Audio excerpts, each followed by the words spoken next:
Hey everyone, Max here for a Vintage Qualifier. It's I guess an RCQ, Moto RCQ, playing our favorite RCQ format, which is Vintage. It starts at bright and early, 7 a.m. for me. So not super awake right now, but we'll do our best. I'm playing Blue Black Lurrus. It's obviously, the Lurrus companion is a busted magic card banned pretty much everywhere it was ever legal, including the only card to be banned in Vintage on power level. But because, restriction means nothing when you could just have one in your sideboard. So with the fixed companion rule, they made it legal. You can have one here. It's been a mainstay of the format ever since. It's essentially Vintage's Delver deck. In the main, I'm playing a new card from Outlaws of Thunder Junction, Caustic Bronco. It's a snake horse mount, the Snorsin, hence the deck title. And it's a way to accrue card advantage. I've got 2 of those, 3 Bowmasters, because there's a lot of card drawn Vintage. Demonic Tutor, Vampiric Tutor, just, I'll actually go to sort by pile or card view here so that we can just look through all the cards that I've got in here because it's easier in Vintage, which is essentially a singleton format due to all the restrictions, and tutoring to look this way. So you can kind of scroll through, see what I've got going. Got a couple Spell Pierce, Flesh Storm. This is like a split, one removal spell main deck, which looks kind of goofy, but the fact that you can tutor for it means that it's helpful. And then Bowmaster is kind of a removal spell of its own. Dress Down is a removal spell for constructs, so there's removal more than just Fatal Push, but this is like the only straight up removal spell. Most of the decks don't play Vampiric Tutor. I'm playing one because of Caustic Bronco, and the thought is that I can leverage, I can just tutor like a Treasure Cruiser Dig Through Time on top to deal 8, in addition to just finding with all these singletons, whatever Haymaker card I need in the moment. So that's the deck, and I'm excited to battle some Vintage. I'll see you all in a minute. Hey everyone, we're here for round 1. We've won the die roll. We're against Bullwinkle, who's a very powerful magic zoomer. Last time we played,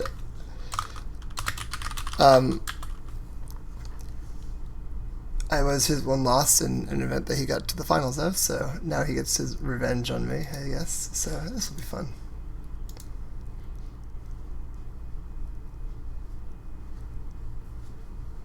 Both have Lurrus. This is actually a pretty good hand to show why I like Vamp Tutor. So I will be vamping here. I'm gonna keep this.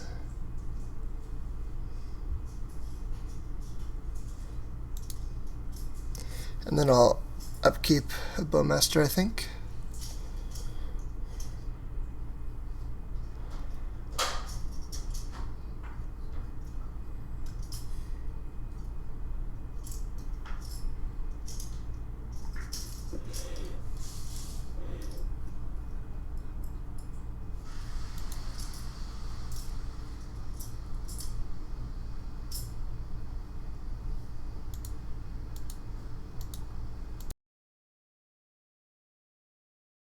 Okay, looks like there's a little bit of a pause for Bullwinkle, but now we're here, both of us. Let's pop out our Lurruses. So I will lead on Moxjet. And is lagging? Like that. Okay.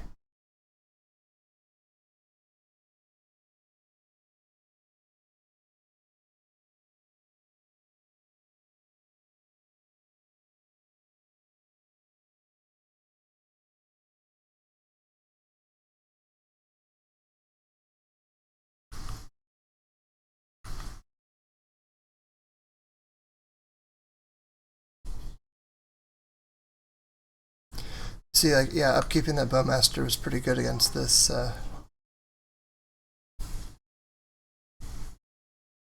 Saga. So I'm gonna Vamp Tutor for Tolarian Academy, I think. I want to show you something. You want? Okay, 1 second. Okay, so I'm upkeep vamping. So right now, since I already make black mana, I think Tolarian Academy is my pick. Because next turn, assuming the Saga pops off, I will have 2 artifacts. So it'll be better than any other regular land.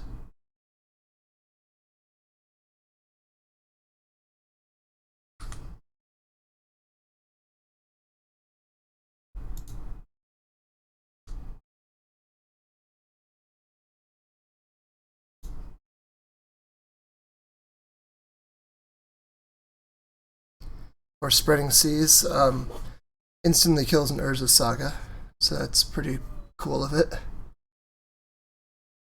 Because it becomes a saga with its final chapter already met. So Bullwinkle's doing a force pitch treasure cruise, all force back.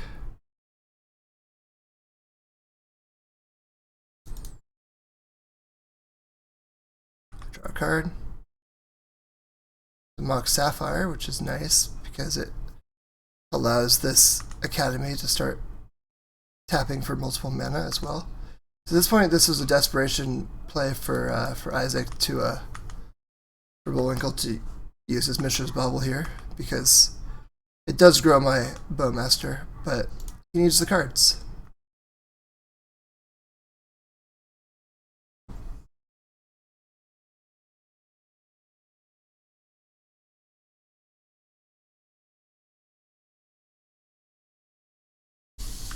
So we just go for the saga itself here with his Wasteland.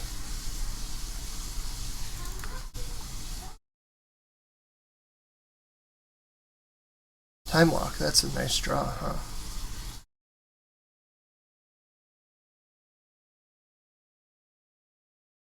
So I could use it right now, or I could get Lurrus to hand, and then use it again like next turn. I think I'd rather just use it now, though.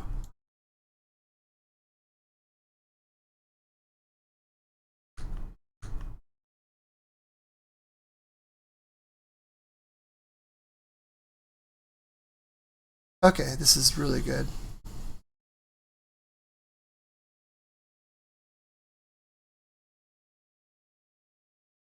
Now I can just put Lurrus to hand, and then I can bobble Soul Ring on top.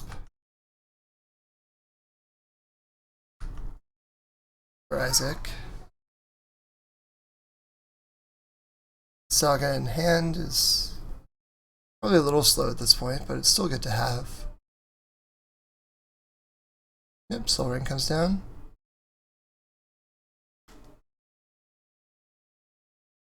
Of note right now, I don't have double black or white for Urza Saga. I'm probing Bullwinkle now. Attacks team probe. This might prompt a concession if he's a little bit sneaky about exactly what version of deck he's on. Okay, didn't prompt a concession, but it did get misstepped.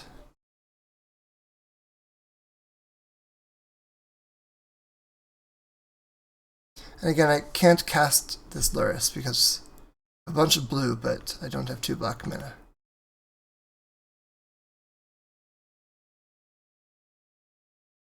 Ooh.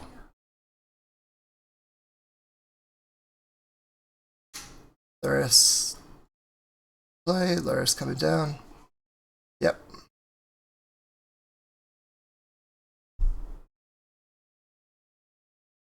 Probably Lotus coming back is my guess.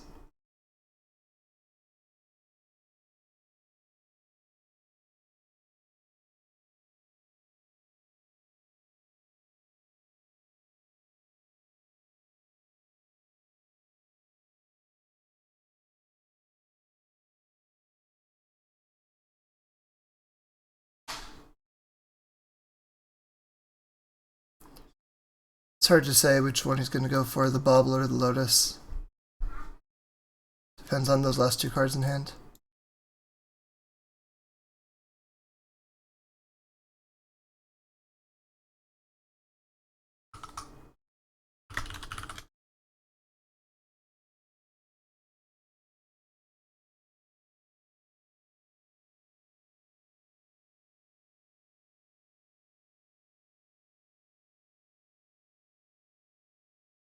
Yep, Lotus, okay.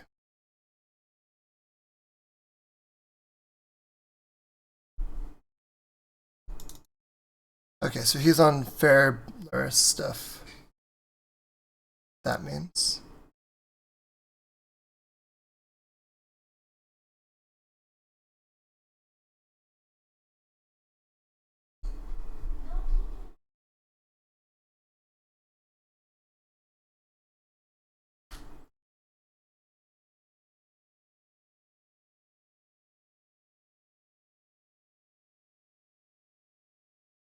So tense at this point in Vintage because any like one draw step for either one of us could just completely swing the game.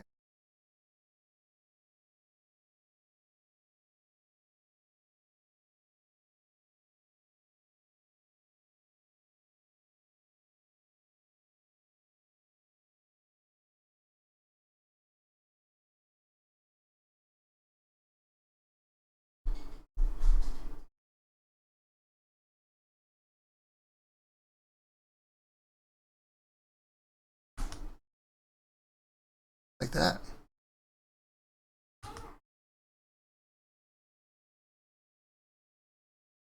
This one's pretty insane because he's not inclined to block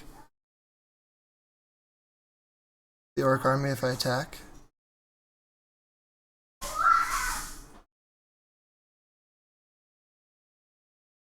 So I'm going to attack with the army. If the army goes unblocked, I'm going to flash in a Bowmaster. And I'm going to hope that the 1 damage plus 3/3 token is able to sneak lethal through.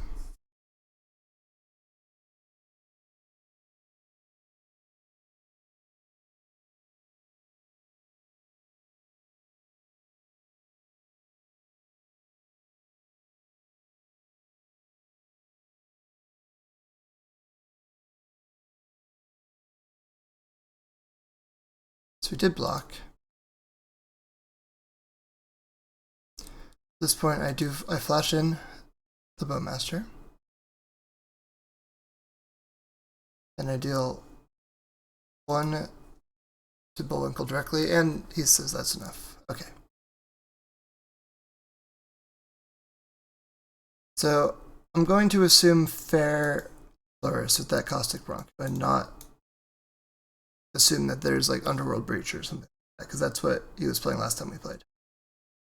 So I don't really want Force Negation, I don't really want Time Twister. Let's look through the... these Spell Pierce Flusterstorm kind of go dead fast-ish. They're not bad, but they're not amazing. And Pure Tutor card disadvantage really isn't what you want in the mirrors like this. Cards I'm more interested in are Fatal Push. Fatal Push is very good in this sort of matchup. Feedless Form just kills creatures. Soul Guide Lantern helps manage the graveyard. You can cycle it around. These 4 cards are cards I want the most. Steel Sabotages are like okay-ish. There's a lot of artifacts that do kind of matter. I think if I keep the Flusterstorm and the Spell Pierces, I'm on the draw. To change whether or not I want Fawn or Pierce. Like from here I need to add 2 cards. I could add Pithing Needle. And it's even though we have a symmetrical matchup, sometimes like one of you is leveraging something that the other one can't really answer. But is Pithing Needle worth a card by default to do that? I don't know. I don't really think so. So I'm going to keep the Spell Pierces in, I think.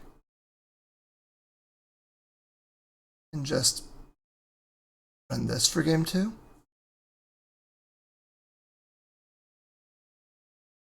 Or actually, I cut a Spell Pierce for a second Flusterstorm.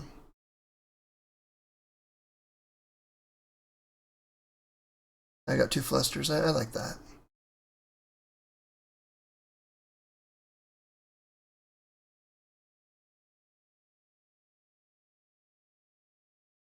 And we submit.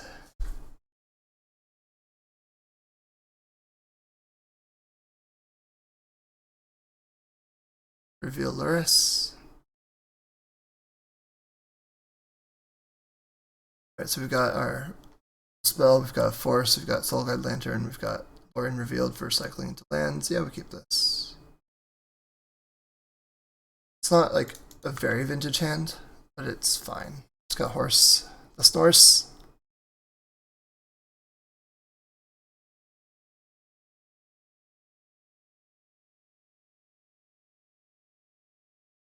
This pause smells like an Ancestral Recall. Oh, okay, Brainstorm. A bad Ancestral Recall.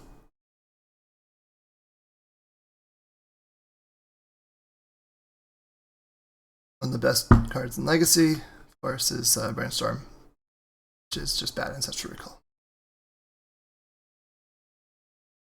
So I'm going to lead on Underground Sea here. And I'm planning to just cycle this Lorien into another Underground Sea. Get my mana going.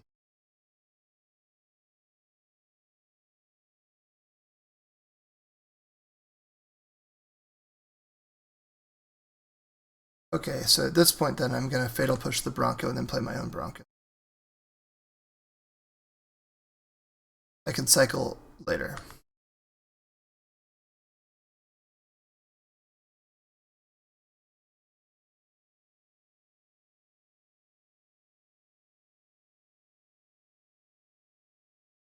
We're just jamming Broncos into each other until one of them sticks, I suppose. Pop out my graveyard too.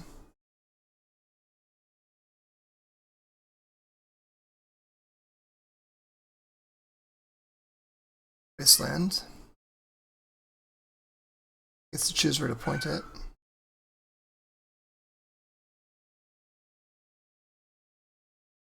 Pouring it up my colored mana.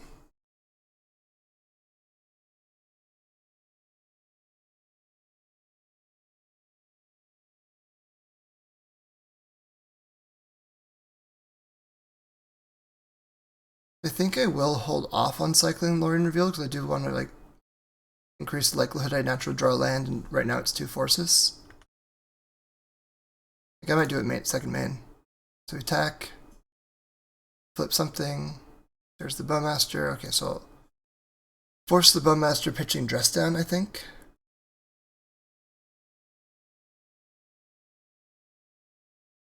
Do a Fluster.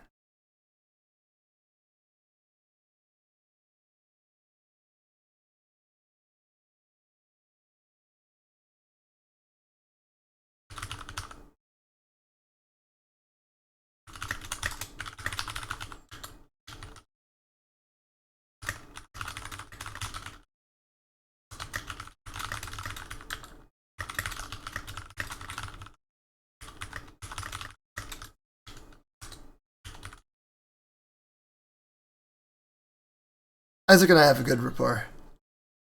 He's a good guy, really, really good Magic player. Respect the hell out of him.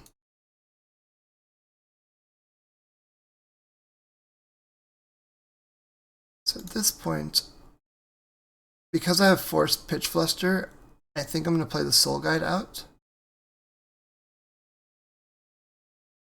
And snipe the... Who's Bowmaster?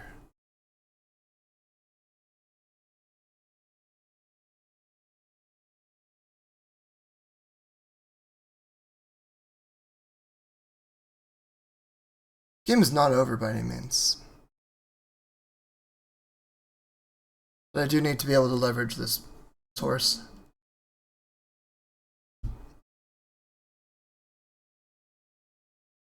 The Snorse. Snake Horse Mount.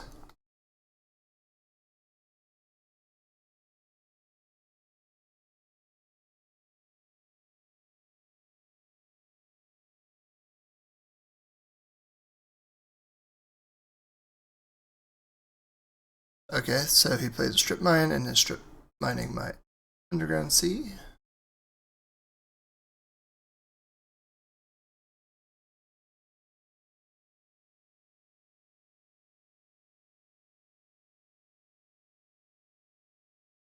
His own Soul Guide Lantern. At this point, I'm just gonna not worth the Force of Will, so you don't fight over it. That's that hitting my Fatal Push there is kind of a preemptive. Maybe I have a Snapcaster Mage sort of thing.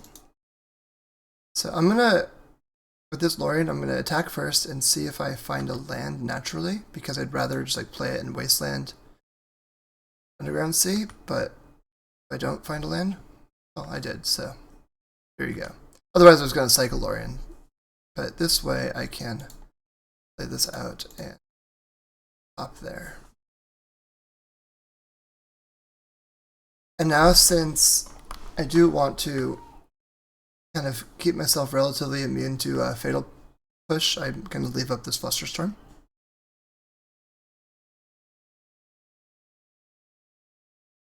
Mox Jet's a powerful draw here.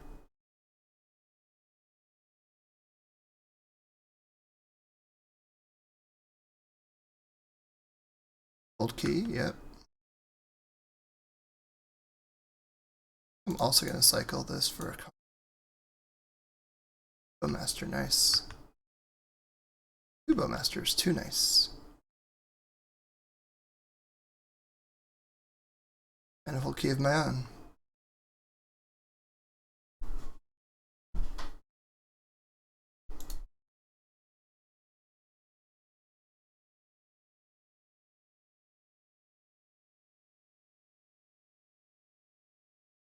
So since I have Time Vault in hand, I think I just play this out.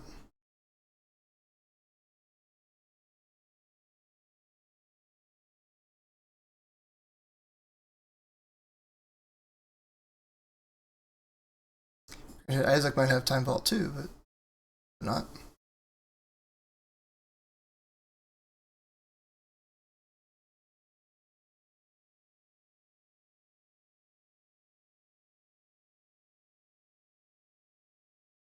So Vault Key is infinite turns. Monic Tutor. Now this is likely Time Vault.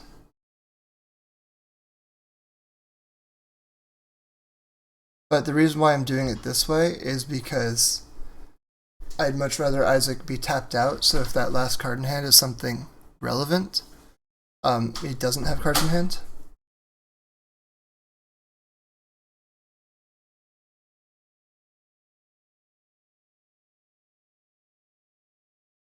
So ideally, my best draw step is a land.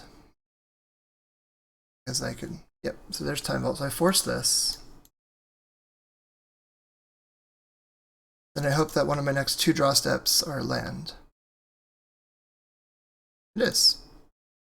I'll attack first with the Bronco because there's no reason not to. Got a Soul Ring out of my Soul Ring for my troubles. So the reason not to play Soul Ring here is that it plays in. So if I play Soul Ring first and then I try Time Vault and have extra mana floating, that mana doesn't really matter. And it plays into a mental misstep that otherwise I don't need to play into. So I'm just going to Time Vault without doing the Soul Ring first. And as it concedes to the infinite turns, GG's. We're up 1-0, and I'll see you all for round 2. And here we are for round 2. We're against It's Nick. And It's Nick, from a quick search, is a legacy player who plays a lot of different decks with no vintage history. So, would I roll? Yes. We'll reveal Lurrus. Let's see if Nick also reveals Lurrus. This pause to me implies yes. There we go. This hand is... Whew. Oh, this one hurts. It's got like a fast mana. It's got 2 busted draws. It's got Ancestral Recall, which is, you know, the best card in the deck, and Mental Misstep for opponents' ancestrals and stuff, but we cannot keep it because it doesn't cast any spells. This hand is a bit better.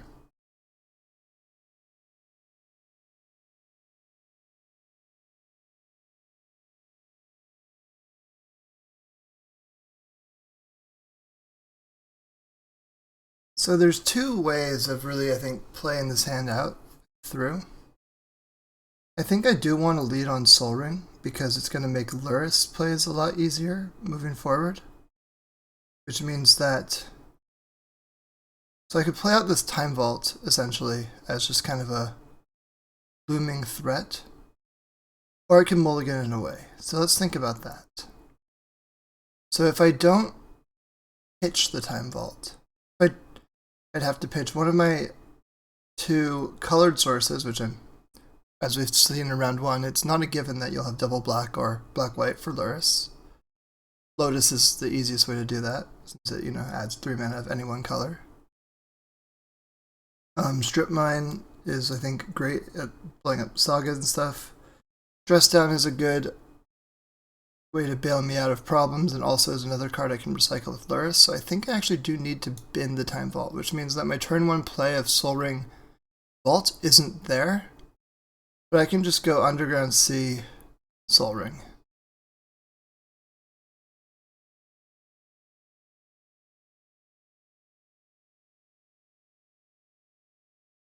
And the reason why I don't think I want to go Strip Mine Soul Ring is because I might, with 4 mana on turn 2, I might want to cast 2 colored spells, in which case I want 2 colored lands in play.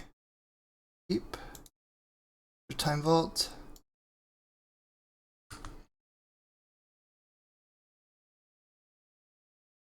I'm actually going to fetch and then play Soul Ring, because I don't really want to draw more lands now. I'm okay on the number of lands I have drawn. Pull up on lands.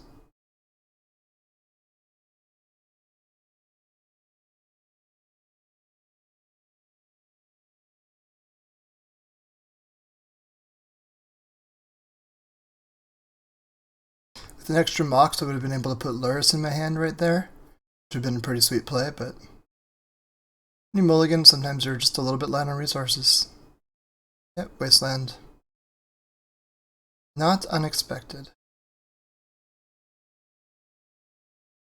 So maybe if I were Nick, I might have probed first, unless I was concerned about specifically days. But to know my hand before choosing whether or not to Wasteland generally is the way to go. Like I said, at this point, I think that it's a pretty clear just play the Snorse. I'm going to hope to get some card advantage with it.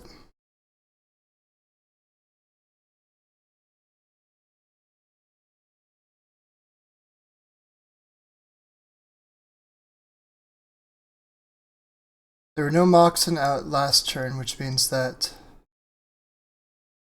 unless he's holding them back for like a storm reason, it's unlikely that he'll be able to do too much here, yeah. Okay. Going to... What am I going to do? What's happening? My plan right now, with no information known, is I'm looking at the Strip Mine and I'm looking at this island. Because they look like friends to me. This also feels like it's probably a Lorien revealed. But the long pause might also just mean it's an Ancestral Recall.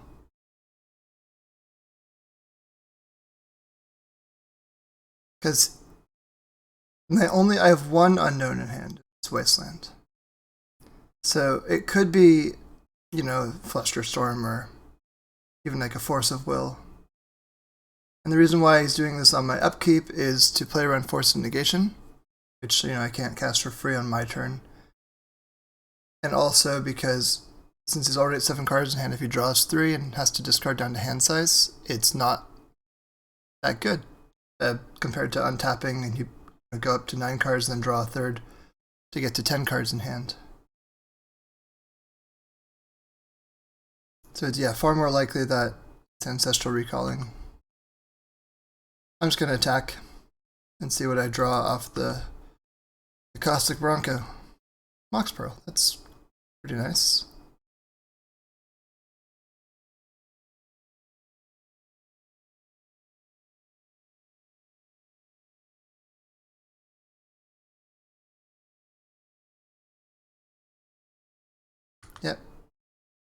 land cycling kind of as I predicted.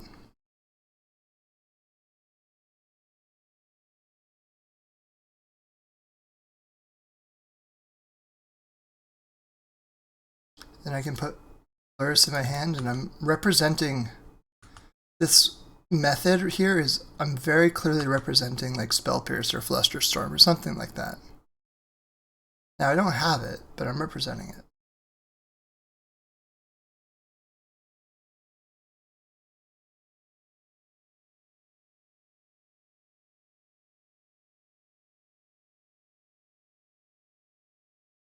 So I'll have 5 mana on my turn, which means if this Bronco gets killed, I can Lurrus and replay it. Especially since Mox Pearl can cast Lurrus, which is, again, very convenient. So right now, I'm just going to attack first. I could play Lurrus and saddle the Bronco right now, but I think I want to just kind of see what I draw first. Okay, yeah. So we get Fatal Pushed.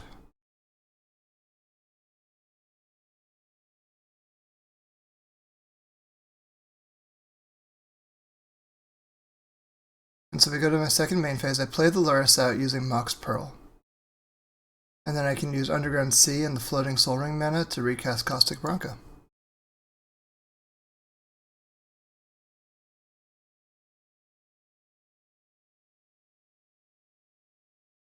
Put Lurrus down first. We don't need to necessarily reveal, because also if this gets forced, I'd rather play the Wasteland and Wasteland the Underground Sea. But now I just put the Bronco back in play.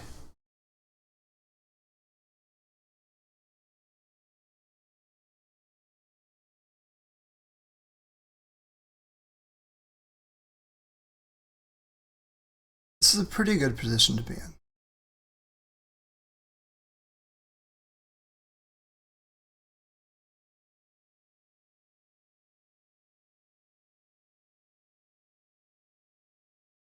Alright. Nick is cycling again. Trying to get the mana base going.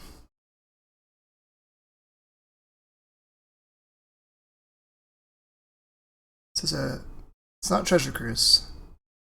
That requires 7 cards in the graveyard right now. Ooh. That's telling what that is. Tap and attempt to pay means that it's almost guaranteed that Nick has a Treasure Cruise in hand. That's my read there. Okay, so I can actually do some damage with the Soul Guide Lantern then. So first things first, I'm going to Wasteland here because I want to make sure nothing weird happens.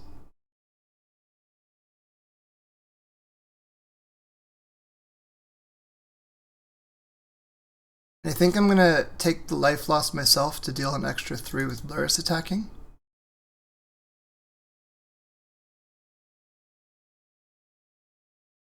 Like I could saddle the Bronco. But like if I knew Dig Through Time were on top of my deck or something, I would saddle the Bronco and have Nick take an extra 8 damage. As it stands, I'm thinking that a known 3 damage plus like 3 life recovery to me with the 3 lifelink power is on average better than a random flip with the Bronco. Like, this deals more damage on average to Nick. This 3 is higher than the average CMC of my deck. I think that's true. It's probably pretty close. Whew, there's the Dig Through Time. So I took 8 instead of Nick, but what you gonna do?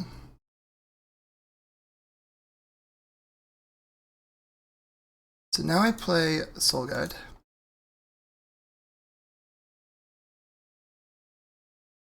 Exile doesn't really matter. I'm gonna actually sacrifice this and pop the entire graveyard and then recast it.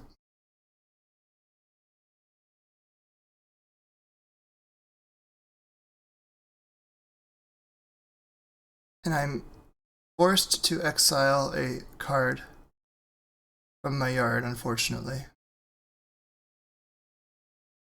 But we've seen enough. Okay. So another blue-black Lurrus deck. So I want Fatal Push. I want Soul Guide. I think I want Flusterstorm as well. I don't think I really want Vampiric Tutor, same reason as before. Fawn, and Time Twister are a little bit sketch. Feed the Swarm I want. Creature removal, and then I can cut like a Spell Pierce. I think that's just about what I did last time.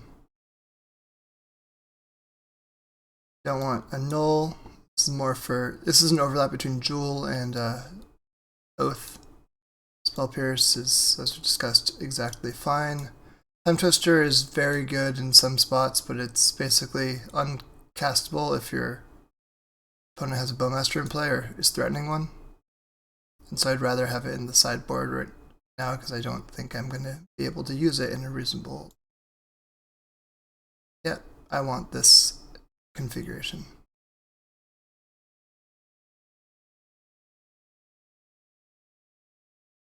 Steel Sabotage again is just like right on the line of playability.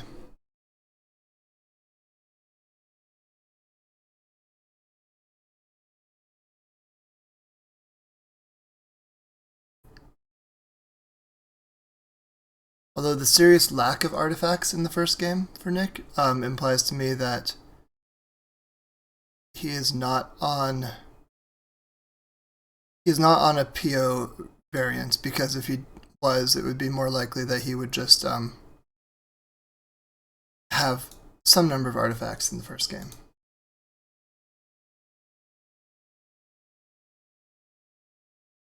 And powerful looking hand, which is again what happens when you have 7 spells in your hand.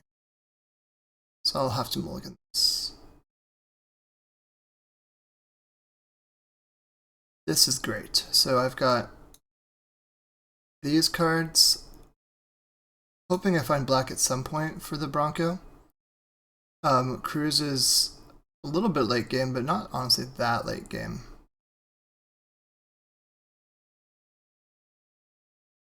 I think I'm gonna put the either the Cruise or the Dress down that I'm putting away.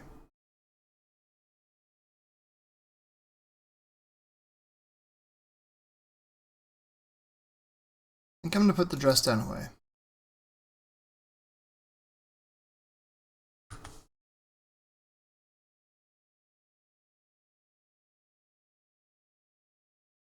I'm hoping to just like rip an Underground Sea off the top.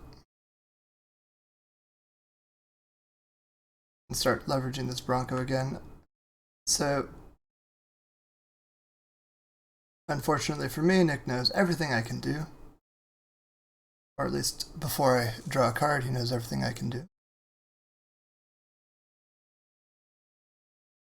Taxian Probe is pretty nasty. I do have it in this deck, right? I haven't seen it in a while. It's right there. Okay. Gotta love all the restricted cards.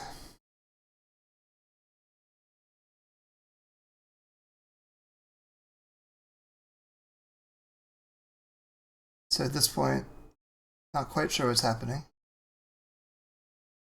Ancestral? Feels like Ancestral. Soul Guide, okay. This is just trying to get ahead of my Lurrusing, I suppose.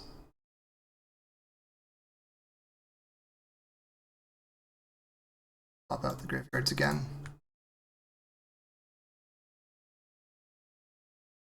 Hey, we did it. Okay, so I'll lead on Sapphire.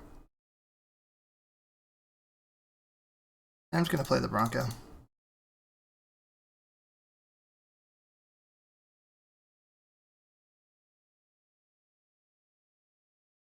Like I said, this was really the ideal draw was Underground Sea. Well, sorry, that's not even true. The ideal draw was like Mox Jet. Because then I could even play Tellurian Academy and have 2 mana up right now. But Underground Sea was pretty good.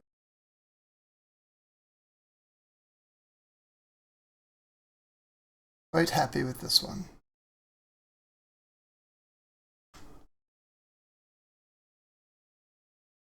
Alright, looks like Nick is playing a Urza Saga, which we do have an answer for in Wasteland, but that's also face up. Time Walk, yep. That's how it. That's how the dynamic shifts all of a sudden, right? Because being able to blow up, a wasteland the Urza Saga with nothing is very different now than if Nick plays, a third land or what have you, and then all of a sudden just in a place where he can just make constructs at me.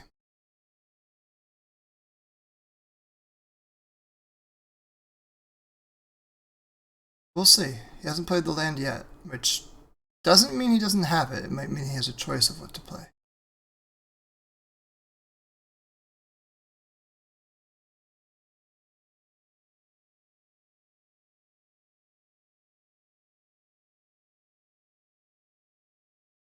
So he does have Wasteland. Okay. Interesting. Interesting.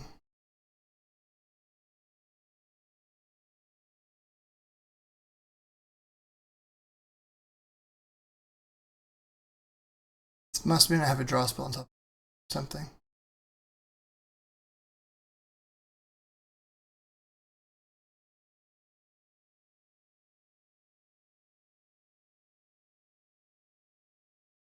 Or I guess maybe a black spell on top of my deck? Oh yeah, Demonic Tutor. That's a reason to make those plays. So the first thing I'll do is attack with the Bronco. Ooh, drew a black source. Love it.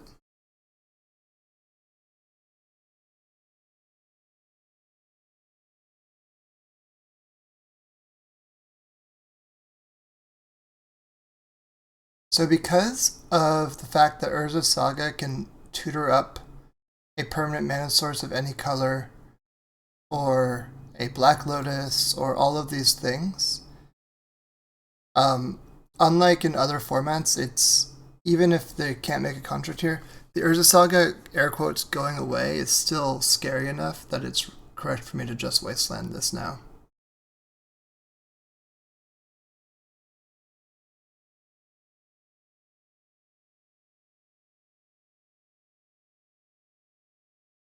Just gonna double block.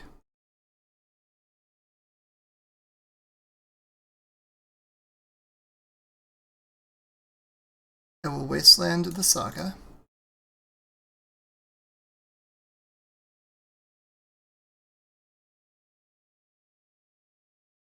And now I'm just gonna pass the turn. Hold up Spell Pierce.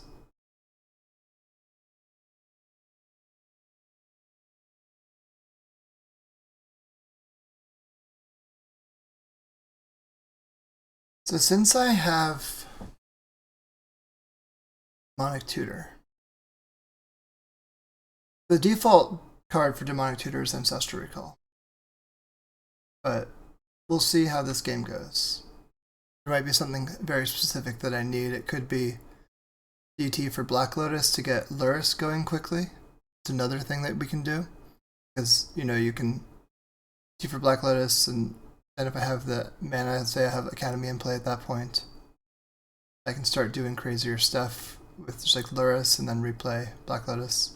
So Nick played a land and then cast Black Lotus around my Spell Pierce.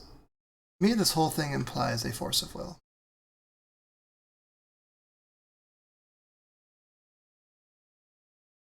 But given that Nick has 5 mana right now, so I could DT and hold. DT, I do nothing. I get the card, or I can just kind of hold up Spell Pierce. And I think I'm going to do that, and the primary reason is that I'm afraid of Lorien Revealed being cast to draw 3. I'd much rather be able to Spell Pierce that. But if I don't DT, let's think for a sec. Because if he draws a third land, he'll be able to Lurrus to hand, Black Lotus Lurrus, and then play a Bauble or something from yard, and I don't really want that either. Or start like going crazy with the Soul Guide Lantern.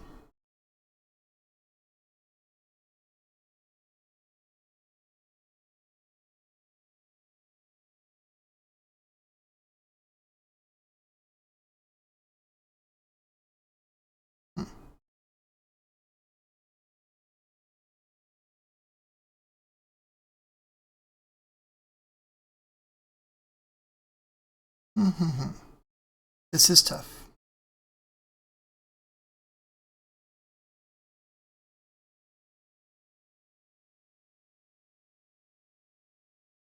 Yeah, because Lurrus to hand.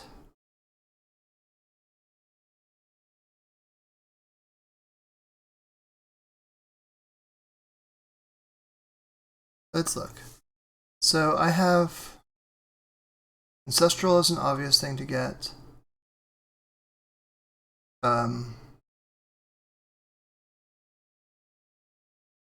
Soulgate Lantern is like a card that has counterplay against the whole Lurrus thing. So does Force of Will, and that would probably be better at doing. But I don't. It'd be Force Pitching Spell Pierce. So I don't really want to DT for Force. I think that puts me too far behind in like card advantage game. DTing for Lotus against the Soul Guide Lantern seems a little bit weak.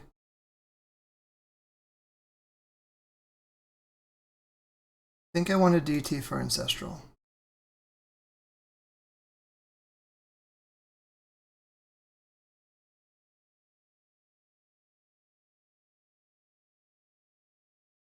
And if...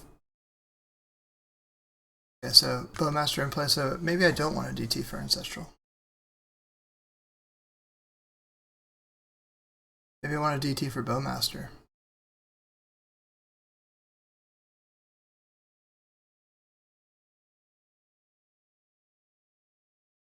I think a DT for Bowmaster might be the line here. This Dig Through Time, I think, is going to get answered by this Soul Guide Lantern popping off, and I already have Treasure Cruise in hand. But Bowmaster is a clean way for me to get rid of this other Bowmaster.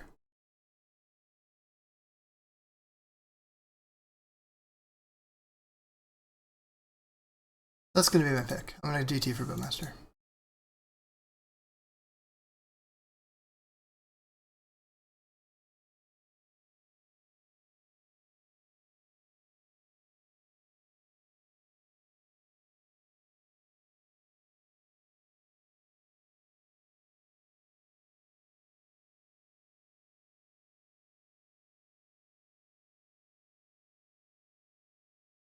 So with the third land, Nick can get Lurrus in play. But we'll see what happens.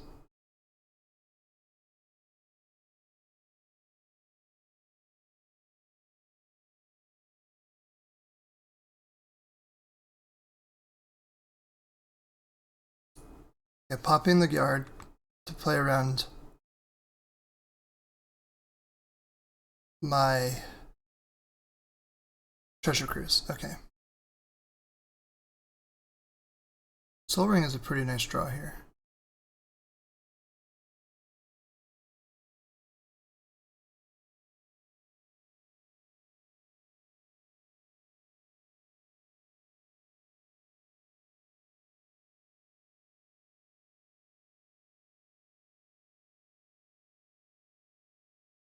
So if Soul Ring resolves,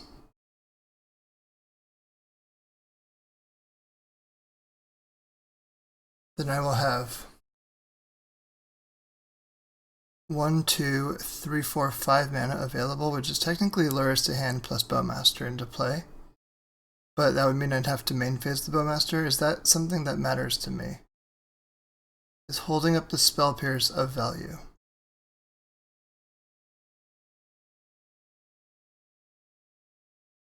I think holding up the Spell Pierce is of some value to me, so I'm going to hold back.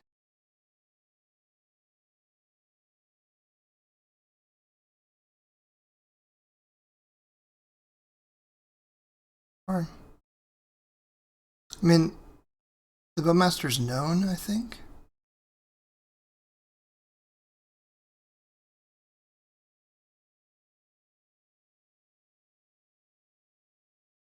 Yeah, I think I'll go for the Bowmaster plus Lurrus. I think having Lurrus in hand is just worth it at this point.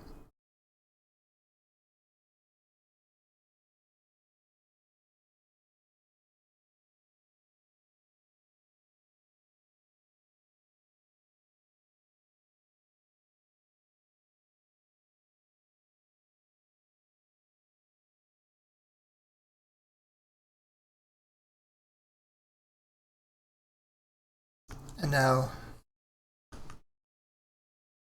see what happens on Nick's turn. Saga, okay. It's pretty clearly the draw. So now it's a Lurrus game, I think. Lurrus to hand, Lurrus to play.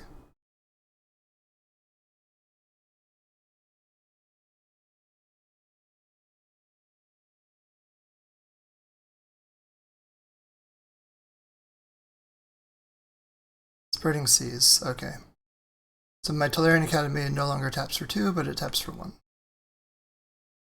But it's actually pretty good for me. Draw a card, aspect of that.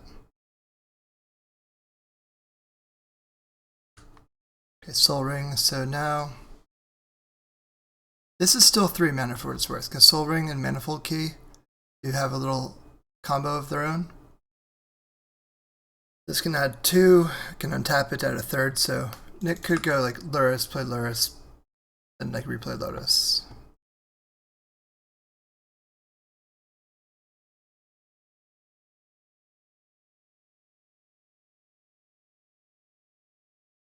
So I'm just going to probe with life because I think that building up my graveyard is worth it. Okay, there we go. That's good for me. So Island, because those just tap for blue.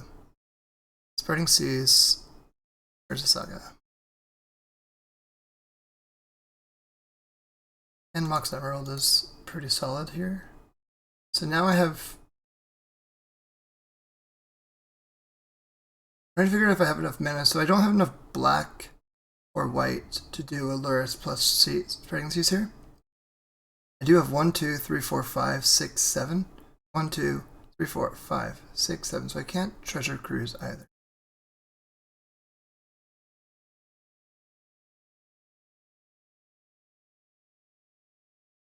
So given all of that,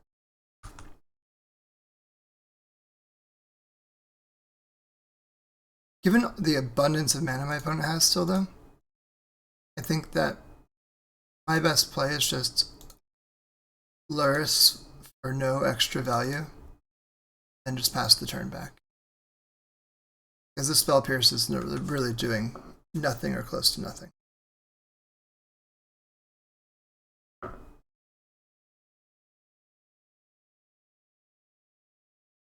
So now he's doing the cards to hand combo wombo. Lurrus to hand, I meant to say.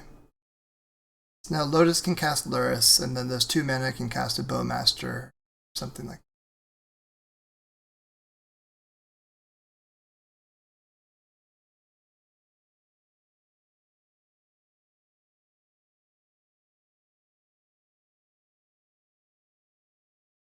It's likely going to be Bowmaster. It could be Soul Guide Lantern. Bobble. Not what I expected.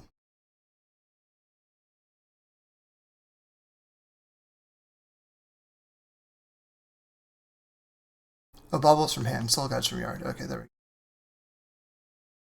This is more in line with what I expected. That's not what I expected. I expected to hit the Spreading Seas, because that's the card I can cast from graveyard.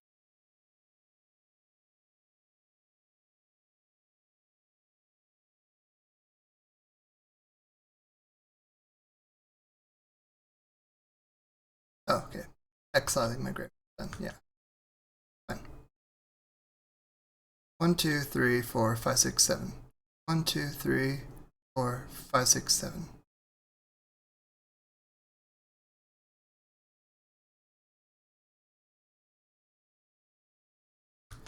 I will attack with everything, because I'm okay with any trade. Because at this point, clearing the Lurrus, like any of these blocks clear the Lurrus off the field.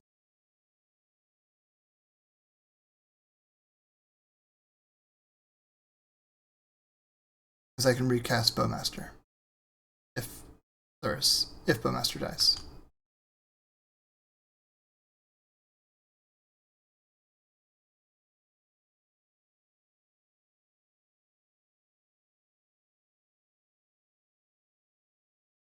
So now I feel quite good about this all.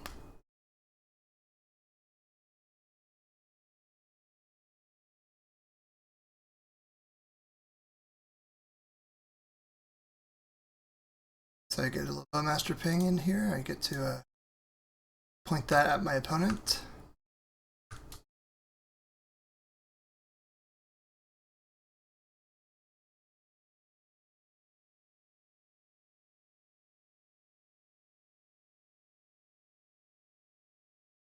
Soul Guide Lantern. Not currently worried about that one. It's not affecting me. It's going to exile his own graveyard. And if he does cycle it into a draw spell, then it doesn't do anything for. So dress down main phase. It's already used something from the graveyard, so this is not helpful.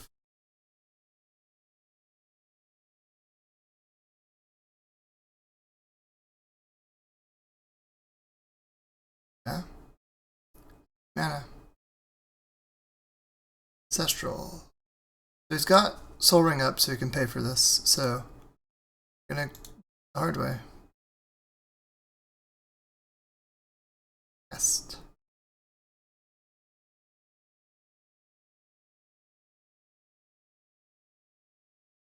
Now he's popping to draw a card. Which does actually, ironically, if he found something, turn on Spell Pierce, but he didn't, and we got the match 2-0. Very cool. We're 2-0 in the event as well. I'll see you all for round 3. Hey everyone, we're back for round 3. We're against another friend, Tim Schultz. Schultz cubed. So we'll pick Lurrus. He also picks Lurrus. And so based off of this hand's a keep, I believe. Got a misstep for an ancestral, it's got a vamp, it's got a bauble, it's got lands, it's got Broncos.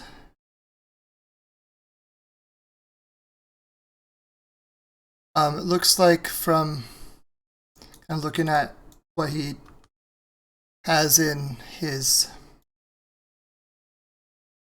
sorry I misspoke, his decks, his most recently played, he has basically a Bant Lurrus deck that he played yesterday with 2 life from the loams, stuff like that.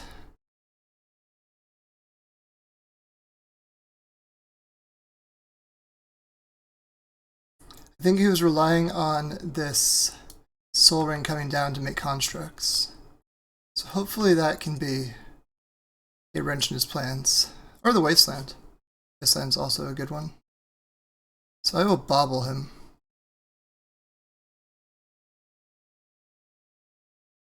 Manifold Key on top.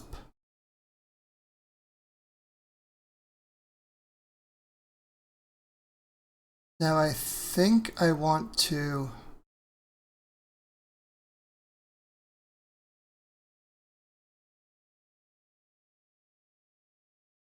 vamp here.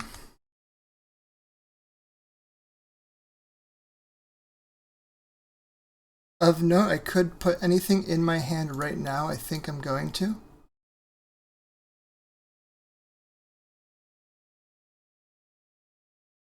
Get Ancestral Recall. Rip.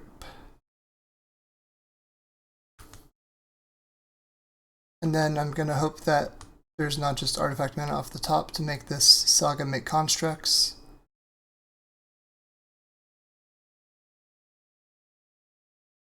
It's the key we know about.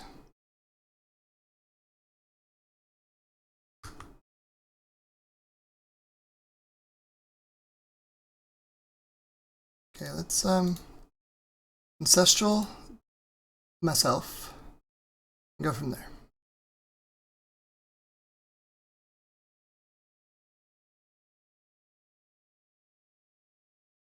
So we'll see if this gets forced or what have you, but this is where I want to start.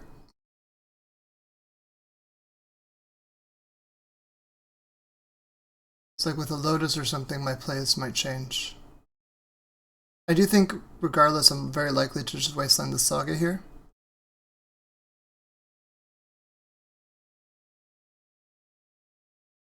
I think that's still the case. Again, trying to really kind of prevent Sagas from popping. Like we talked about last round. Saga's able to get, Lotus or any mocks mean that they have the value kind of regardless of whether they end on if they get to their third chapter, they're generating permanent value as far as mana stability goes at the minimum, and then there's upside beyond that if the opponent chooses to use it. It's Loam. Yep, Loam, back Saga, okay.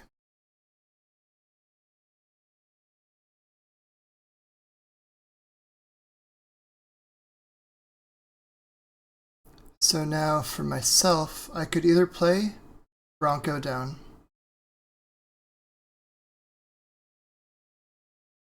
I know that this is going to be able to make a 2/2 construct next turn at the very minimum already, so it's going to be a little hard to attack for free Bronco.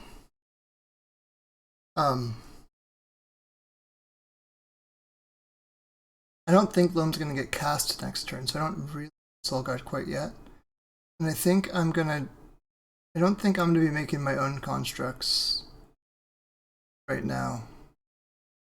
Anyway, I would like to get this ticking up to get like a Lotus into play.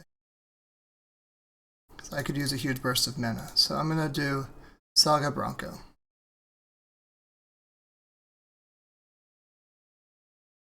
It's very likely, in my opinion, that Tim's going to go draw, maybe Dredge Loam, maybe not, but then Saga pass.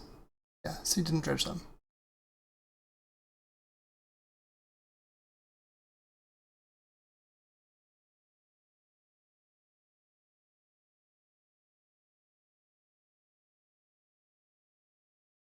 So I should be aware of an Intuition in his deck, Fast Bond, Savine's Reclamation, one Crop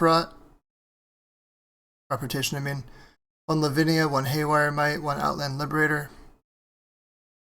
So ways to blow up artifacts and enchantments. This might be Haywire Might coming in to pop my Saga too. See that being the case.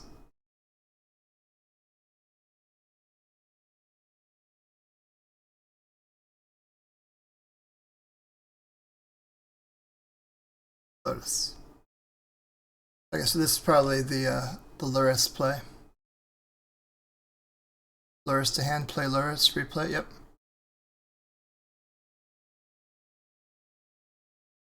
And then it's either going to be Bobble or... So for Bobble would be really good for me because I'll be able to kill this Lurrus if there's no Force of Will. Which I will try to do. Because Bowmaster deals 1 when it enters, and then this extra draw step will deal a 2nd. So it looks like we got it.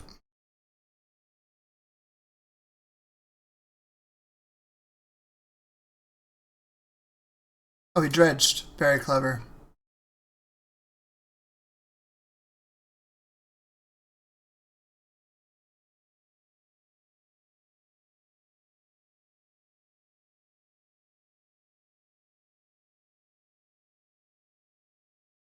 I'm gonna attack with the Bronco.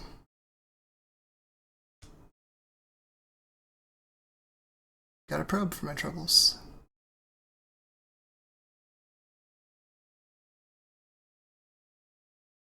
So I'm gonna probe and pay life. See what I'm working against here. Ooh, Lotus. That's really good. So Manifold Key is in play. I know about that. So 2, 3, 4, 5. So I know it's Loam, Tundra, Saga, Dig Through Time, Dress Down. So given that,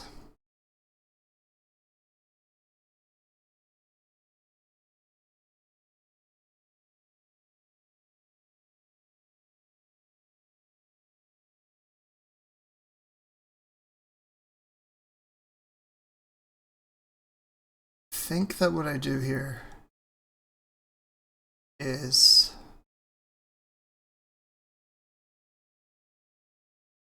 I think I might need more wastelands in play in a future turn, so I'm going to play out a wasteland.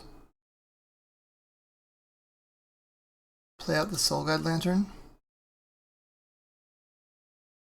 I'm going to hit the Lotus. It doesn't really matter. I'm about to use it.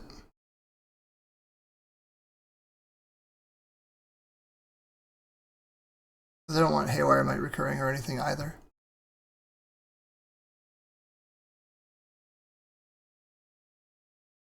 And then I will play Lotus. At this point, I could play out Caustic Bronco and Manifold Key to kind of create an overwhelming board state. I'm trying to feel out if that's worth it, or if getting Lurrus to hand more easily next turn is the better line. I think Lurrus to hand next turn is going to be the better line, but I'm not completely sure.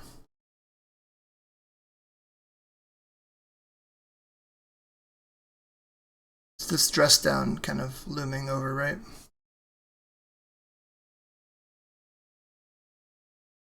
As he can end step dress down and just kind of make things weird for me.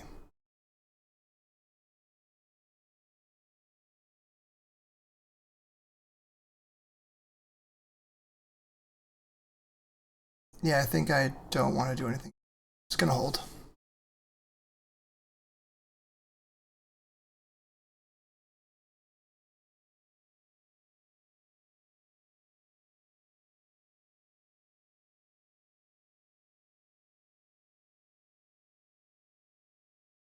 So the other land in play, so now it's constructing time.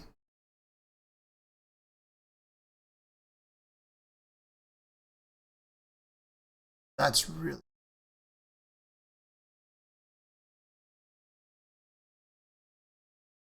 So he's trying to play around Pithing Needle, which is smart. I am going to do a Soul Ring because it generates the most mana. Yes.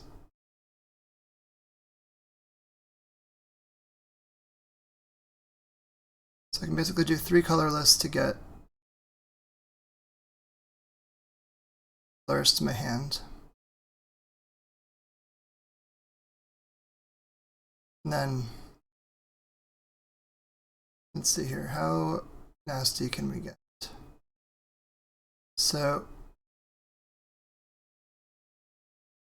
I can Wasteland the green.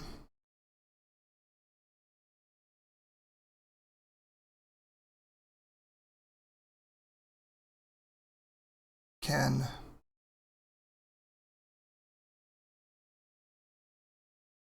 Spreading Seas the Saga.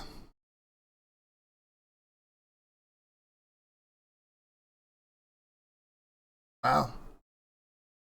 That was about as good of a draw as I could have had. And 3 mana.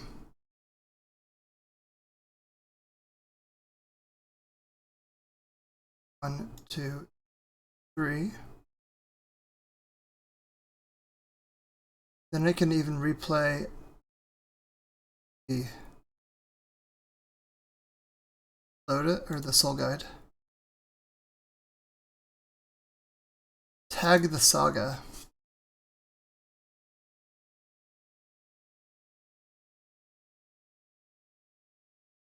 And I can saddle up with the Lurrus.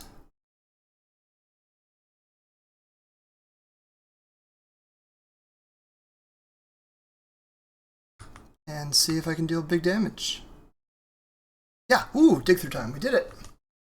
Hit.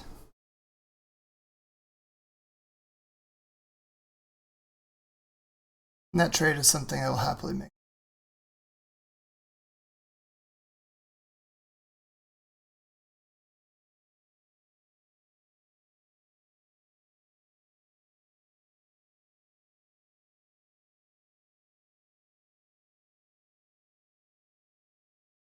So with dig through time, I'd be looking for like Time Vault, since I have Manifold Key, stuff like that.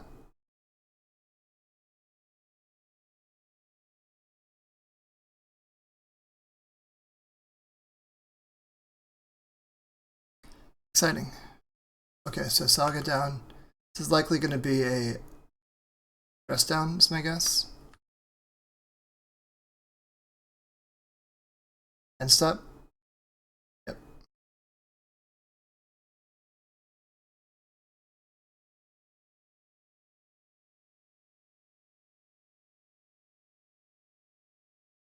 Ooh, that was a good one. Means I can Fatal Push to clear out the way for this Lurrus, if nothing else. So I'm going to get rid of my instants and sorcerers since I don't really have a way to recur them.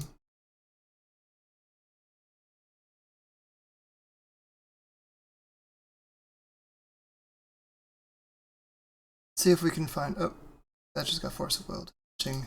Zone dig through time.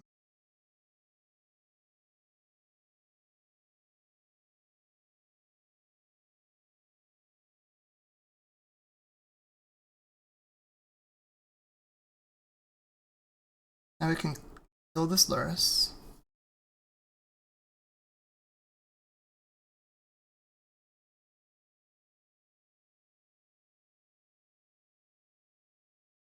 Play a Bronco. Play Manifold Key.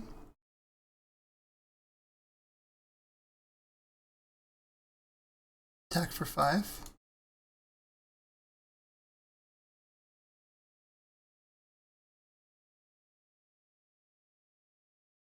And I don't think pop the Soul Guide yet, because there's no delve spells that trigger off of this amount of thing.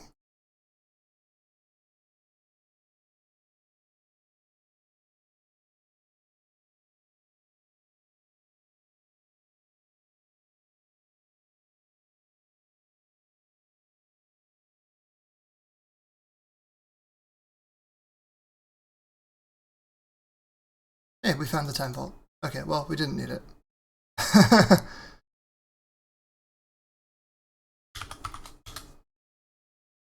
Okay. So. Ixlid, maybe not. Cards and graveyard resolve abilities. This does shut off life from the limb. Let's look at this deck a little bit. Let's drag it over. Just looking at Seiju, Caracas, Misty. There's a lot of things to bring a needle for. I think that Feed the Swarm has Fast Bond as a hit that's not creature also, which makes that worth it. I think that the soft counter magic is probably pretty bad. Given that he's on non-black, I think that the Time Twister stays in. I think Force Negation is pretty good due to the loams and stuff, like Savine's Reclamation. So I kind of want to cut these. And then a third Fawn. And then those. And cut a Vamp.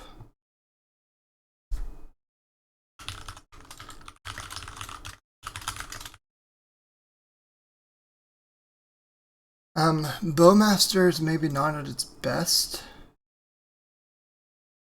Just there's not that many hits. Honestly, it's cutting 2 Bowmasters for an extra Fatal Push too.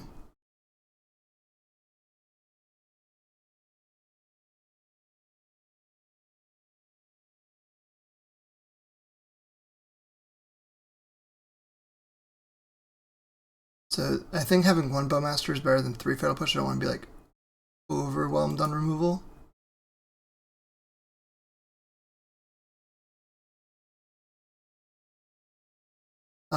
Given the explosive nature of Tim's deck, it might be worth actually cutting a Fatal Push for a Vamp Tutor. Like, I just need the right answer at the right time.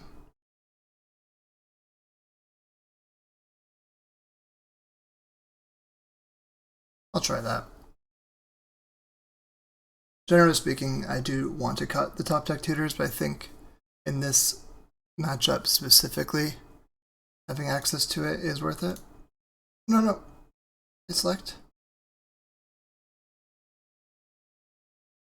lagged. I don't know if I selected it.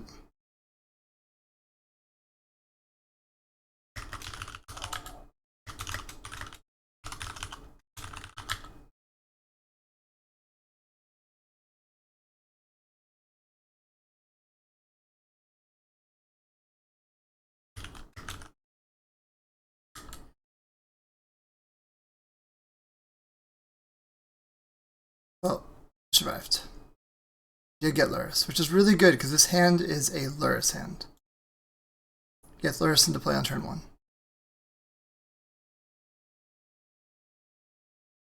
And it has a Wasteland to help keep opposing things in line.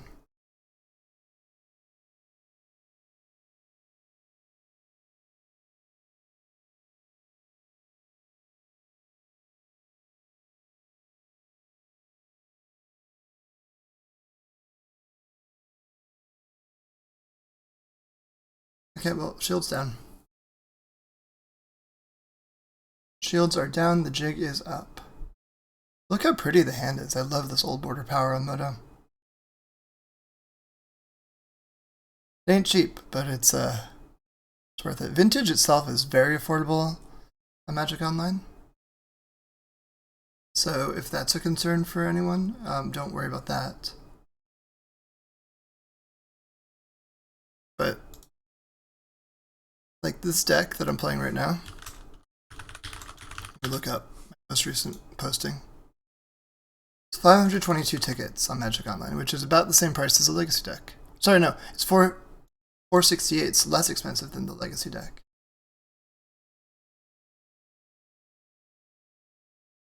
Okay. So, we'll lead Ruby.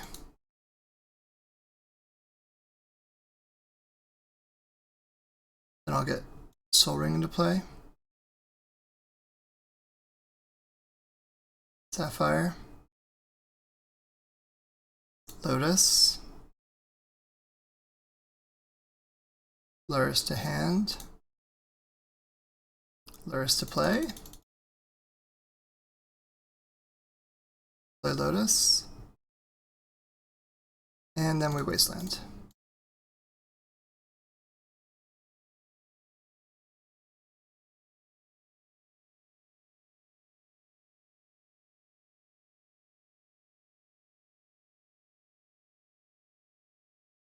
Okay, Saga.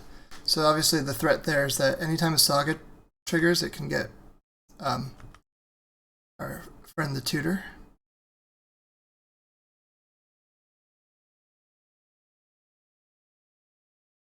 Sorry, Manifold Key. It can tutor up Manifold Key. That's what I was trying to say. Botched saying that completely, but that is what I was trying to say. Nothing to recur, nothing to spend my mana on, so just sending in. Another Saga. Ox Emerald. That could be annoying if there's a Life from the Loam coming.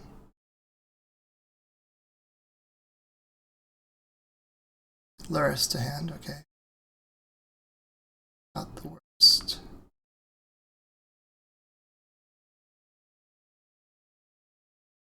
Saga of my own could be good. Right now, though, my priority is just keeping these Sagas off the field. Sorry, it's illegal. Legal plays of destroying lands.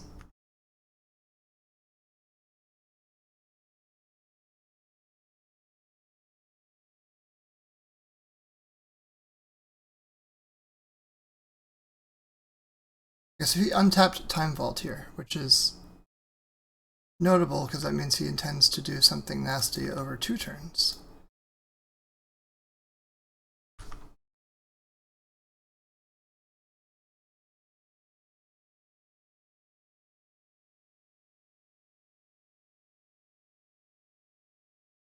Yep, got the extra turn. Seiju.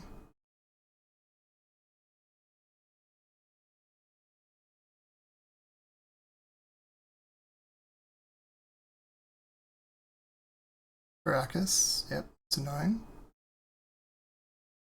Oh, but plow, okay. Happier about this. So I can go 1, 2, 3, 4, 5.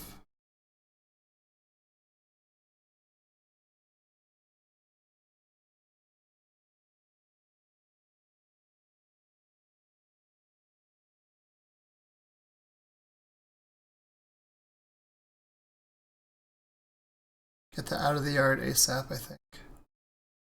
Pearl. Island. Attack.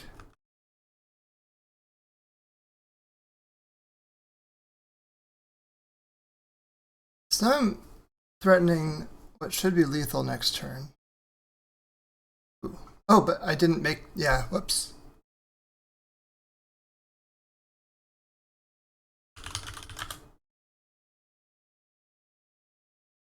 Let's see what we draw for turn. Oh, that works. So what I can do here is... I have a ton of mana, I believe. But... So if I get foiled here... I'm trying to figure out Time Vault stuff. I have way more than enough mana. So I can do this. I can still DT for Time Vault. That's a 4 mana play. Manifold Key plays, yeah.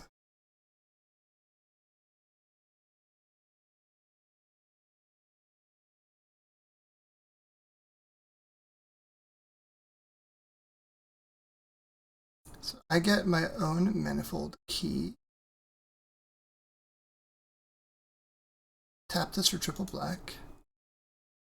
I cast... I'm not going to tap the white. I'm actually going to tap this worse here. Because technically the white recasts Lurrus. DT for Time Vault.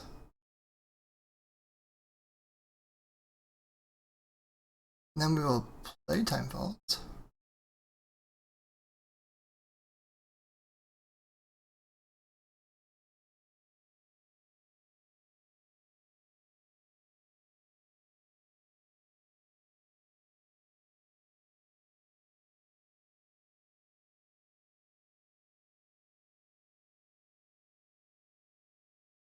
I think because I took the turn most recently, I do get the next turn.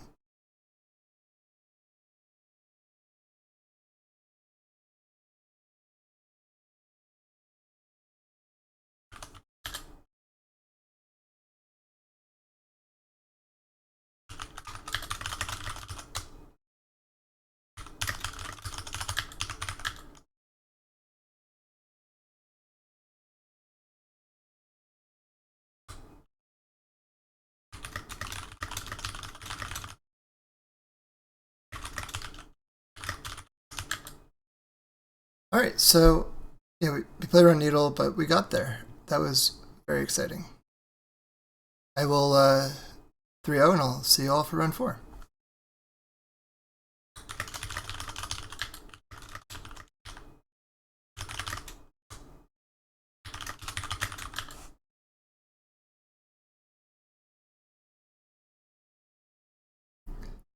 Everyone, we're back for round 4.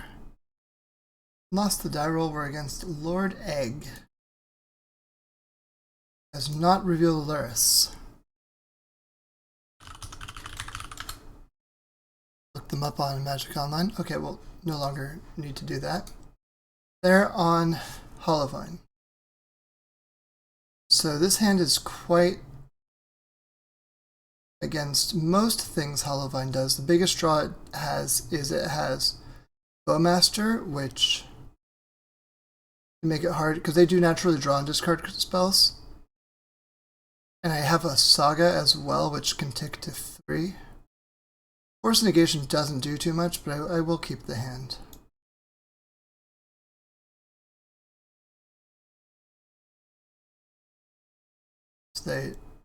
So this bizarre deck, they draw 2, discard 3. Now they might discard Root Wallows and stuff like that to just cast them for free. They might just cast some free hollow ones. They might just put a Vengevine in the yard. Or just start getting value off of Squee. All sorts of things they could do.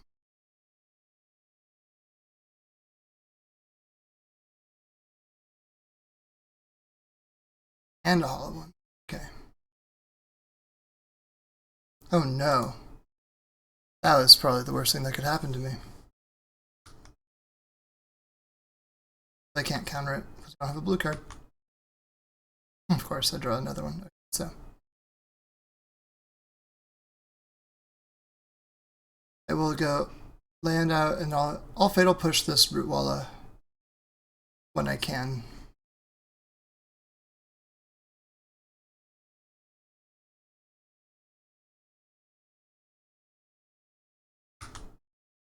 This Chalice is really unfortunate. Chalice is restricted in the format, but you know, still come down. Okay, another Walla out.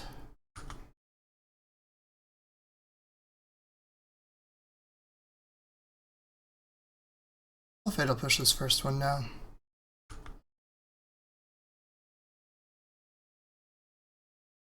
So they're in for 4. Another hollow boy. All 4 hollow ones in the top a little bit. Oh no. Oof. That's bad for me too. Oh no. Yeah, okay. So I've drawn pretty much nothing of relevance, and I can't get this Chalice off the field. So yeah, obviously it would be nice if I could get these spells into play. I can't. So I will very likely just lose here. But I want to try to play it out given that it's a higher stakes tournament and it's vintage, so technically there's ways through this. Doesn't look good, but there's ways. Nope, not anymore. That's the no longer ways through this.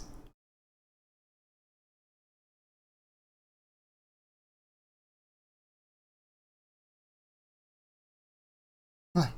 Academy would be nice if my artifacts were in play, but they're not.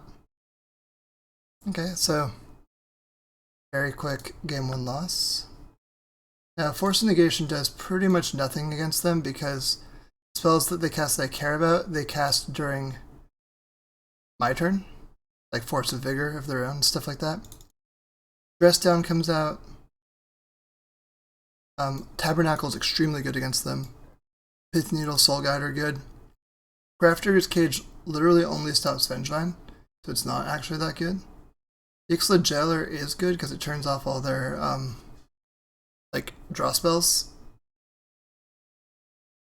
Or sorry, like squeeze. They don't get to squeeze back to hand, so that's good.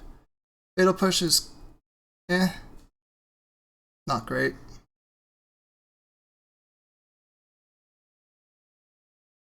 I think I'd honestly rather have a Steel Sabotage to stop hollow ones and stuff like that.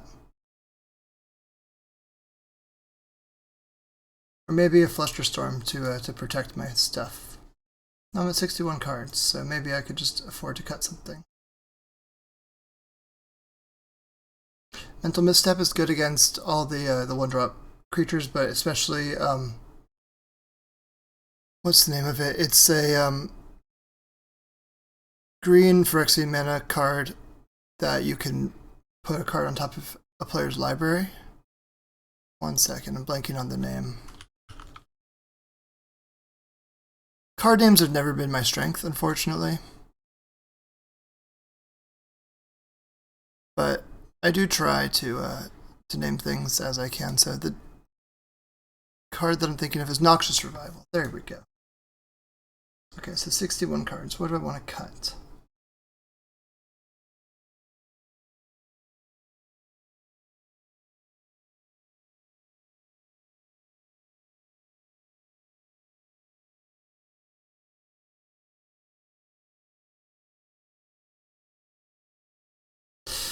I do not know. Do not know what I want to cut.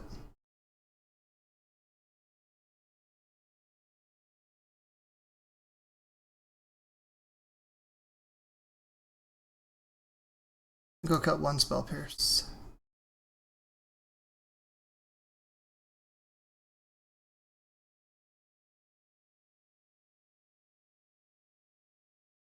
If I had won the die roll, that would be a very different game, but you know, that's the way these things go sometimes. Get to be on the play now. Okay, so I have Tabernacle, I have Saga. I'll keep this.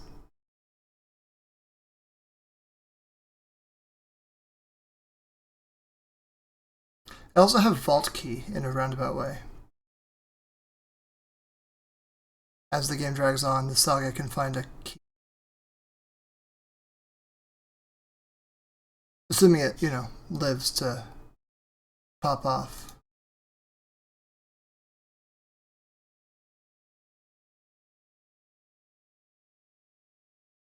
The idea with this tabernacle is once opponent makes like a scary enough board state, I will drop it and all their creatures will die.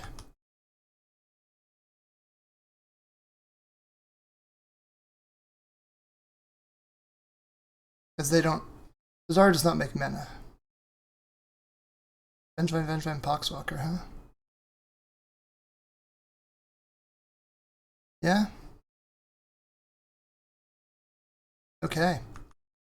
So it's gonna be, I'm taking 8 right now. And then, fortunately for me, all these creatures will die.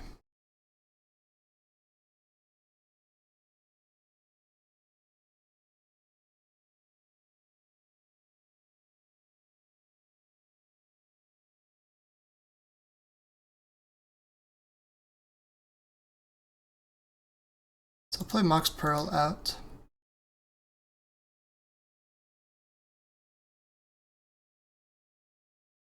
Play out Time Vault. Drop the Tabernacle.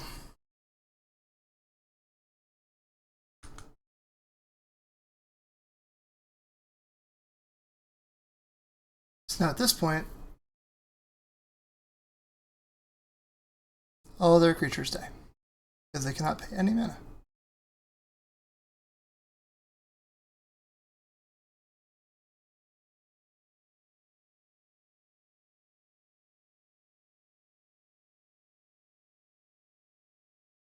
Yeah, may as well use Bazaar.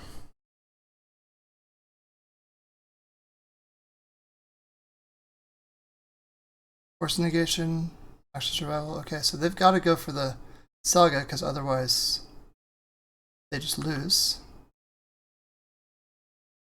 I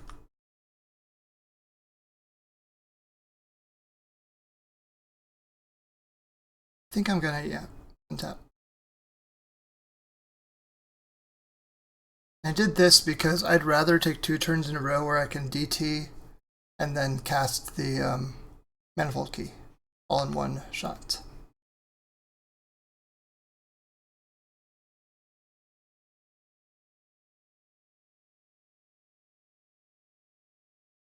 So I'll essentially wait until I find a black source and then I'll use Time Vault. Or if I really need to get a second land going for something.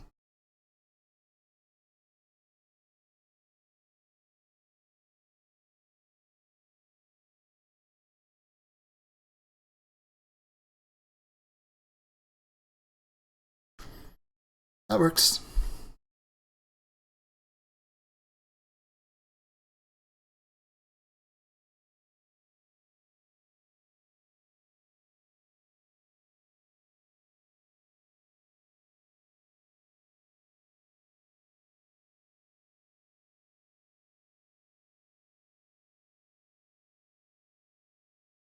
Now I get Manifold Key. Yep.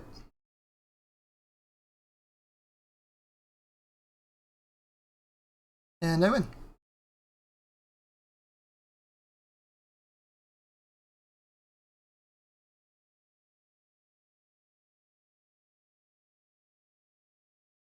Anything look different for game 3? I don't think so.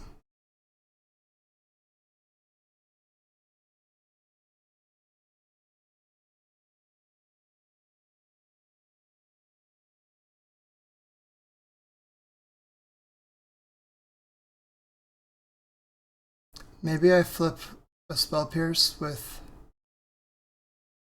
Steel Sabotage.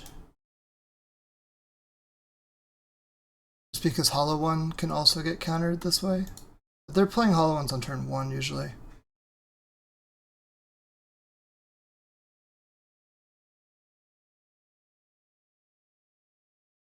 Spell Pierce it is. I need my stuff to resolve.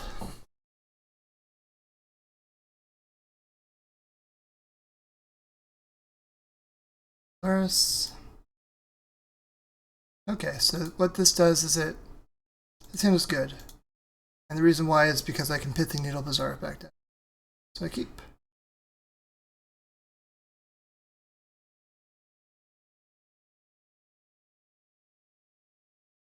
So they essentially have to mulligan to Bazaar.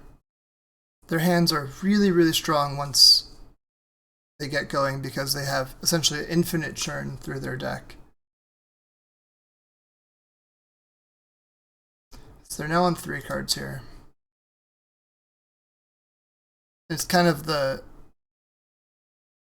fail rate's not quite the right word because I think that can still function, but it's hard as you get really low, especially since I have counterplay. So they're on 2 cards and they will open on a Bazaar, I presume. There we go.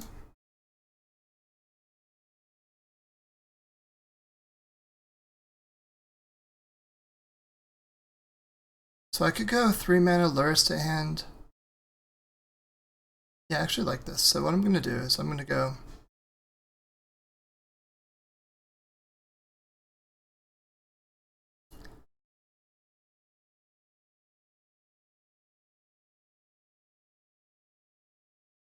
so I can get Lurrus in my hand. Play Lurrus for triple black. Replay the Lotus. And I can sack it for blue. It doesn't really matter. Then I just play Pithing Needle. Name Bazaar.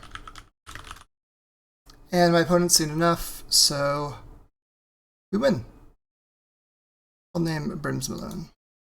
Okay, cool. So we are 4-0 now. I'll see you soon. Well, we're coming back in for round 5, starting up in just a second. Who are we going to be against? Who indeed? We're against Slacks.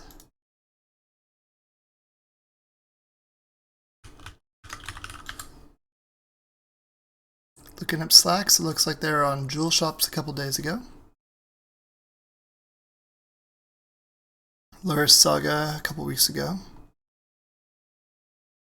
They basically just go between those two. I expect a blue deck. They reveal Lurrus, I will assume Lurrus Saga, obviously, and if they don't reveal Lurrus, I will probably assume Jewel. Although Jewel didn't actually go great for them a couple days ago.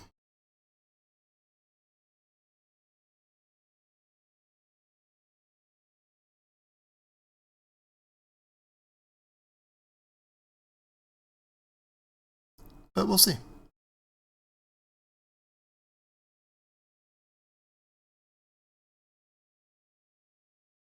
Alright, so we're revealing Lurrus. And this hand has Time Vault. Okay, it's Lurrus Mirror. This hand has Probe, Time Vault, a way to find Manifold Key. It has Soul Guide Land. This is a good hand. This has 5 mana on turn 1.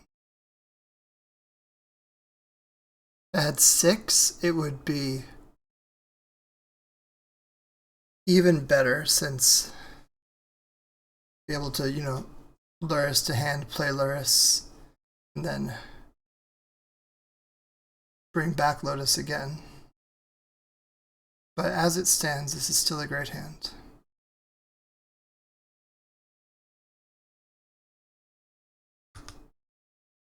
Bobble.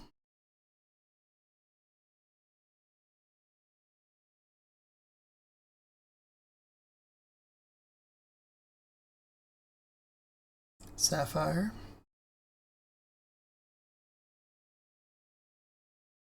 Saga, okay.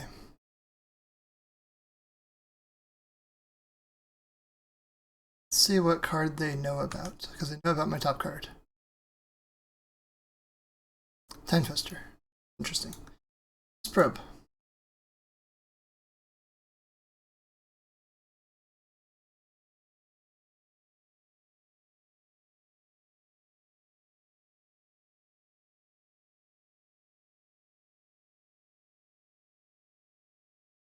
This might warrant a Spell Pierce. But I wasn't about to crack Lotus to defend it, so I think this is the best. Okay, mental misstep with mana is how they handle that. That's okay with me. Play out Saga.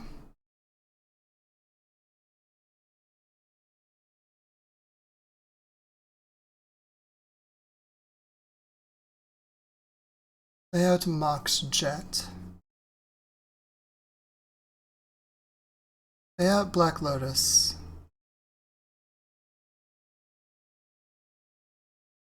I'm gonna play out Time Vault as well, I think.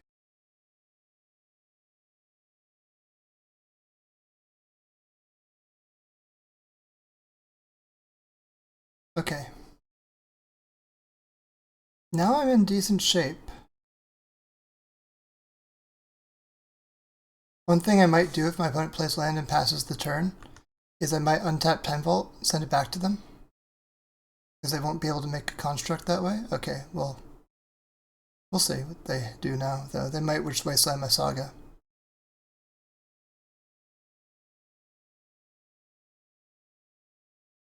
Yep, which they did.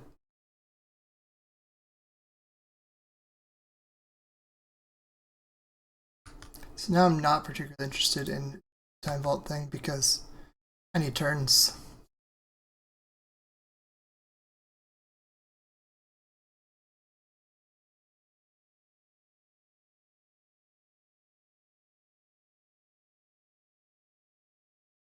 We'll hit the bobble so that they can't just get it back for free. And so right now, I only have 2 cards in my graveyard, so I'm nowhere close to being able to Treasure Cruise, unfortunately.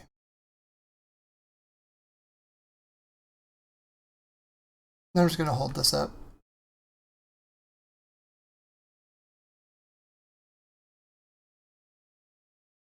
Mox Jet, okay. Bronco? ET. Like that.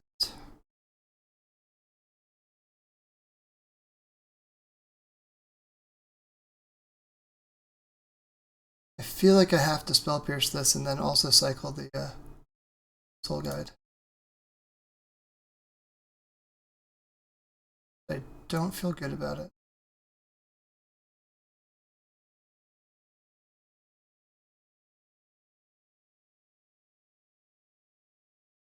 Ooh, feel good about that though.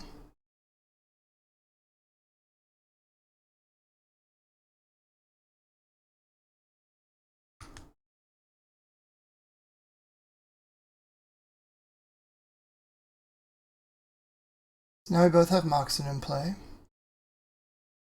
I cannot quite cast a Treasure Cruise. I'm 1 card in graveyard or mana source off of it.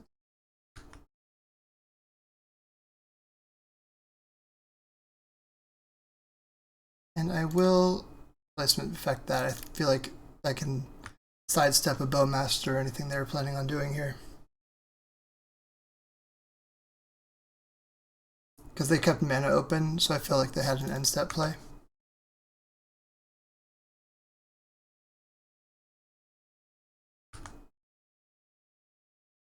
Here we go, so I Time Vault.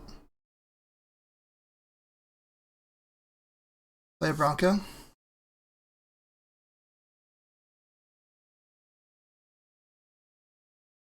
Might get countered.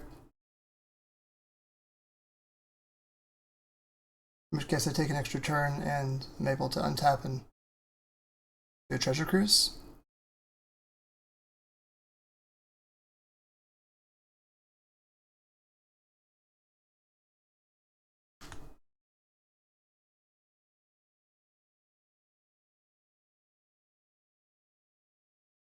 That was a good draw.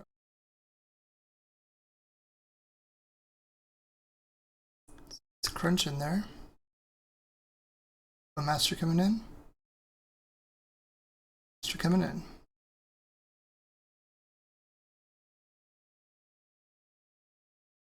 Let's see what we draw.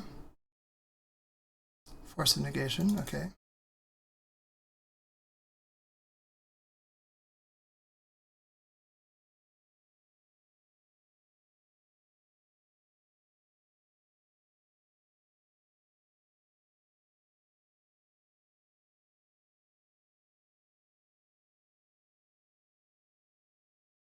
So if this is how they block, I will Bowmaster down the army.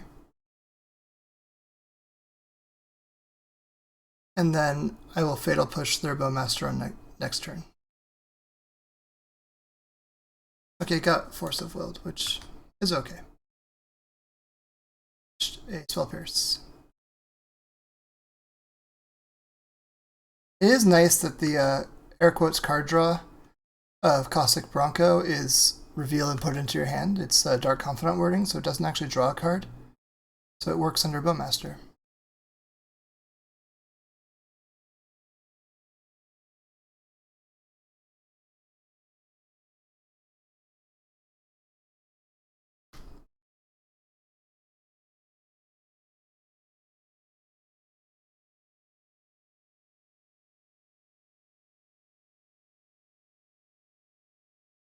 I could do it again where I get an extra turn.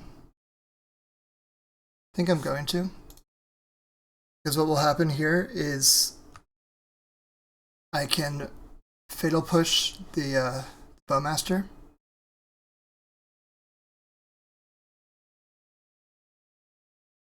I don't want that to happen.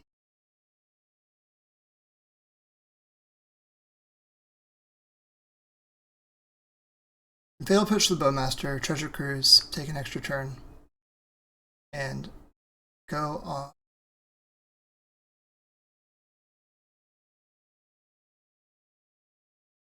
Oh, fantastic. Play this. So I can play Fatal Push around Spell Pierce.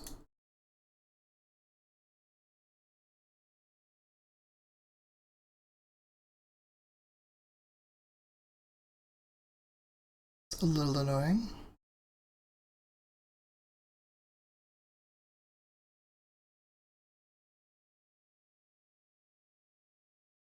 Now that said, do I still draw 3? So I get an extra turn? I think so. 1, 2, 4, 5, 6, 7, I guess. Oh man, all these cards are really important. I think the Bronco is the least important at this point.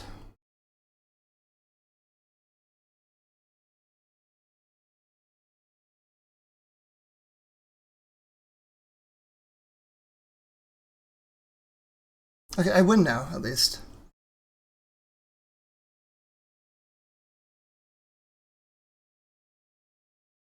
So I play this out. Take an extra turn. Play out the key. And I win.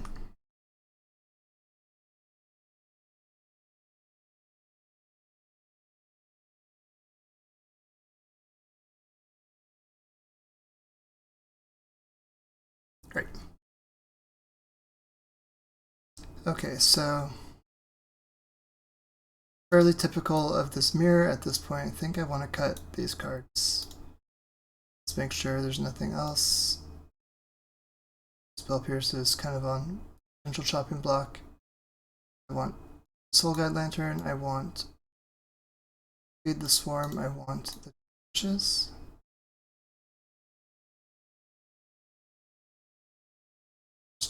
Over Pierce.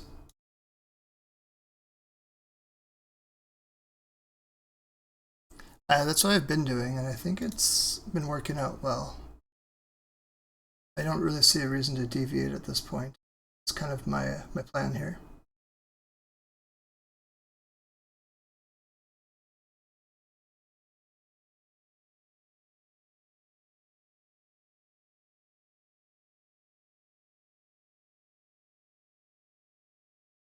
Reveal this. This hand is a little weak.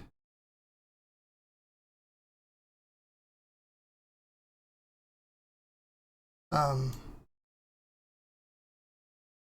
very slow hand. Soft to less. I think I need to mulligan this hand. This hand's not great either, but at least it does things.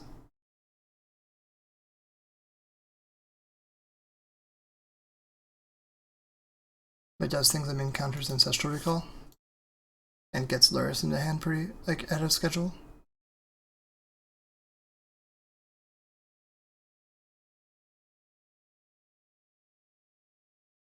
This hand's a lot higher upside with the Mox Emerald.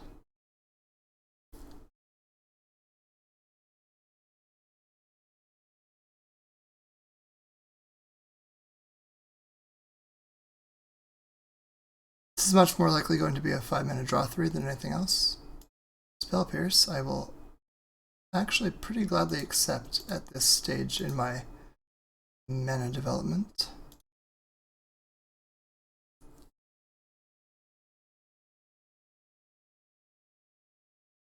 On an off-color Mox like that, and also it gives me something in the graveyard to recur with Lurrus when we get there. Ancestral? No. Strip Mine is nice. We'll see what I save it for, if anything.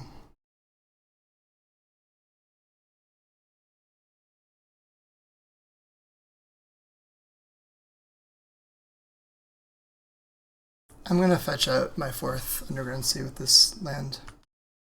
Just build up the graveyard a little bit.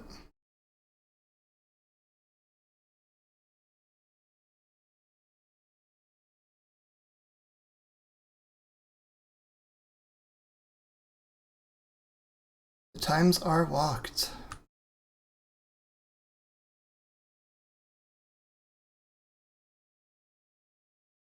And there's a land.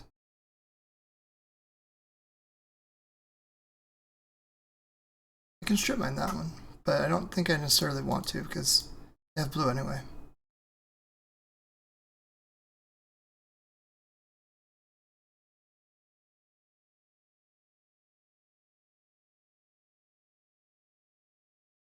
Maybe that's motivation for me to do it. Not doing anything great yet.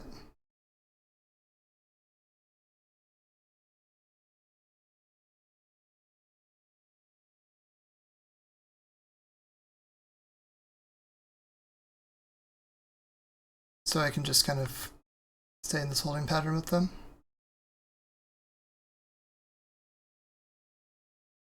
Storm might change the calculus to where I leave it open. I'm not in a rush to put Lurrus in my hand.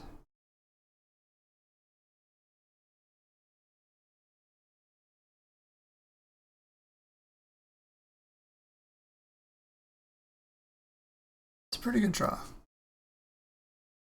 I'm going to use it. Can't Bowmaster me. Wouldn't be surprised if this gets some sort of interaction.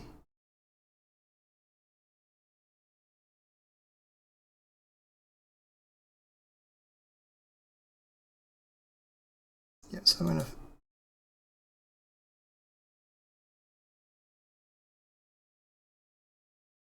pay with life on that. Okay, that's good. And go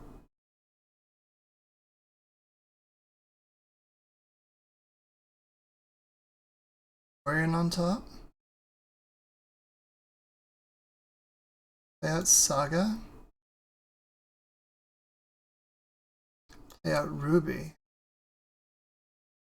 Then Lurrus to hand. And I'm still holding up Flusterstorm.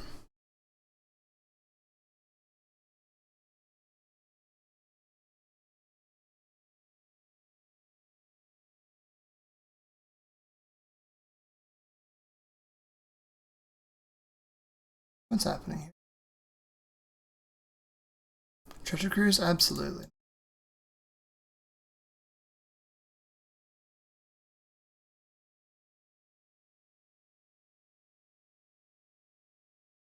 Fluster back? Okay, well, absolutely. I spoke too soon. Treasure Cruise away, my friend.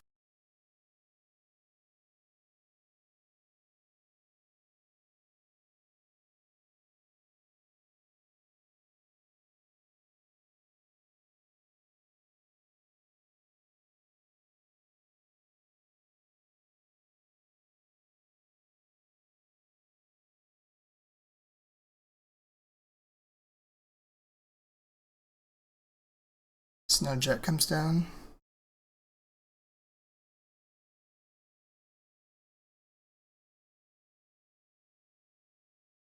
So given that I know I have an underground sea on top,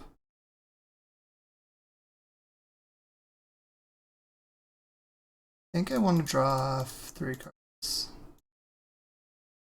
While I can't get Bowmastered for it or anything. Ancestral, very nice. I'll do that too.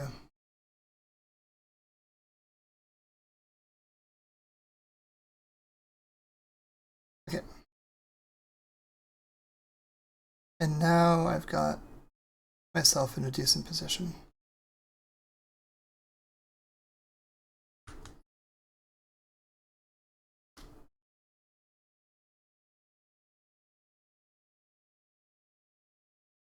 DT, yeah.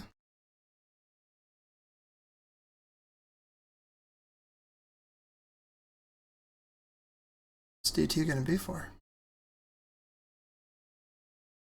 Already used Ancestral and Treasure Cruise. Your graveyard is small.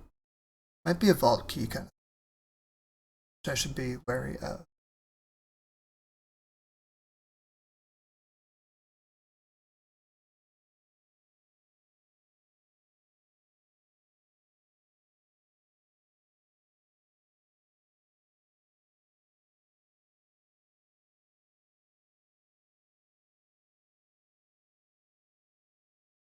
Pithing Needles on the board.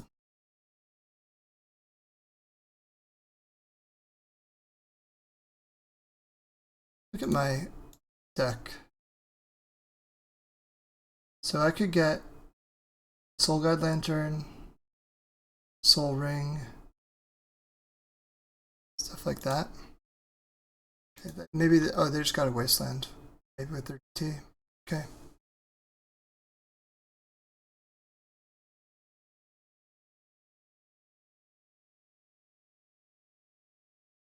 Let's see what's on top.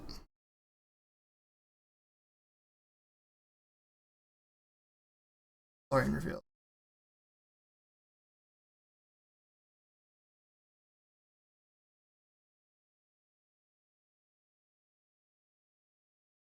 So I have 6 mana in play. 2, 4, 5, 6. So I can do Bowmaster, Lurrus, and replay. So I'm going to blow up the Underground Sea now.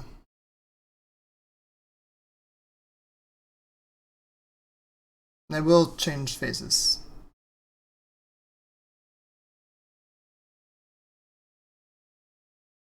Post combat. Bowmaster.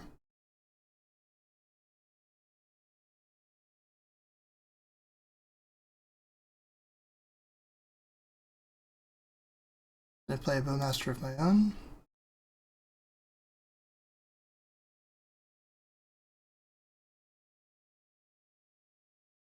I play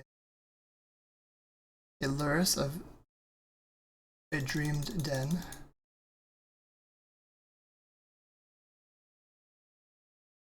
And I'm gonna draw 2 extra cards, just kind of under potential another Bowmaster.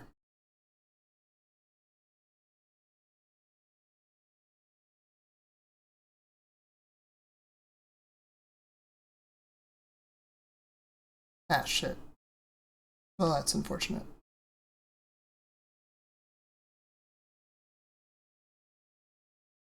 Yeah, this is really bad for me, but I can luck sack my way out of it. That's one way to luck sack my way out of it. Lorien revealed. They land, okay. I'm gonna block this one because if I draw more cards, this just dies. So it's kind of saving me damage in the short run.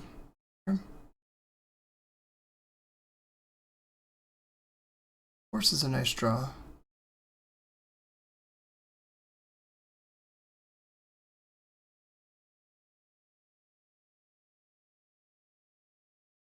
So I have 6. If I play Saga out, then I can hard cast Force through it. I think that's worth it.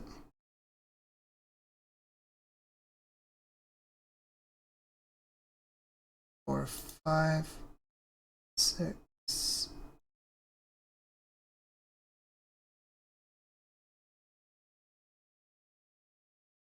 Okay, so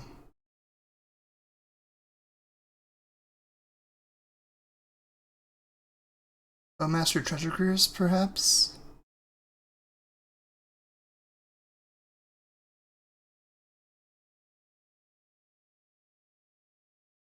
Keep the ball rolling.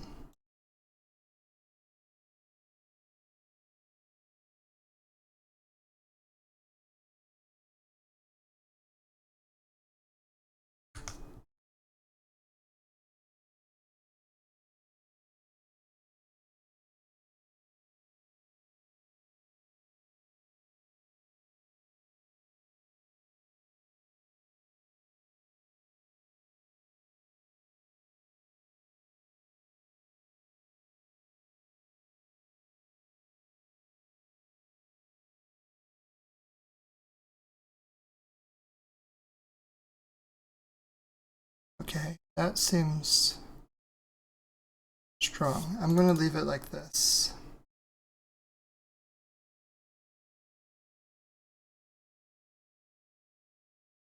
Try to play around a potential spell pierce by just leaving mana open. Not tapping out the Time Vault to expose it. I don't really want my opponent to know that they're dead if Saga ticks up.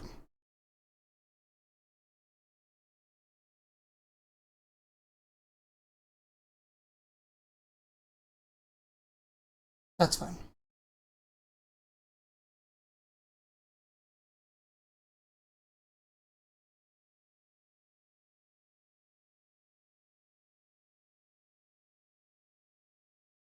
Chump blockers for chumps. Chumps for blockers. Chump blockers for days. Blocking is for chumps. Chump blocking is for chumps. Time Twister. I would rather not.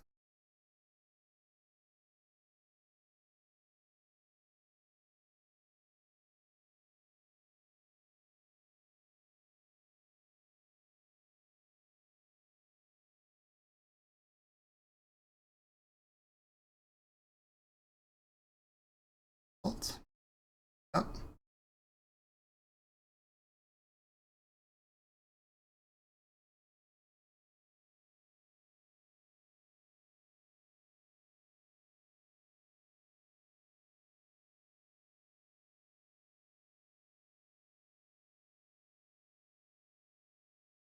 Okay, so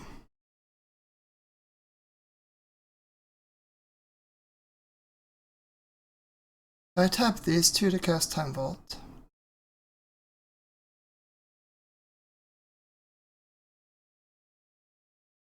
And this taps for 3.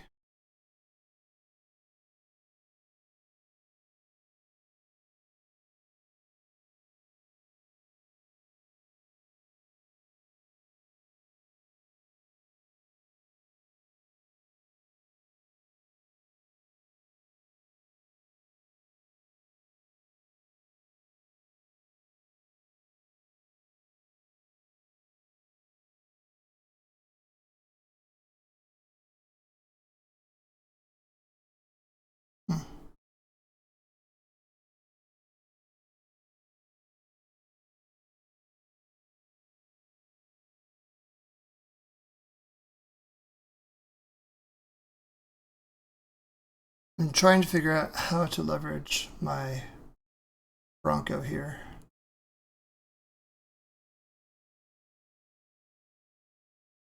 Because this is a 5/5 construct.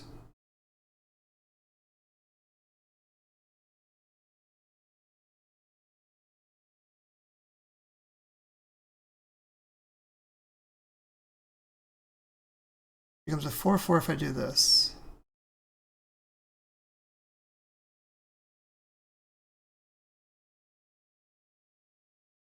Just play the Bronco like this. I hold up the Saga. Yeah, let's go with that.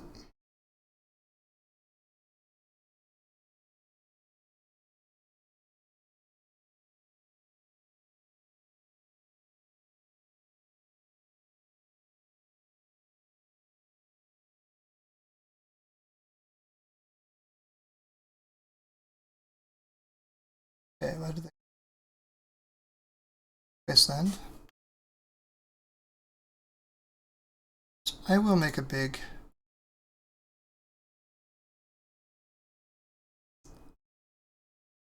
construct now with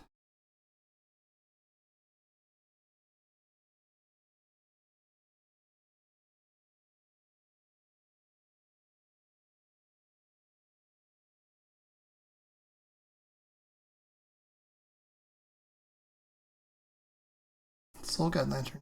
Might be good.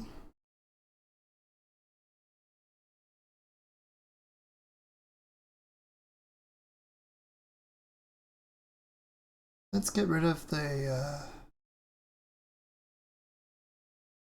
bubble for now, I guess. And figure out how to do this to where I'm getting my mana correct. I also need to remove this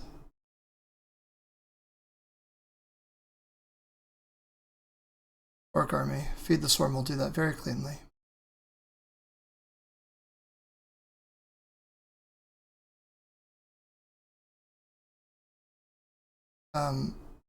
And now I'm going to attack before I get too far.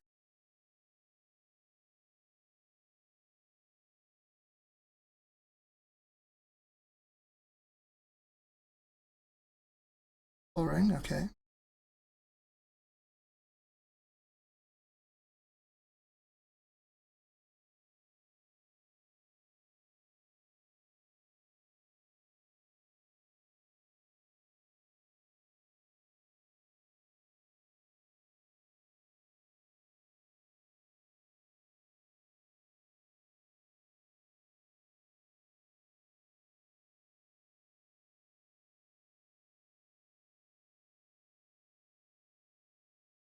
I think I go black, another Bronco.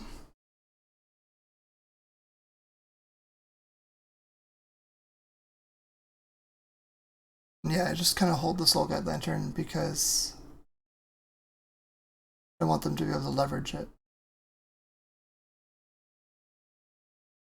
Very likely their last turn of the game. Soul Ring is fine.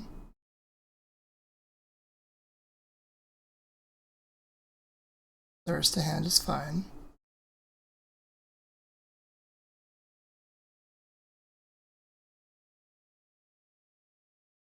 Their last card is Lurrus. Okay.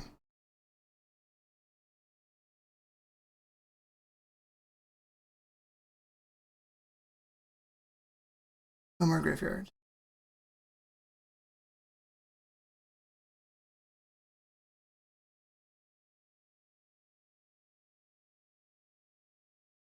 And kill the Lurrus.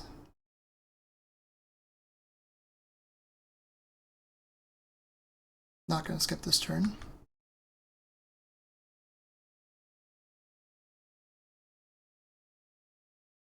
I'm not yielding for whatever reason. So I will make a construct. Saddle.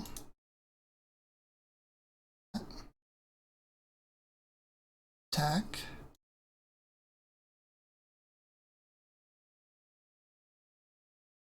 Resistance. Be good. Forcible is definitely good.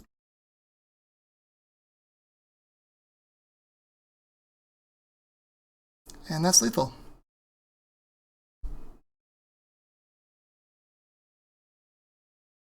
Very cool. We got the match. And we're 5-0. See you all for the next one. Alright, and here we are for round 6.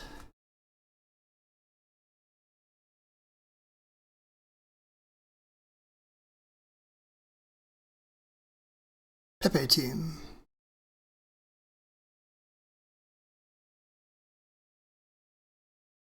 It's 5-0.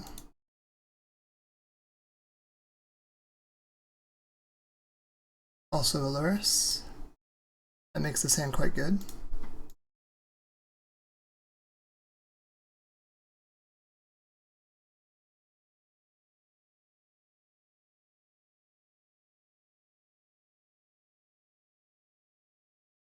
Like we've talked about, the Lotus Lurrus thing is nice once you get up to 6 mana. Although also Spreading Seas Lurrus is cool with blowing up Ursa Sagas. Got Force of Will protection for things going awry. It's just a solid, well-rounded hand. Looks like we're both keeping 7.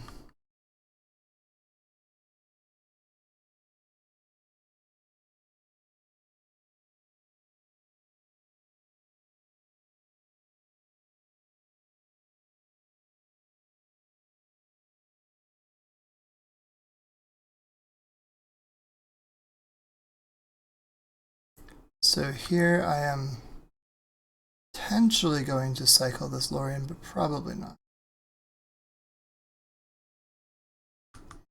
The idea being that I would like a 3rd land to go off with to do Lurrus things, but it's also a decent draw 3. If we can get there, which with Lurrus things we should be able to. This I will Spell Pierce.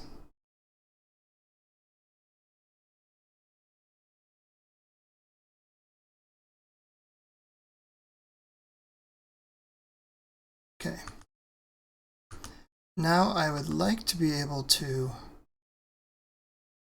Spreading Seas this Urza Saga.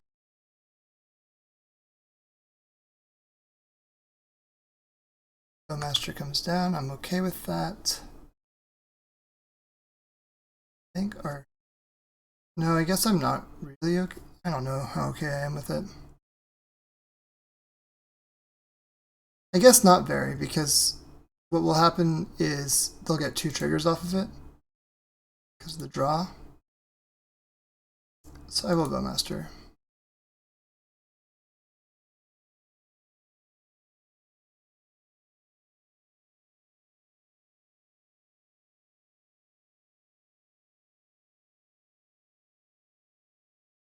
Now I can cycle one of these Loriens, now that I have 2 of them. Yeah, it's my 2nd turn, so I don't get to play a 3rd land.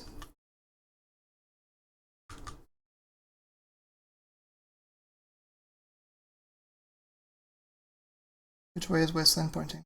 Color sources? I'm doing in that game.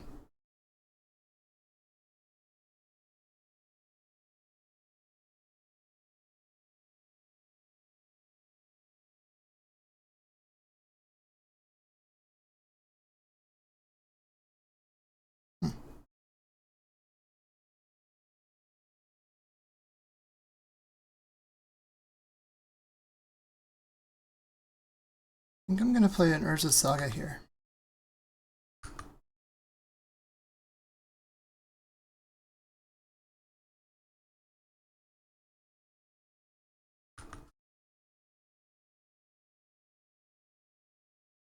I kind of like to keep this Lorien as a force pitch, and because I intend to use this time walk to time walk.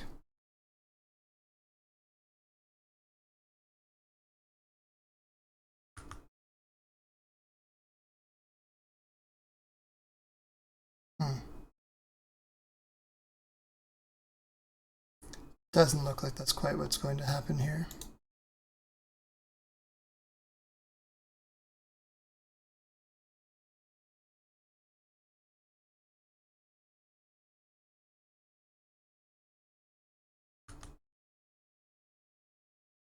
Okay.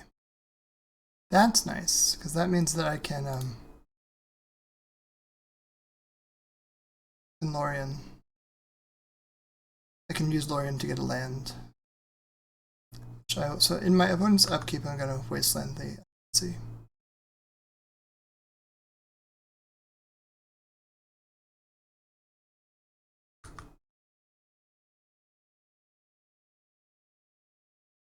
Okay.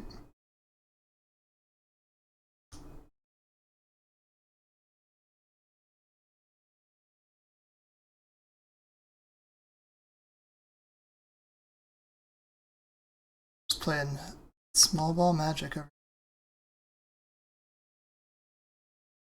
That's pretty good. I'm going to start with the time walk here.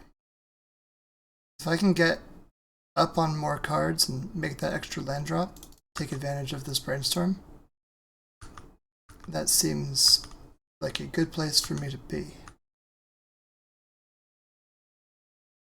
Nice, now we're talking. Okay, so I don't really need Manifold Key, and I don't really need a Ruby at this point.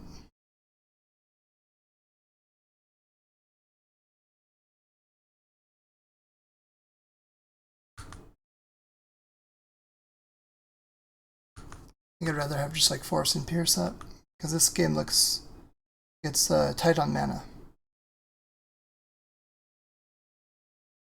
And that said, I might want to redraw the Ruby.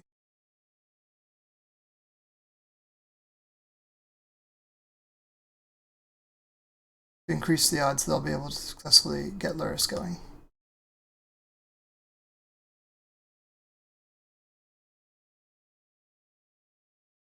So I'm going to consider that.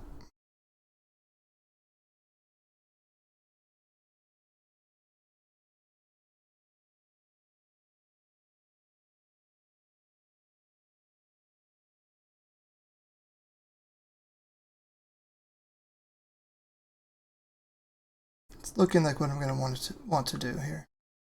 Draw the Ruby.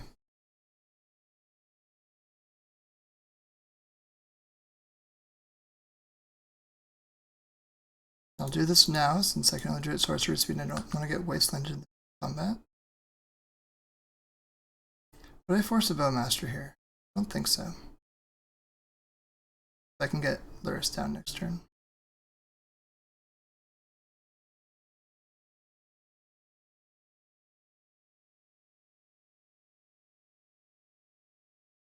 Dress Down's an interesting one to spell Pierce. I think I'm going to, just because of the way that this game is played. Clearly this matters. They have just maybe like a Brainstorm in hand they're trying to clear. And it also cantrips them, so I mean I am trading card for card.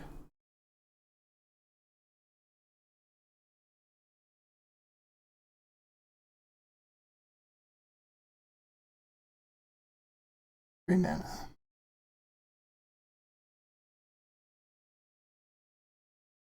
What you got for me?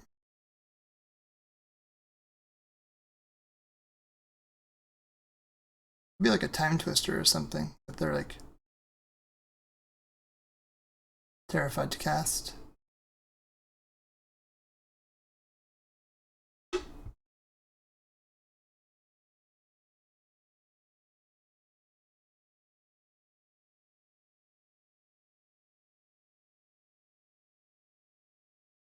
I can see it being Time Twister as the spell, given how hard they're thinking about this. Now, would I let a Time Twister resolve? Obviously I could force it, but if I force it, now I'm left with Lurrus and I guess Spreading Seas and Lotus to interact with my opponent. Meanwhile, if Time Twister did resolve,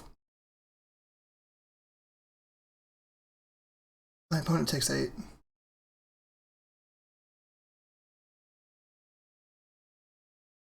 Well, I'm forcing a dig. That's easy.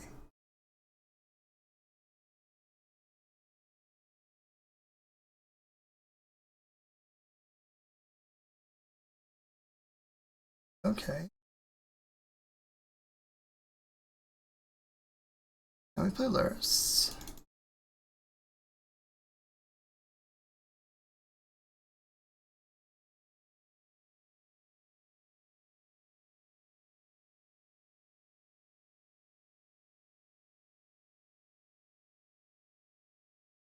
I'll play the Bronco. At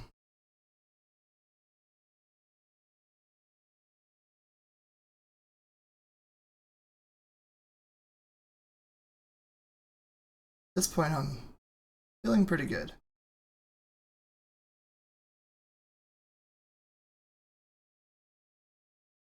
Jet off the top. Lurrus to hand.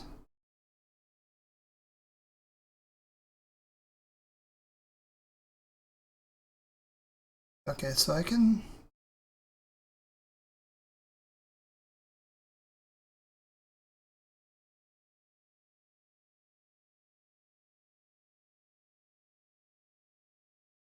I'll attack first. The random card. Or make a decision. Bowmaster, nice.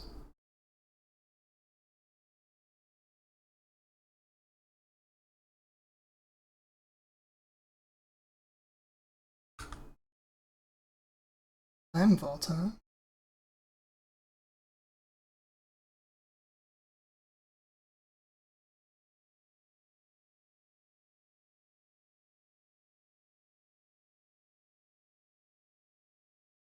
So at this point, my opponent is in some sort of trouble.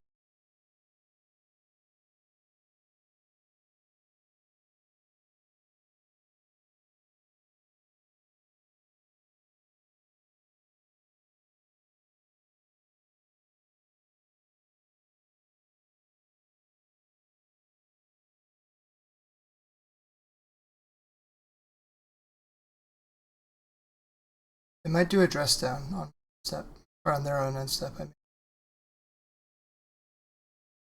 At which point I will play out a Bowmaster.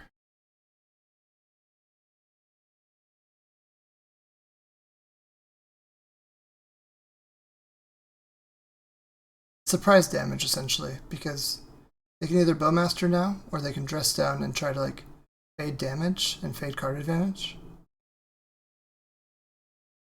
But not knowing about this 2 damage is pretty important for the math of whether or not they should Bowmaster or dress down, because I think if they dress down, they still lose. Because I just cast the Bowmaster in response.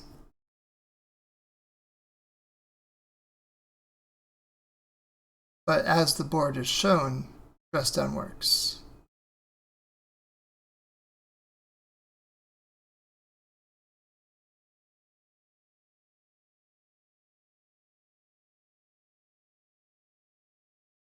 I guess they Bowmaster. Kill a Bowmaster? Kill me, shoot me for 1.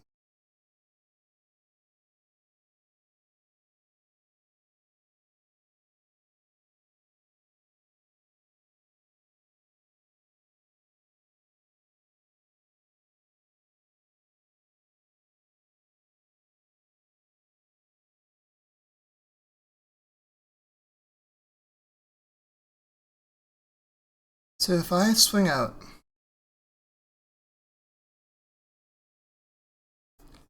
opponent could block trade.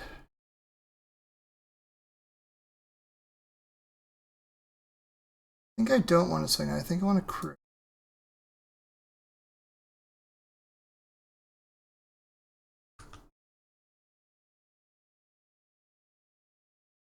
Ooh, that was nice. Flip to hit. I had to flip something that dealt some damage for this to really go lethal.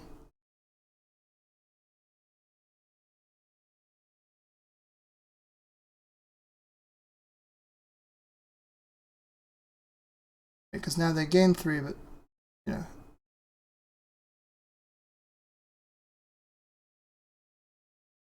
It's all fine. 1 part fine, 1 part damage.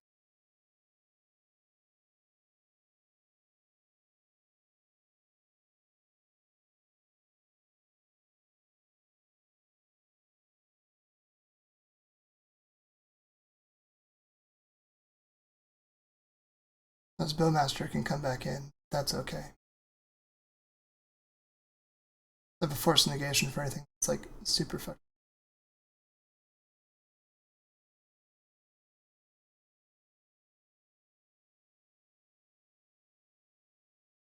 This is tense.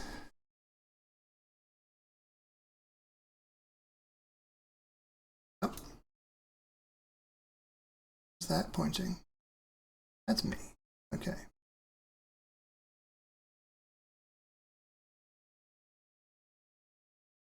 That all makes sense.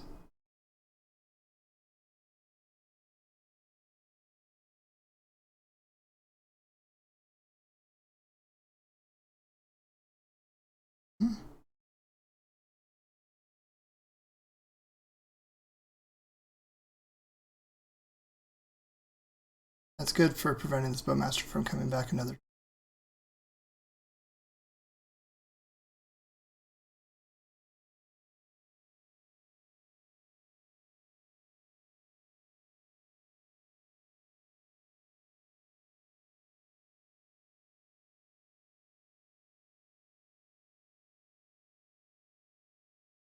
Whew. That was a nice hit.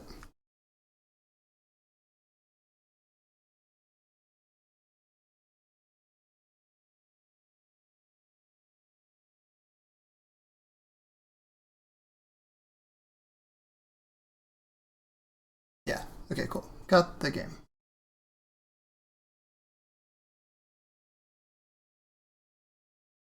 So I want Soul Guide Lantern. Fatal Push, feed the Swarm. I want Fluster Storm. We've been down this road before. Don't want Vampiric Tutor. I want Twister, the 2 Fawns, and I'm cutting 1 Spell Pierce to fit the Fluster Storm.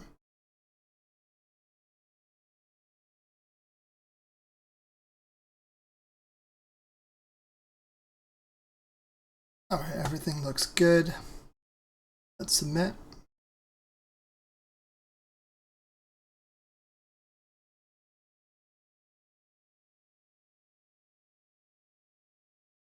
Bow.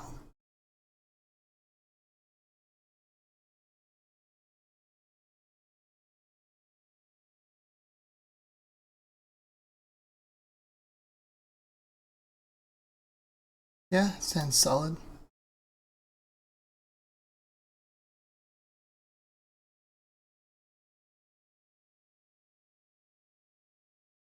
It's got the answer for an Ancestral. Another answer for BS. It's got a Fatal Push for a creature. Doesn't currently have a great answer for Saga.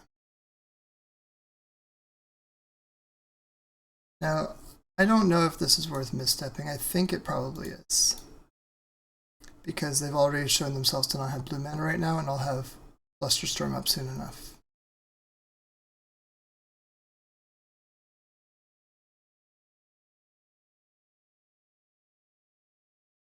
Play Bobble first, and I'll look at what they have. A Null on top. Artifact or enchantment spell.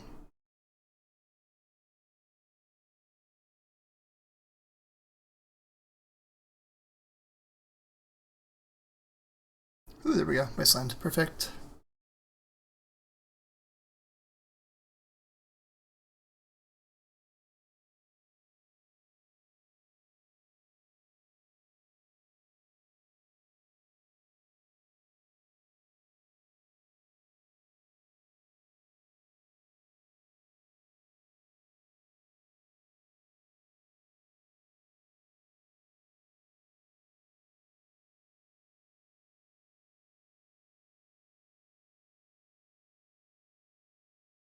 So on the, if they tap out to make a construct, I'll Wasteland.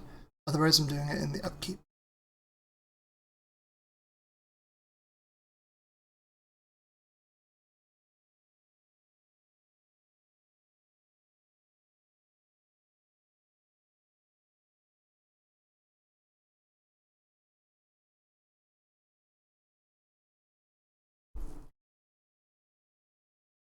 I'm going to be soaking up quite a bit of damage from this construct over time, I think. That might change the calculus on that a little bit. I think I might just have to Fatal Push it because it's going to get out of hand otherwise, because more constructs are coming.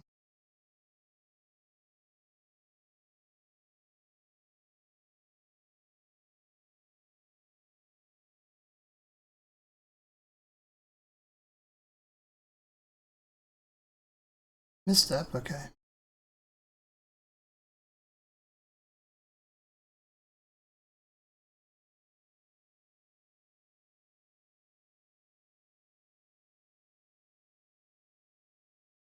Let's see if we can find something that helps us get out of this. That wasn't quite something that helps us, but not a bad card. I mean, it's not good, really, but trying to see the silver lining here. I would like a dress down. I think that would be one of the best ones. Though a null does kind of answer that.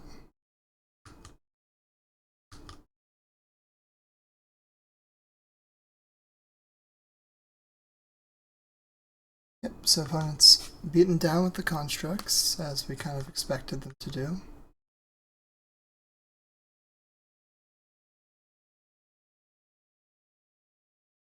Saga of Our Own isn't bad.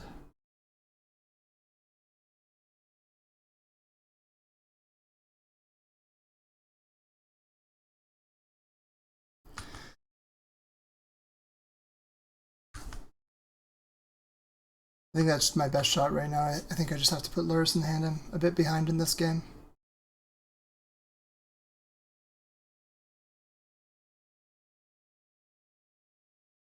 A lot of damage right now. Taking 10 on board.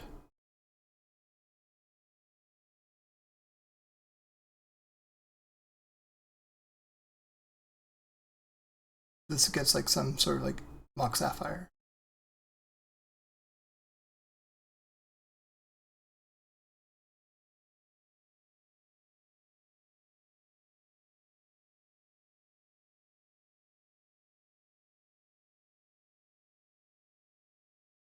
Mock Sapphire is probably what I would pick if I were them.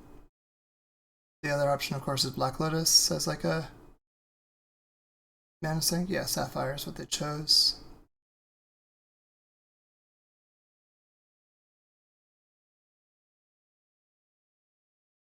So now they're hitting me for 12.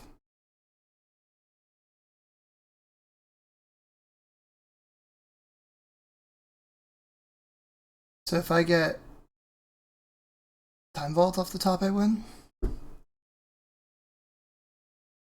Rest down could be really good. Spreading Seas is probably not it.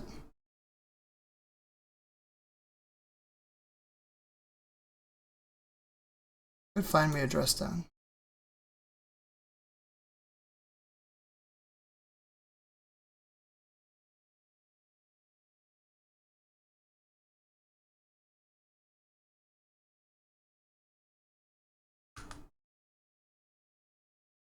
ET.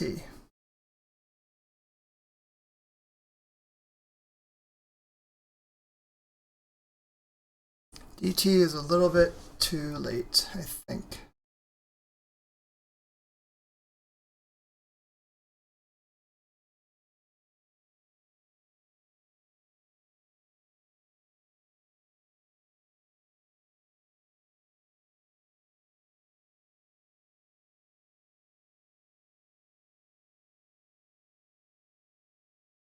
We'll cast it. I think it's my best bet. Like, if there's something in my deck right now that answers all of this.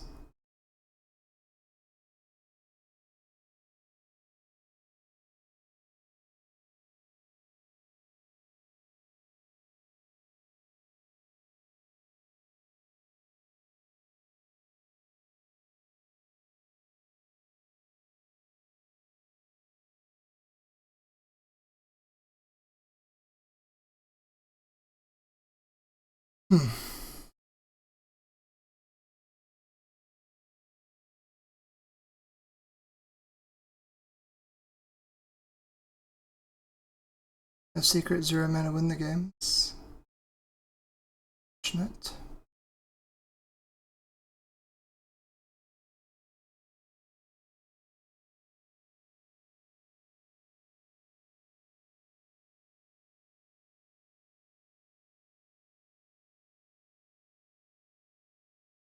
Okay, they had a Force of Will too, and they pitched Storm to it.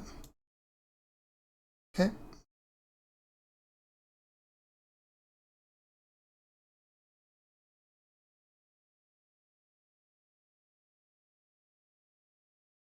I don't think anything changes.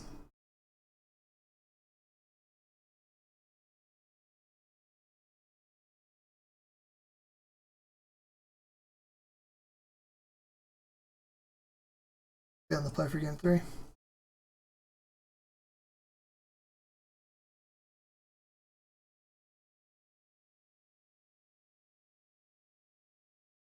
First, yes. Lurrus. Boom.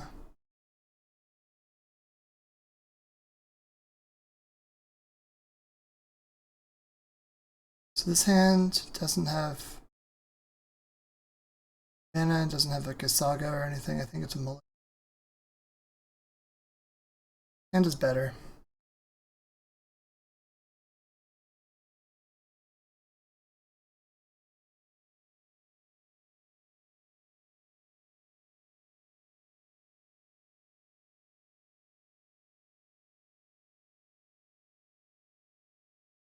I kind of want the Time Vault because it lets me Academy tap for extra mana, which means I can go off harder.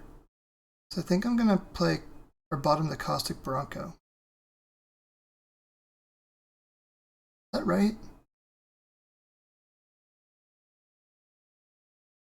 Or should I? No, I think I need to bottom the Time Vault.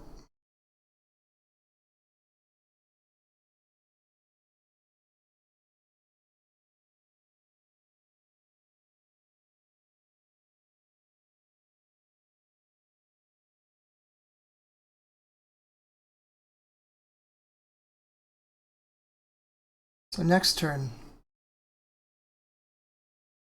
I can do Bronco and things. If I draw Mox, I could potentially even Lorien Revealed if I wanted to, like draw 3.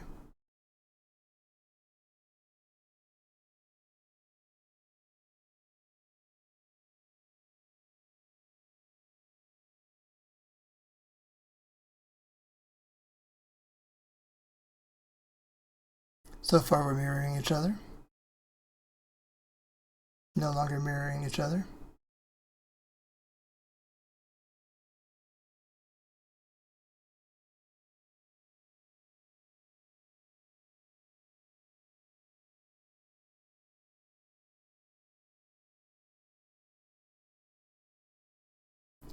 This saga, it kind of restricts what they can do. Play a Bronco out. Try not to expose the Academy unless I have to.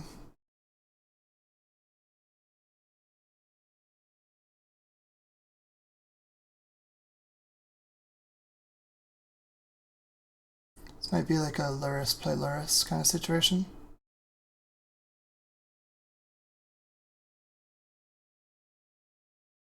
I will fight over.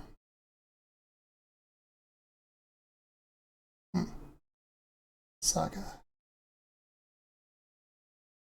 That might be a Lurrus play Lurrus, but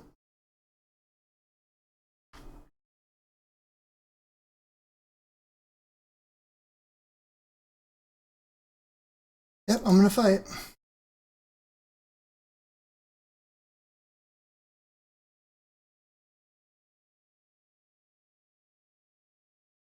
Gonna force us back.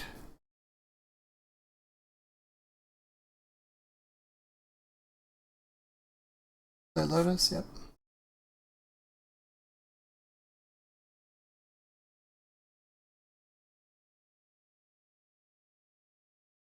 Okay, what's next? Don't do that. Okay.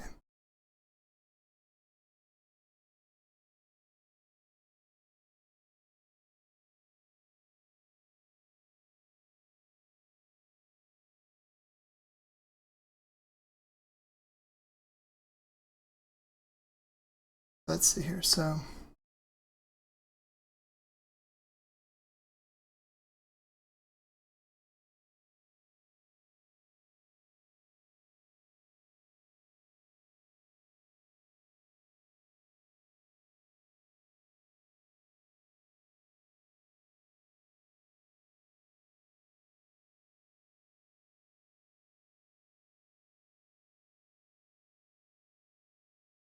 think I can just do this. I don't think there's a benefit to using the Saga now, because I don't have 2 black mana to cast the Lurrus regardless of what I do.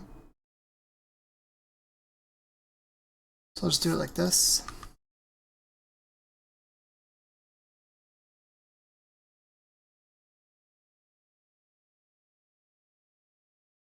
No point pre-exposing the construct to something at sorcery speed.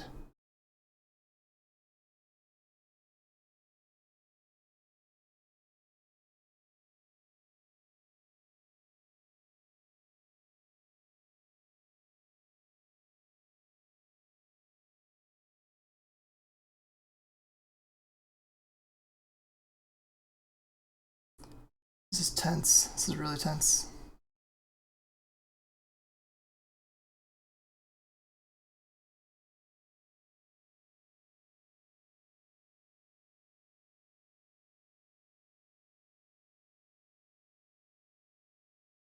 Whew. Winning in for top 8 here. If I win this, I'm 6-0 in a 7-round event.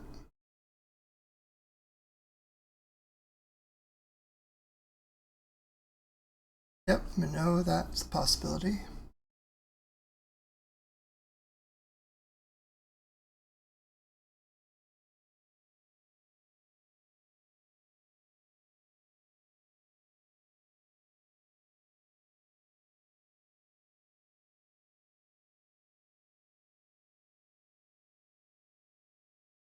Yep, I can recast it.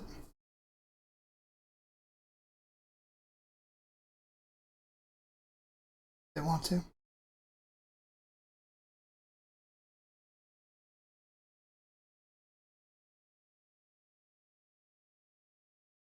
That's bad for me. That's really bad for me.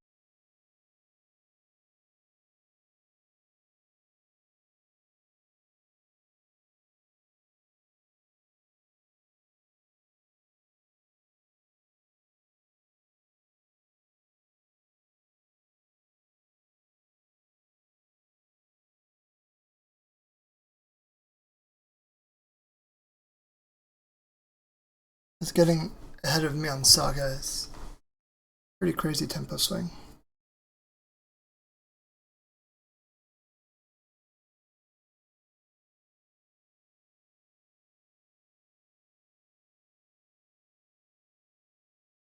So I will make a construct here, just in case they find needle.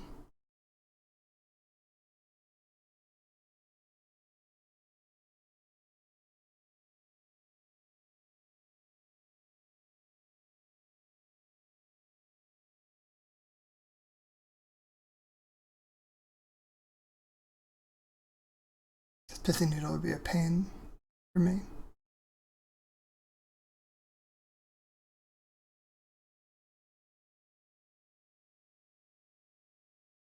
Bobble. Okay.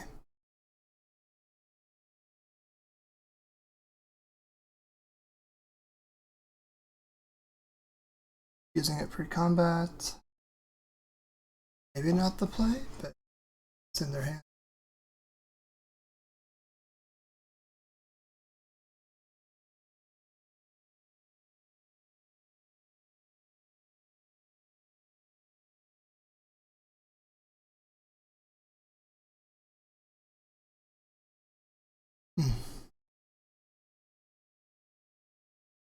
Tense game.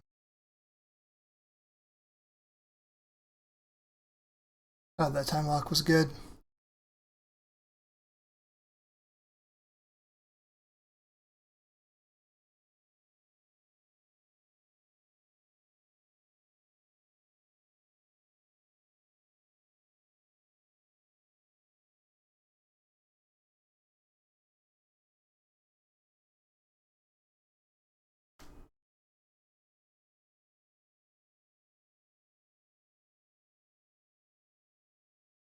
Yeah, that's pretty good.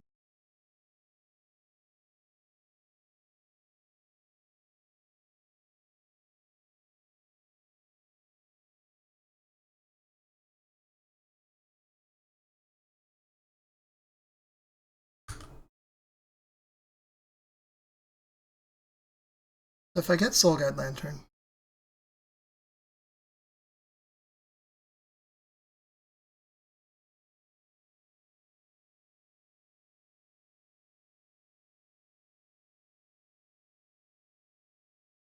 how much does this tap for? So I have 4 mana off this, so 4/5.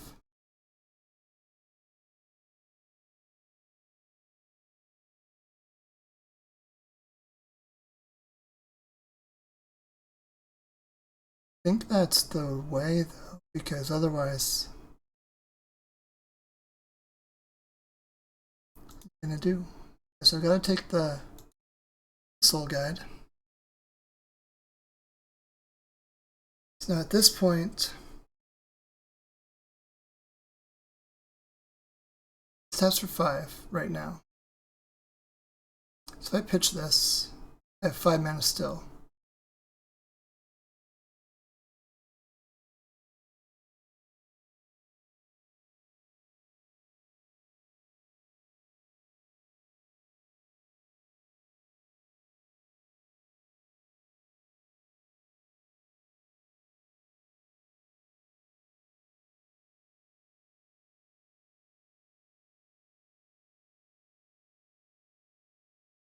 So this is Bowmaster.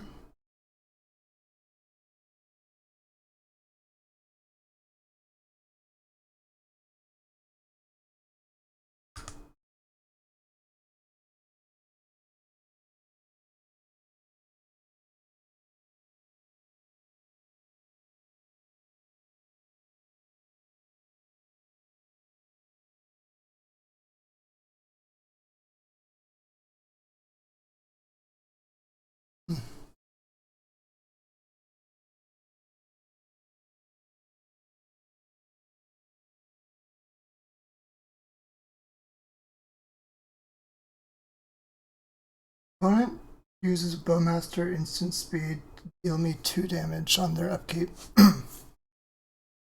Does that matter too much for me? I don't really think so.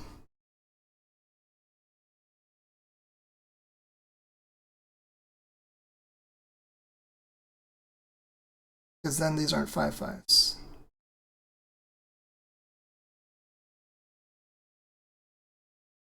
Better just to have them as 5/5s.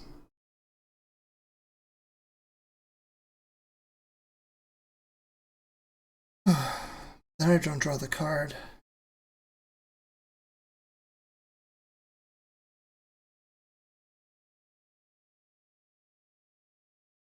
I'm going to leave them as 5/5s. It's a really hard decision.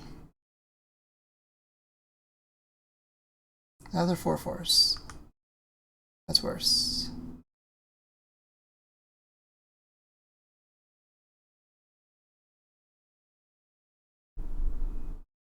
Okay.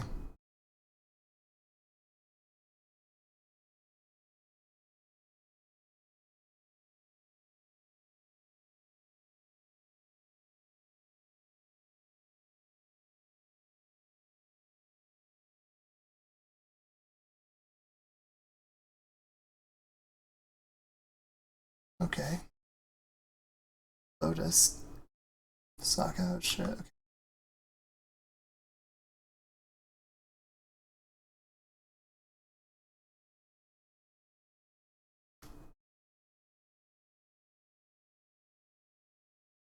Let's see what's on top of their deck. Dig through time. Holy shit.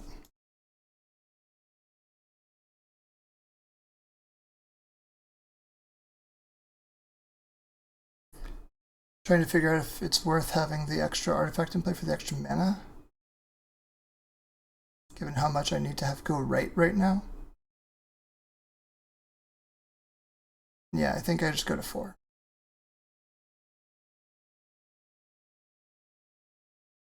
I don't think there's a big difference in life total.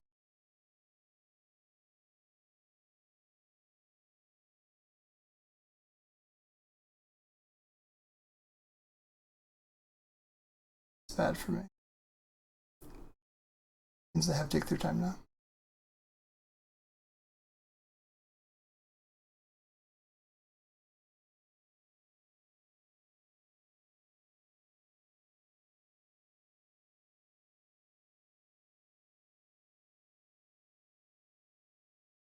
So I go to 1 here. Go 2.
They dig here. And then I try to dig myself out of a hole. I'm super dead.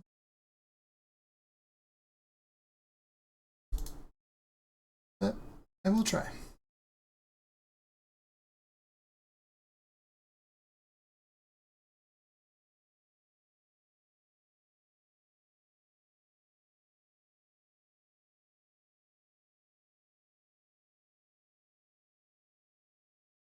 Okay.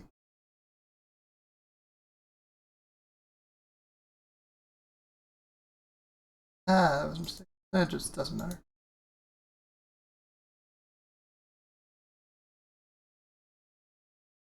Should have passed phase.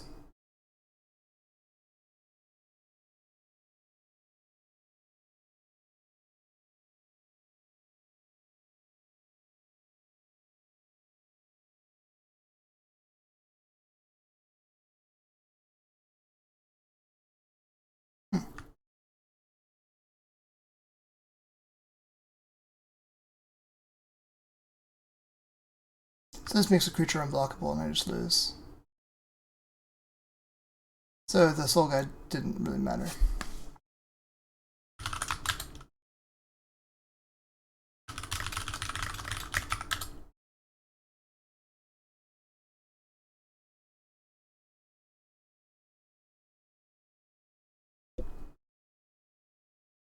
Oh yeah, and my opponent got a bounty, which is in these challenges, first person to beat me, I'll send them the code. Opening up a private chat window with them.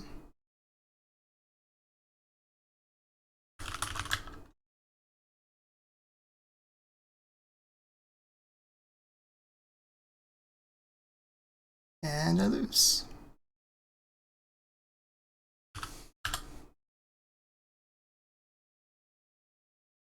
Bounty.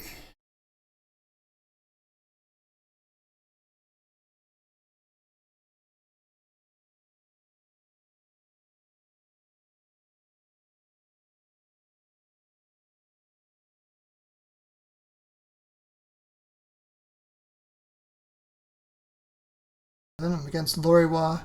I don't know what deck they're on yet. Just played a couple turns. I resolved a Time Twister after playing out some lands. So that's where we're at right now. Catching you all up. We're still in game 1, obviously. Yeah. Lurrus and I are both 5-1, playing for top 8. So they're playing out a Black Lotus. We'll know a lot more about what they're playing as soon as that taps or something. I have a feeling it's initiative, but I'm really not sure.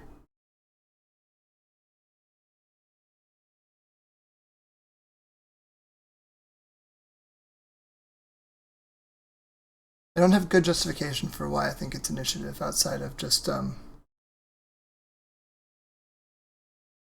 sequencing of the strip mine, I guess. But then why do they not keep like a good turn 1 play?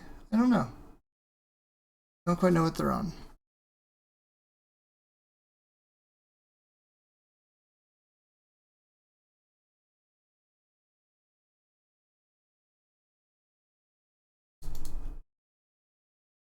Null Rod, Aggro Shops, Initiative, still be either. Sphere, okay.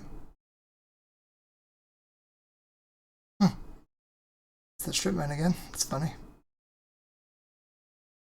Not often you get to have two strip mines in a game, but the initiative, or sorry, Time Twister is a good reason to do that.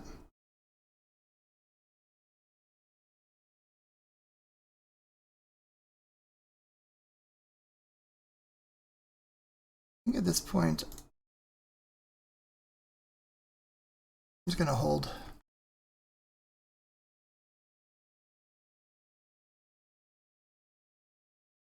I can technically do like a 2-mana Fatal Push with a activation. Ghost Quarter. So they're on shops. Some form of shops.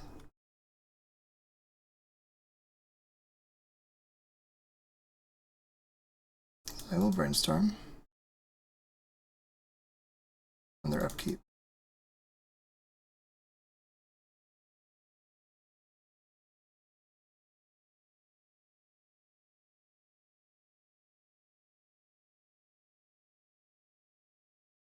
So put away Island, Soul Ring. Now I have a Force also, which is nice. Ancient Tombs. Now they're off to start being able to do things.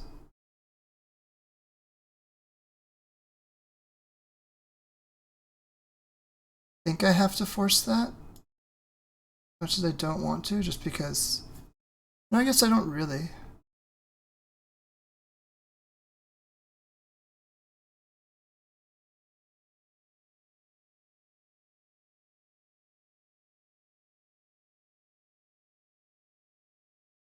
Yeah, okay, spheres.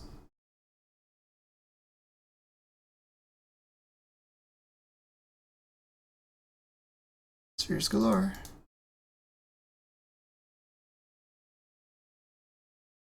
Four mana Demonic Tutor. Not going to use that quite.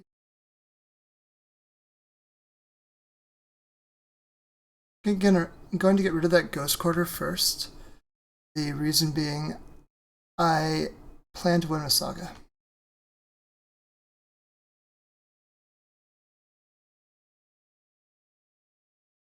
Thorn.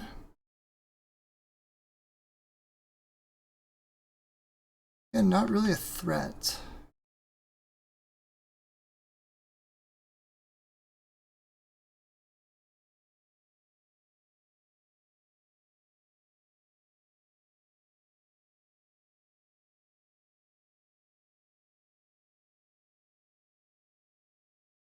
So I could go Shields down right now and just DT for Academy.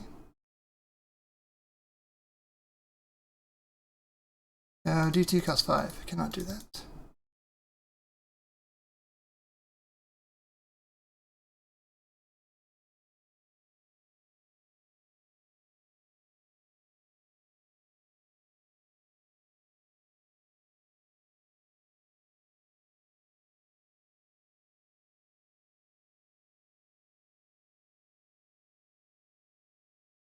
Touch tool's kind of nice. Play out the Wasteland. Not going to DT for Academy here because I really just kind of want the creatures.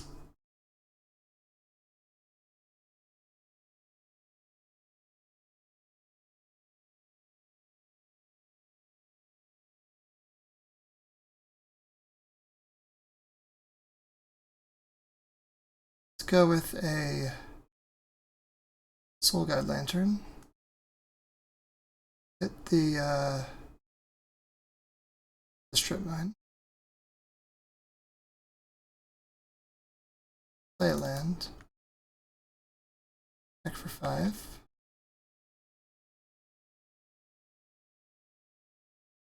I'm gonna Wasteland. This is the last turn of the game.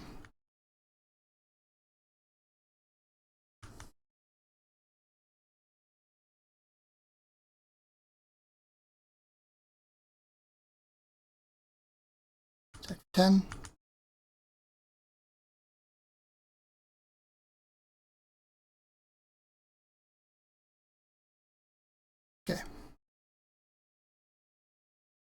So now to look at what Sphere Shops, like Aggro Shops, usually plays. I want Force of Negation, I want a Null, I don't want Flesh Storm, I want Steel Sabotages, I want Mindbreak Trap on the draw for sure. Tab is like a maybe. Gauge is pretty meh as well. Pithy Needle's kind of good at not getting like waist locked or whatever. Feed the Swarm is maybe mid, but just makes it depending upon what I need to cut. Right now I'm kind of also going into MTG Goldfish and looking up what a deck looks like.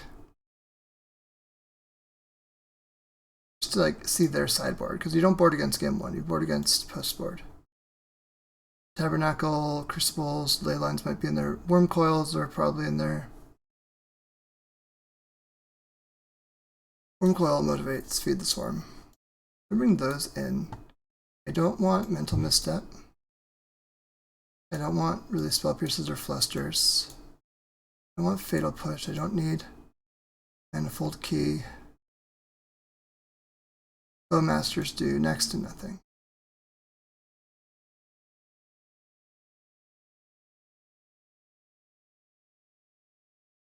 Now, Fatal Push has targets, like Patchworks and stuff like that.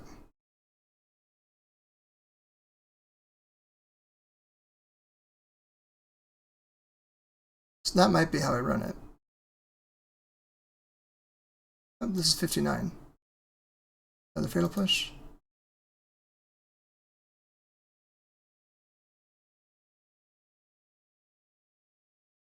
Sure.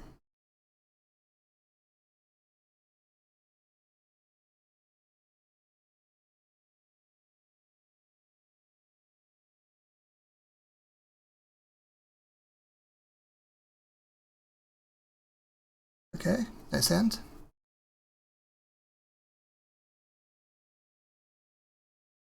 Got some jewelry in it.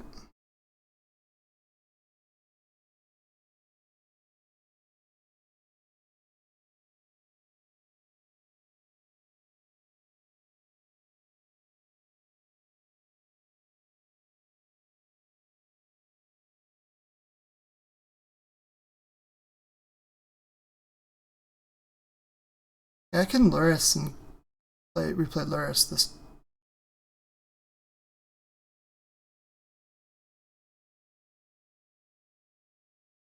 That's gonna be what I do.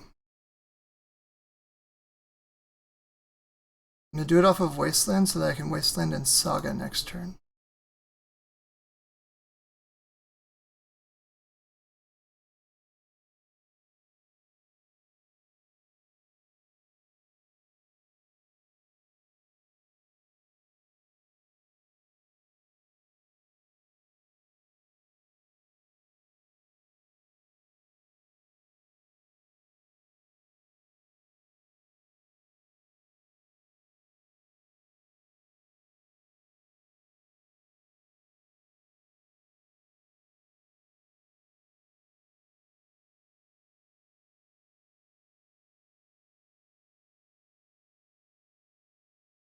Ideally, I don't have to force anything. I'd really like to get this dig through time go.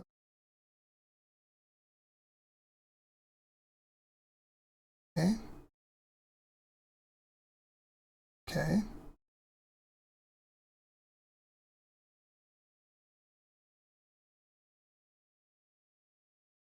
How much do I care about Crucible of Worlds?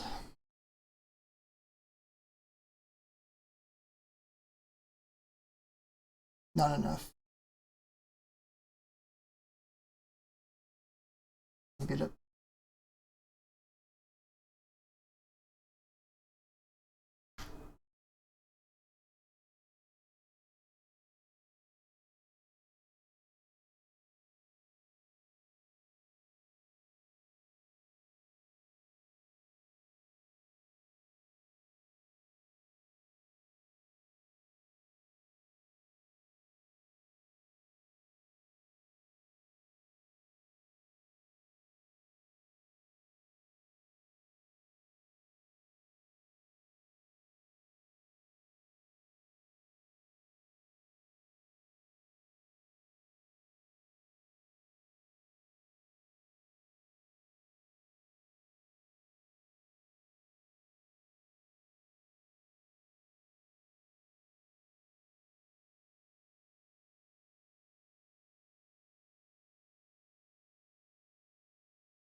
I land this turn already. I think I want Vamp for Dress Down.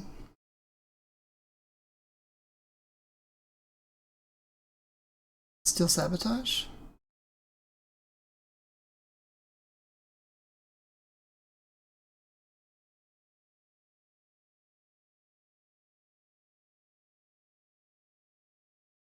Yeah, let's do that.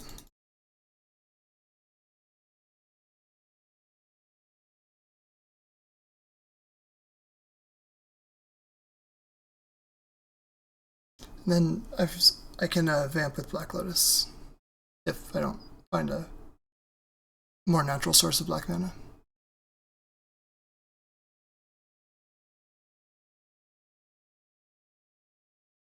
I also like bounce Crucible back to him, but that doesn't really do anything right now. Much more inclined to counter something.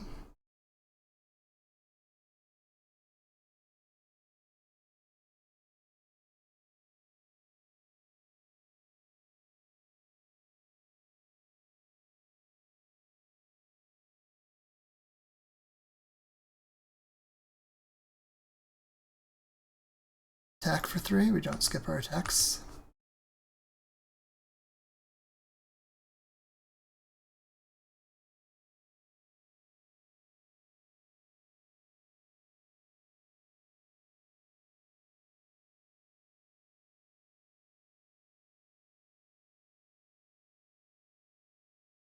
Yep.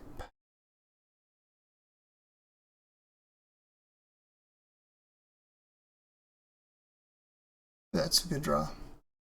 I could immerse a Saga with that.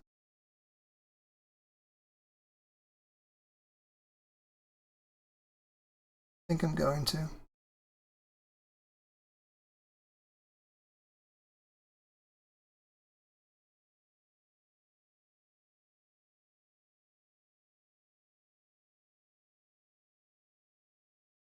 Trying to figure out if I want the Saga to be played out for any reason.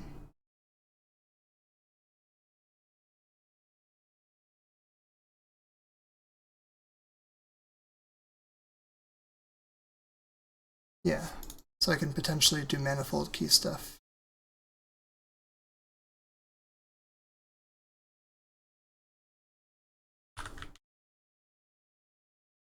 Urza's Saga. Now I attack.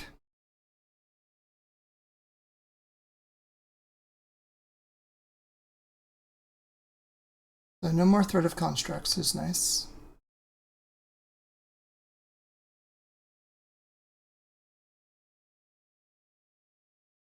Obviously they can play Wasteland and reuse it.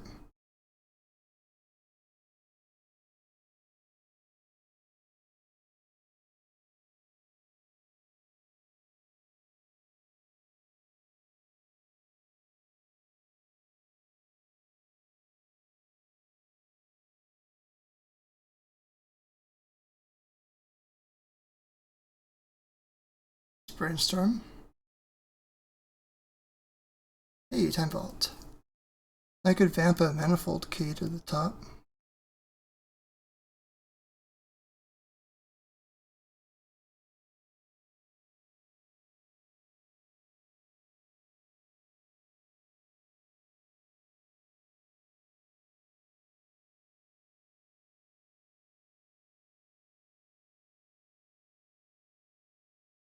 And I'm gonna do it.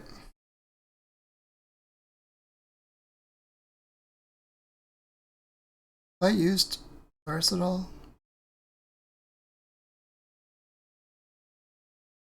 This turn? No, I have not, I think. I don't want this to get a Pithy Noodle on it, so I'm gonna hold off.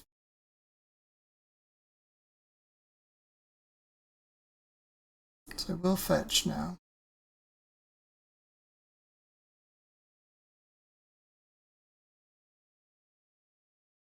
We'll see what they get, right?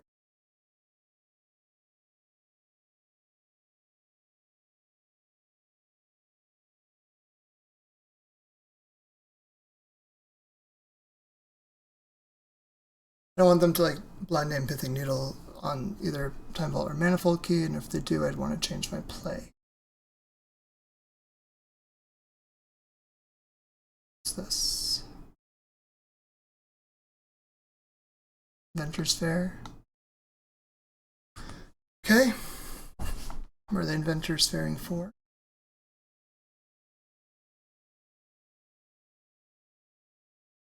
Cityscape Leveler.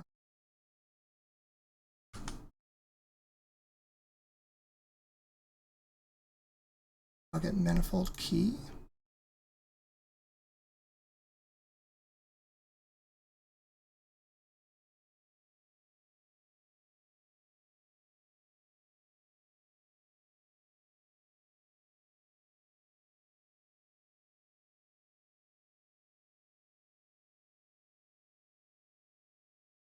And now we take all the turns and we win. Yeah, we locked up top 8. Very cool. We'll see you all for the quarterfinals. Everyone, we're back for the quarterfinals. I have revealed Lurrus. My opponent did not. This hand against Bergamo 83 plays Esper Tinker and Shops. Basically has a lot of big turn 1 plays that this hand can't answer, so I'm going to mulligan it. Ew.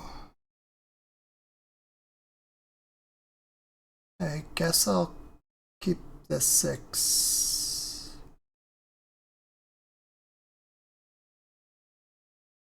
That's reasonable magic.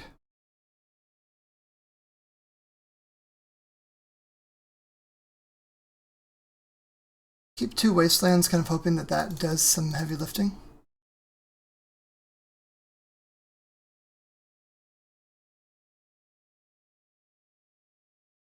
Shops. Sphere. Boundary Inspector. Oh boy.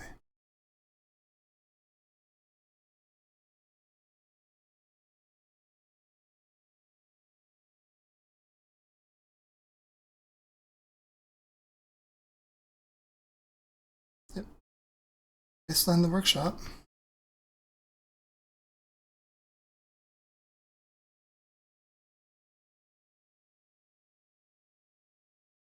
See what comes next.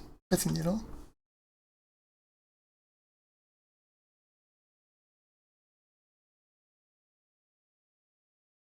Wasteland. Okay. Okay, no other stuff.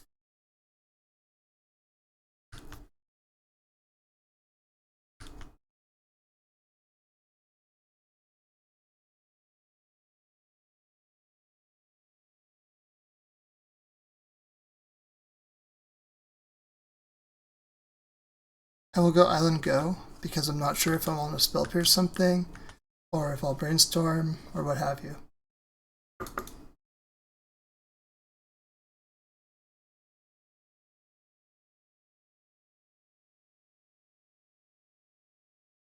I Brainstorm?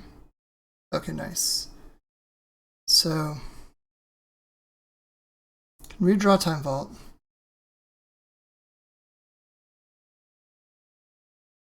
So if I go, put away Flusterstorm, redraw Spell Pierce.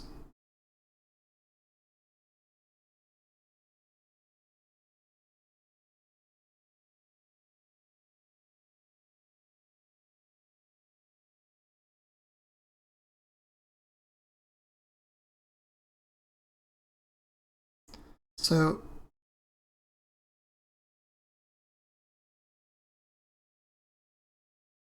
I think I want to play out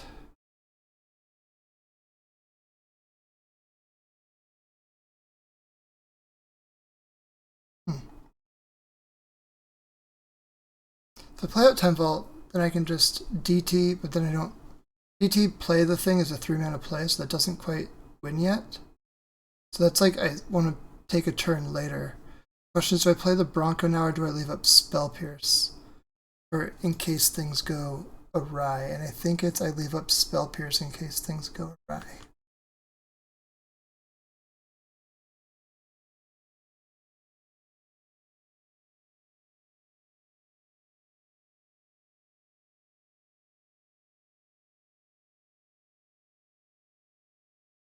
Yeah.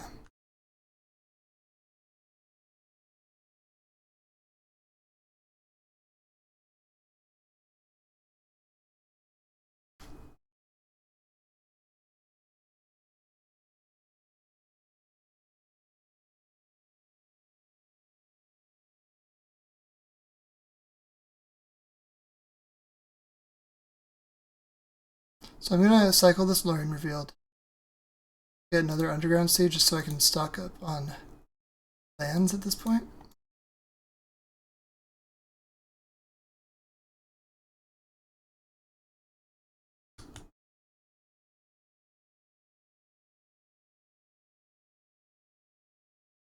Oh, cool. I guess I would have won if I had gone for the other play, but at this point, not a big deal.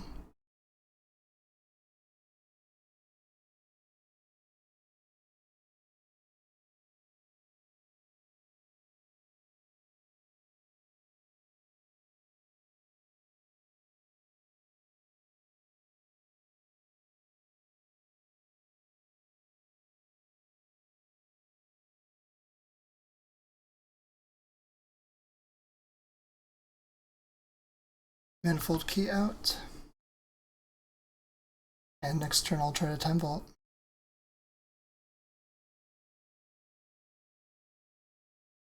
There's a saga.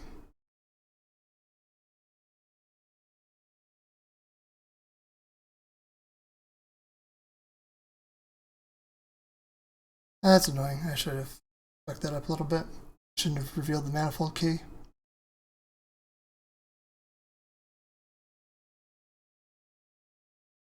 That's okay. Maybe. Might have cost me the game, actually. Might not be okay.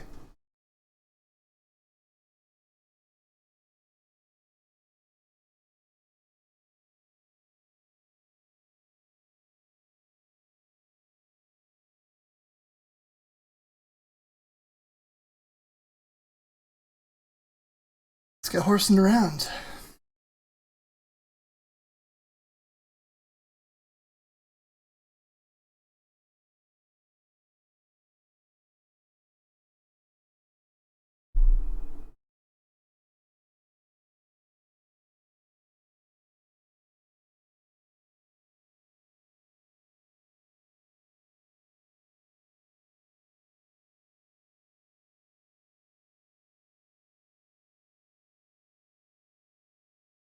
What are you doing?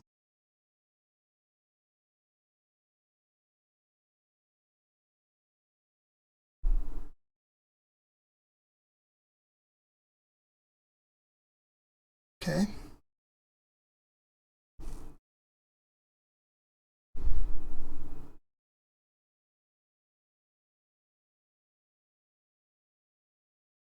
Double key, yeah. Makes sense. I screwed this up a little bit.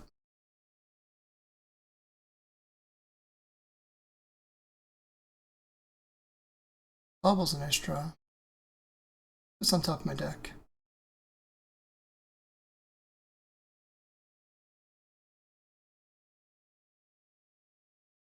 Strip mine.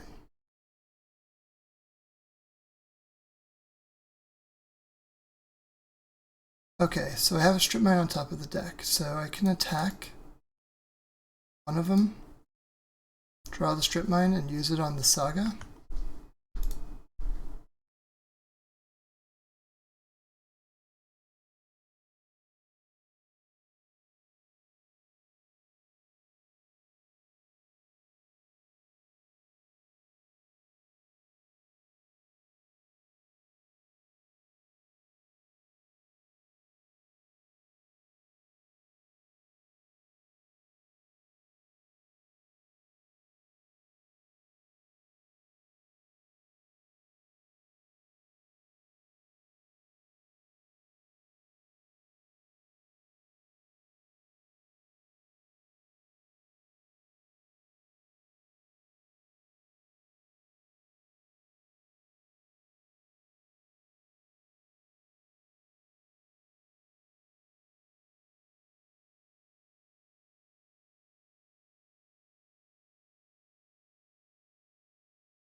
Nice. Force of will.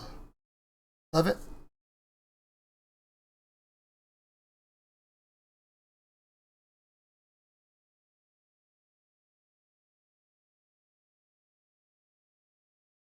I'm going to block this. 4.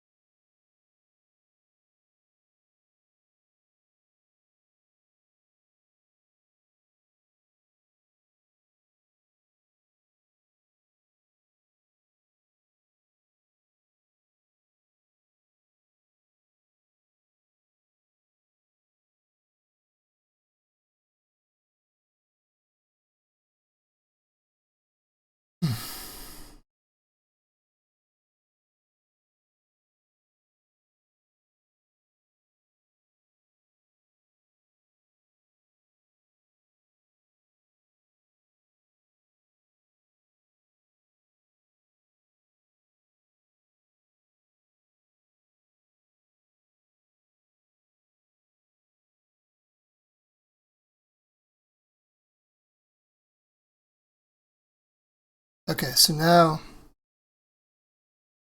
Ooh, the shop. That's not what I wanted.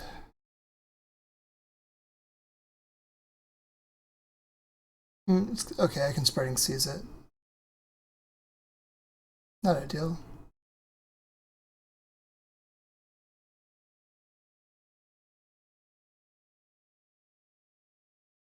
Not super worried about that one either.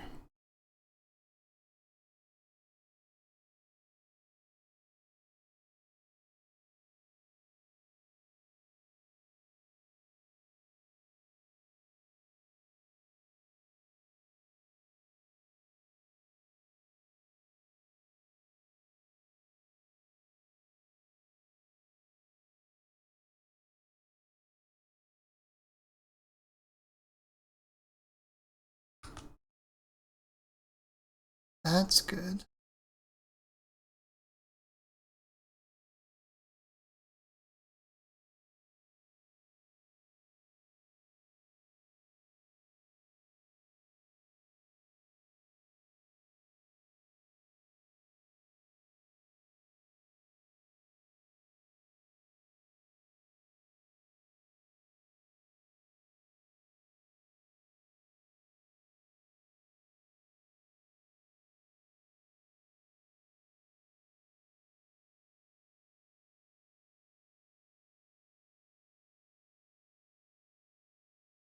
Okay.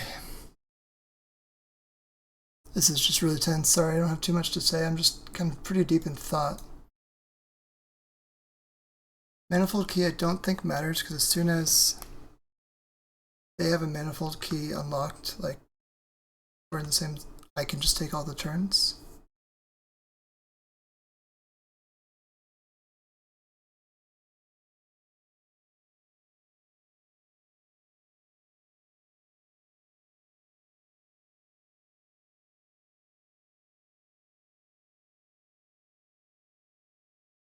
Ancient Tomb on top.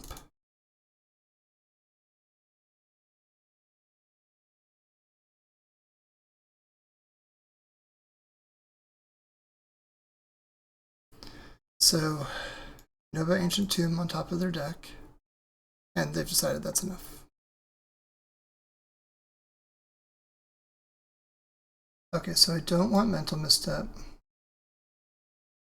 I really want Luster Storm or Spell Pierce. I think these might be a little bit too slow against like the really creature heavy build.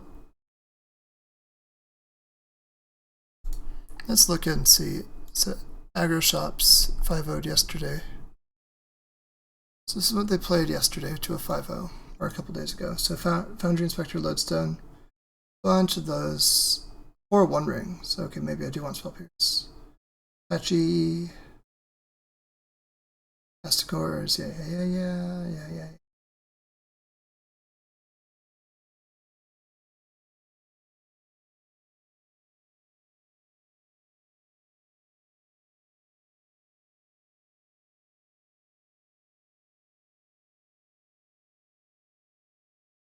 So I think I want Fatal Pushes.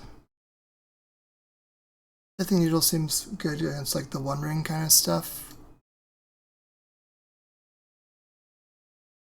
Mind Break is good against their powerful openings, obviously Annul and Steel Sabotage.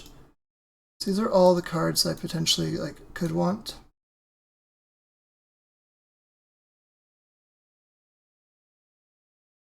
So I don't want Mental Misstep. Don't want Flusterstorm.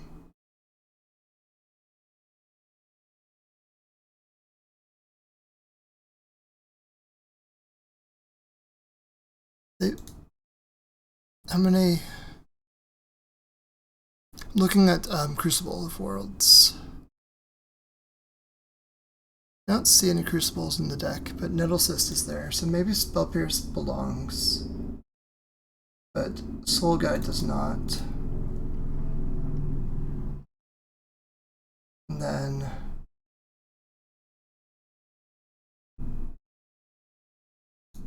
Broncos are kind of a little bit risky because it's hard to attack into things, and like loss of life seems like a liability, especially in that first game. Okay, I need to figure out what else I'm cutting.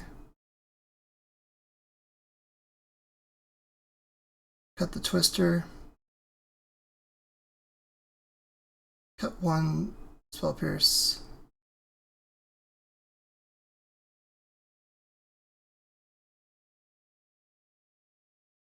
Spell Pierce. Maybe Twister is good as a way to win.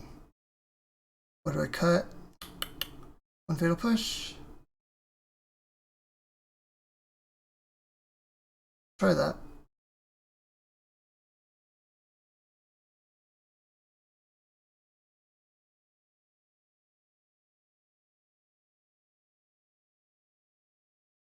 Okay.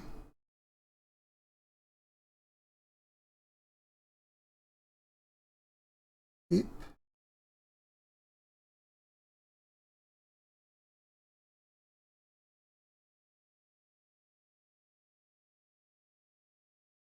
Soul Ring, yep. Sphere. E.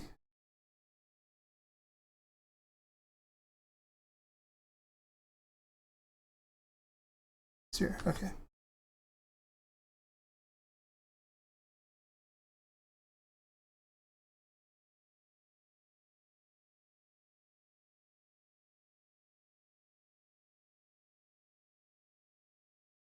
So I think I'm probably going to go Wasteland or Island into pay one for Lotus.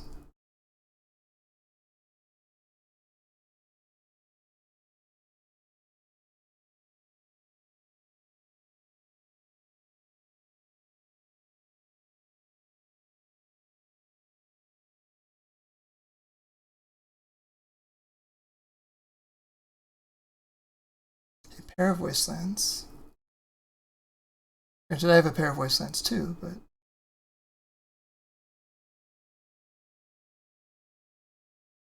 not really itching to use them just yet.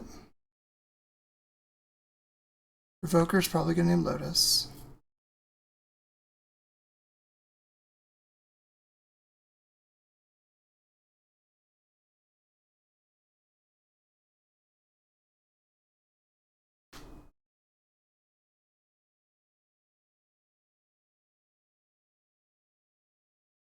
Fatal Push is pretty good here.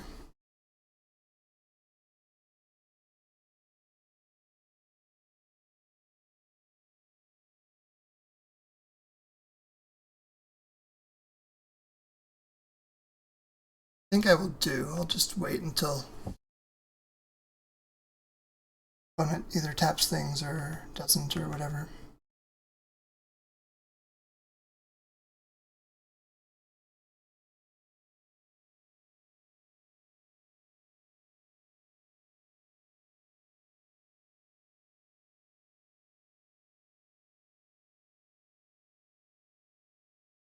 Four mana.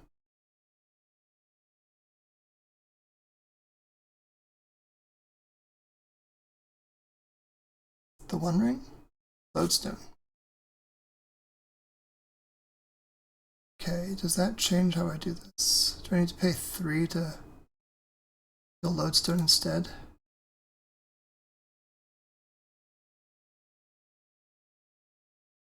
Just because the tax is higher and it attacks for a lot more. Yeah, I think I need to just kind of hold off a little bit.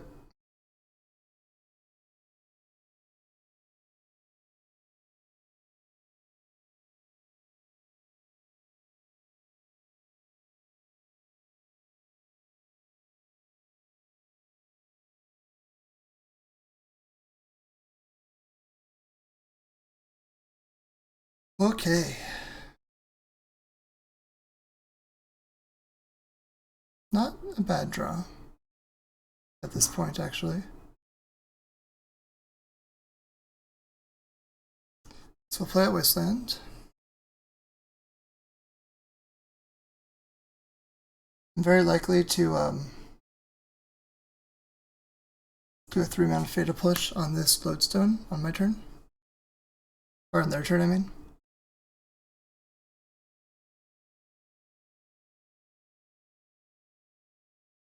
I don't quite know what's happening right.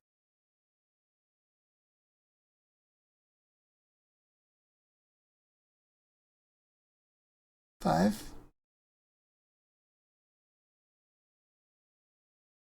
One of those One Rings I've heard so much about. Boundary Inspector.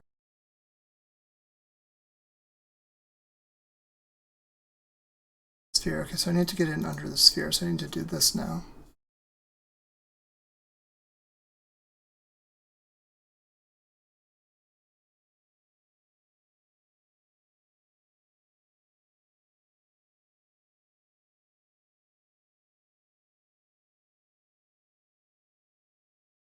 Yep.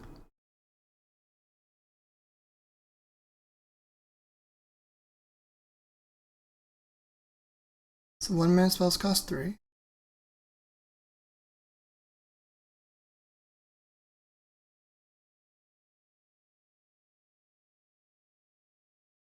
A Bowmaster. So I might do...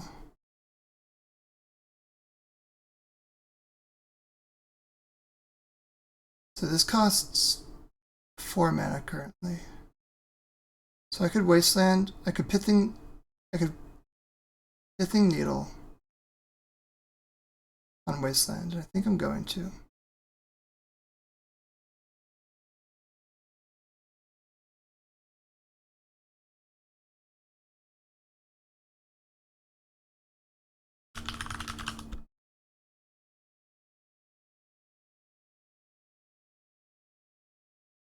And next turn, I could potentially get the Bowmaster in.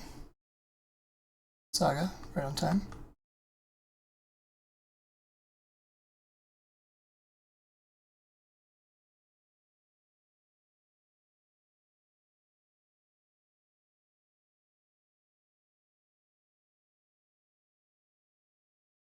Oh. That's why I should have done the order.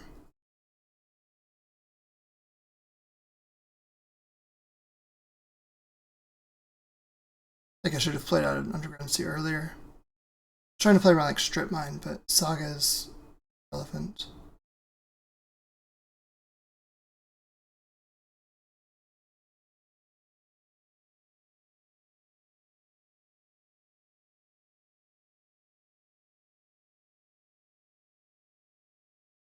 Mm-hmm.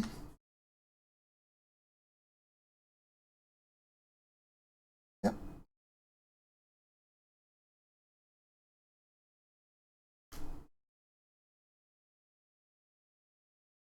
Okay.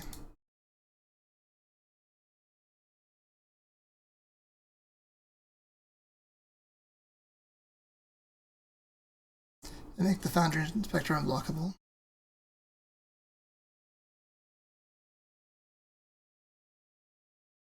You get to kill it.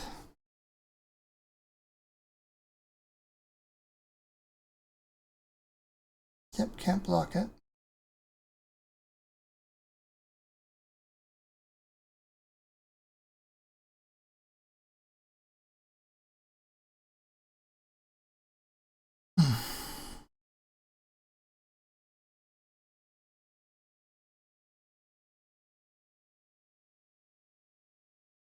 So this construct hits for lethal with Manifold Key. Unless I can do something real nasty real fast. So 1, 2, 3.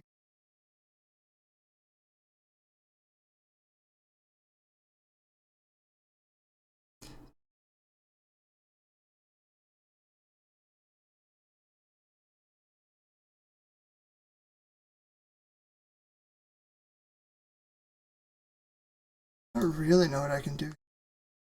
I'm in some amount of serious trouble. 1, 2, 3, 4, 6. Cruise 10.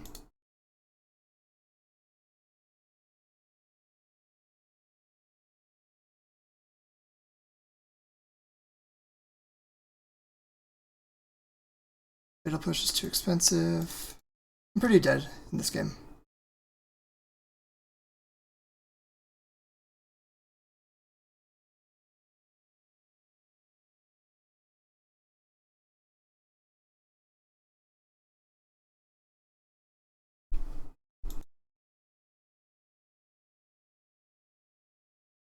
Okay, so opponent is getting something here.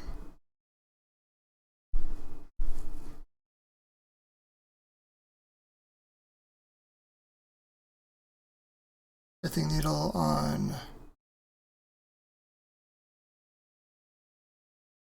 I don't even know what. There's a Saga, okay.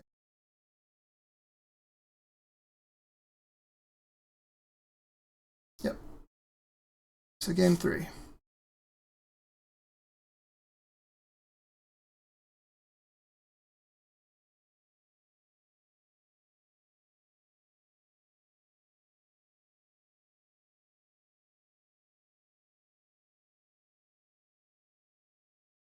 A Spell Pierce over a Fawn. Seems fine.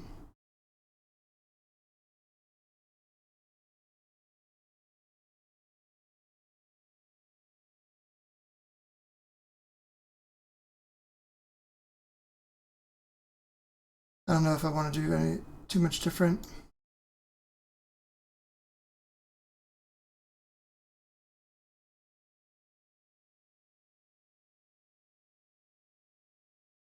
Let's submit.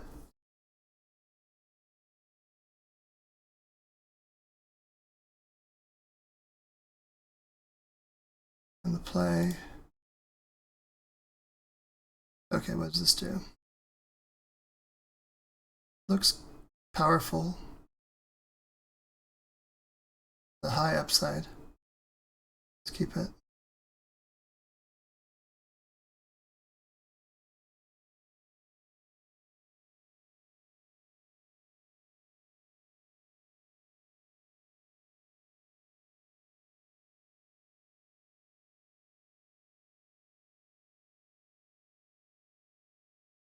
So I'm going to look at the top of my library, I think, with this bauble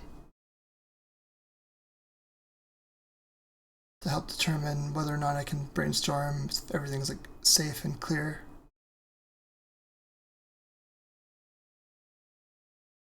This land is not bad.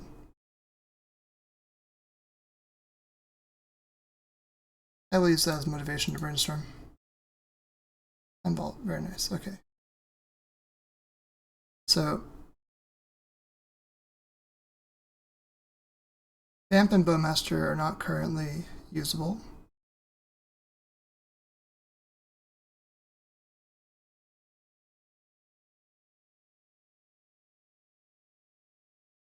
I will draw both of them because of the draw spells.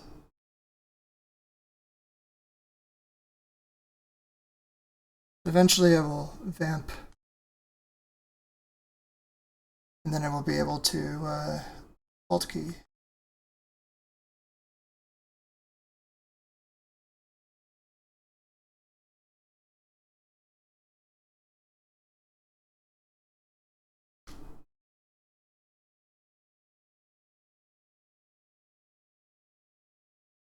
Hell no.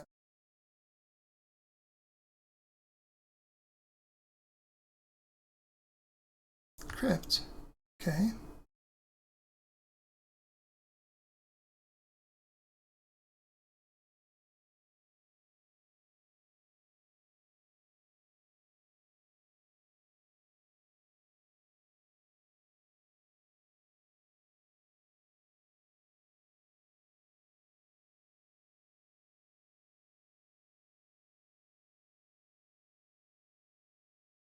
Okay, I guess we just put Lurrus in hand and the best.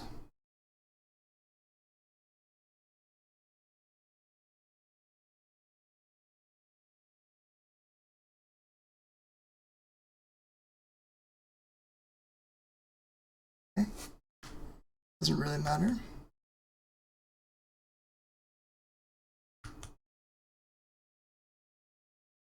That's good.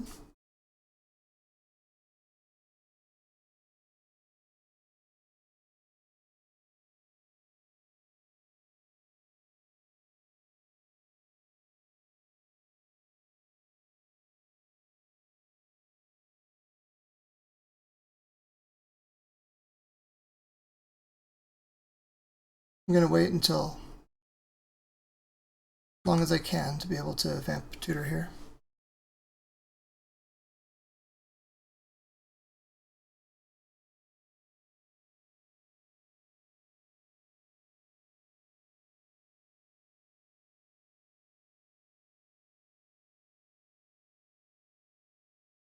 Nettle Cyst, okay.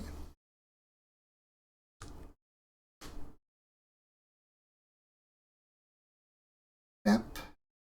Hold key.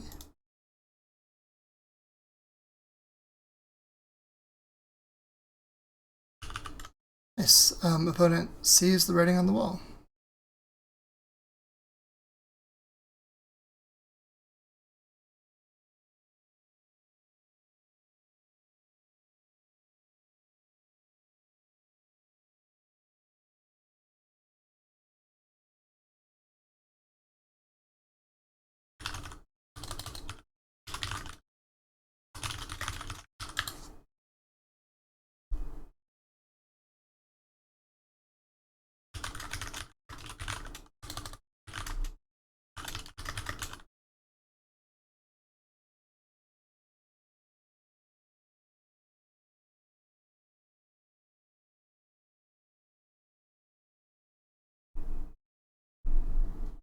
I'm just having fun chatting.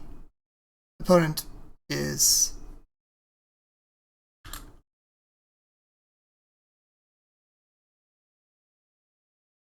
talking about game one where I found the strip mine with the bobble and then attacked the Bronco to draw it, and saying that was a good top deck, and it was. I was really excited to see it there. Anyway, we got this game. I'll save you my opponent's chatter. I'll see you in top 4.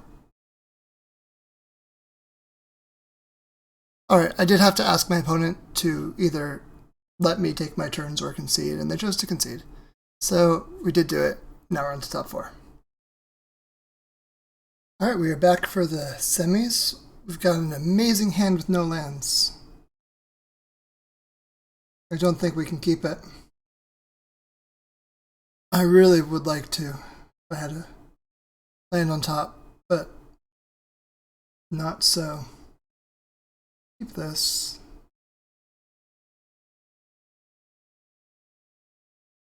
I guess I'll bin the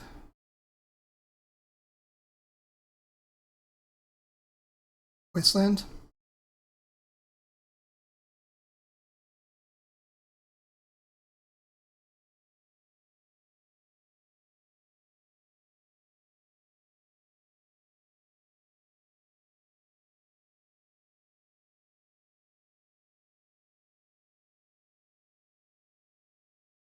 Okay. Yep.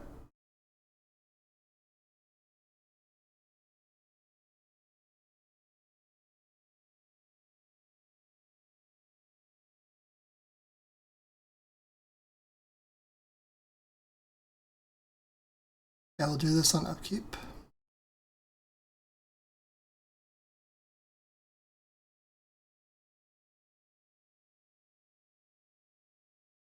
Or no.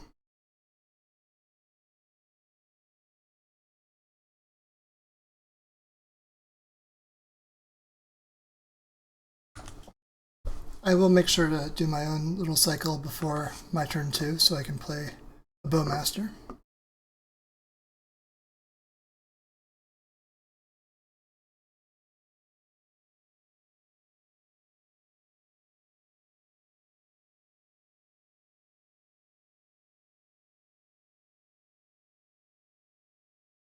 Yeah, that's a big one.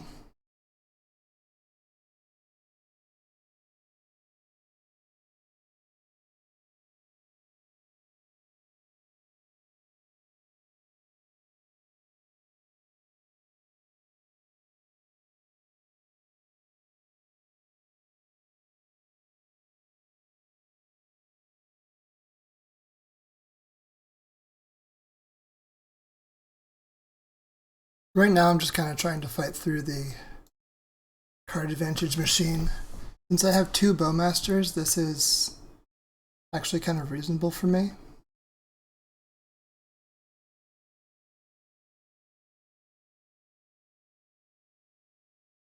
That's an annoying one. I will need to find a natural black source again.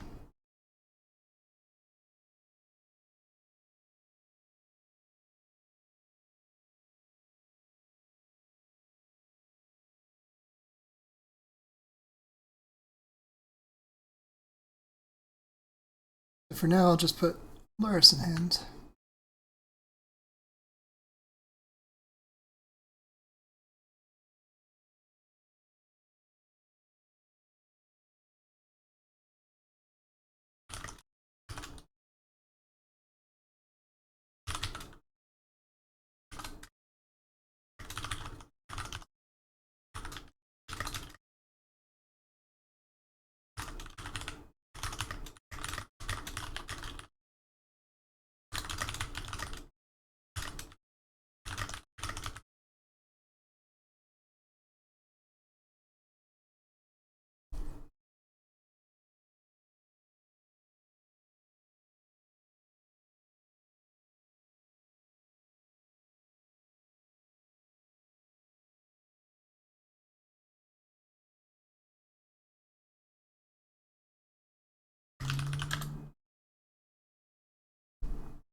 Thinking about what to do here.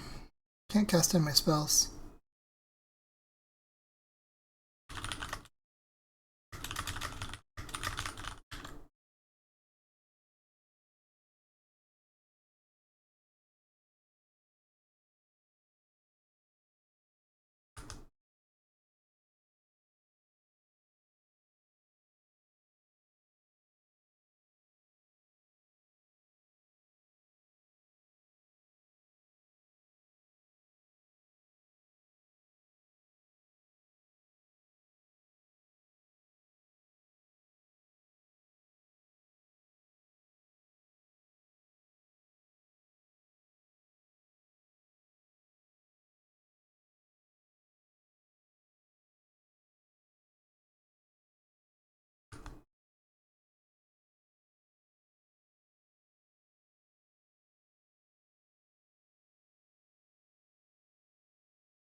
And now I'm just, this grows Bowmaster and stuff, but grows the Orc army, but I think I need to just try my luck at it.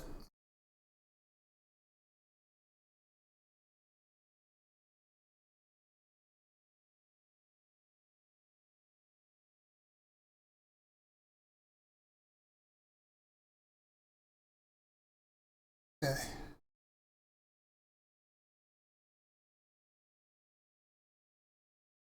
Draw 3 cards. Okay.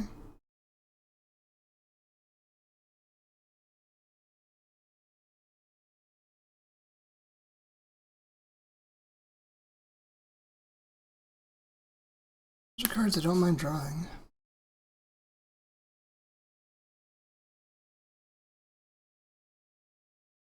I try not to expose this black mana before I have to.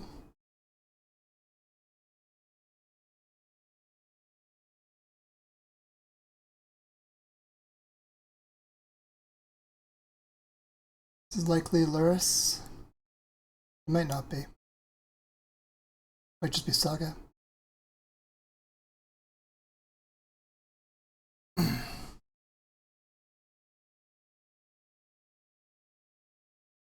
Oh, it's Lurrus. Okay. Yeah, drawing 2 cards maybe was a mistake, but... Ah, shit. I guess I would have lost the black anyway. Okay. This game is getting a little bit out of hand.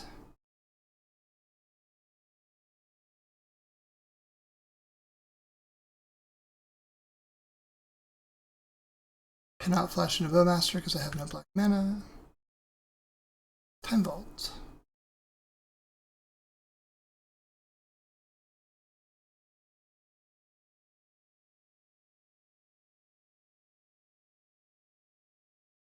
At Bowmaster, I'll hit the Bowmaster.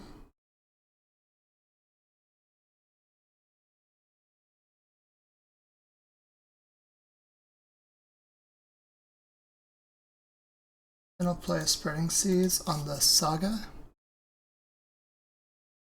This might get Force of Negationed. No, it didn't. Wow. Okay.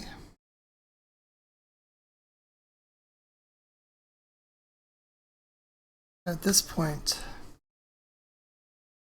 I'm gonna try to crawl back into it, I guess. Oh, that's gonna make it hard. Maybe not, I don't know. Doesn't help. As this Bowmaster comes back in.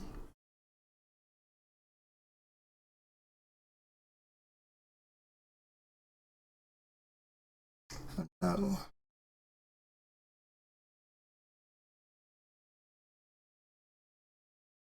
I will block here, save some damage.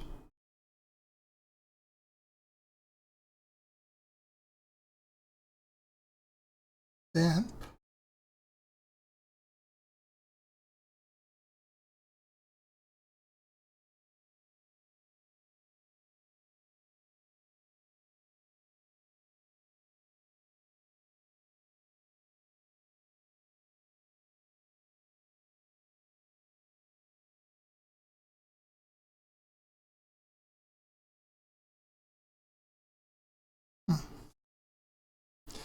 Trying to think about how I can arrange this to survive.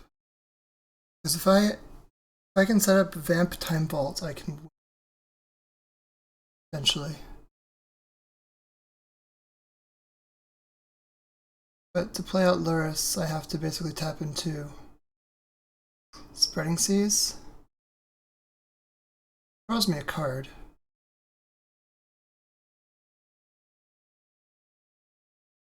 Maybe that's not the worst. Then I can gain life.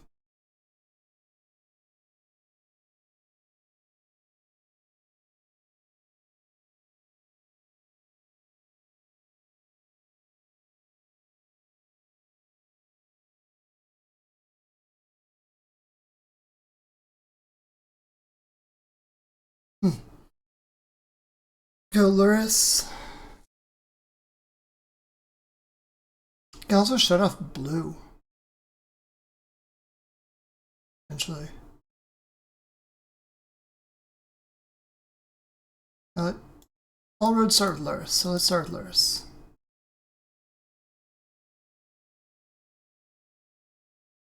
Now we're doing that. Okay, well, Force Pitch Spreading Seas. And now I'm facing down lethal, so I can just concede.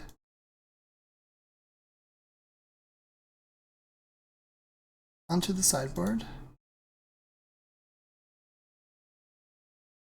Fatal Pushes want this. Feed the Swarm, I want Fluster Storm. Don't want my Fawns, I don't want the Time Twister. I want the Vamp.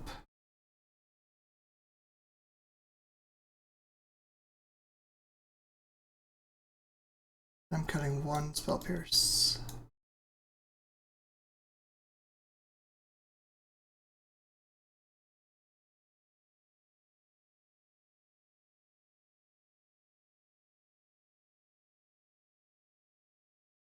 I'll submit it back like this. Okay.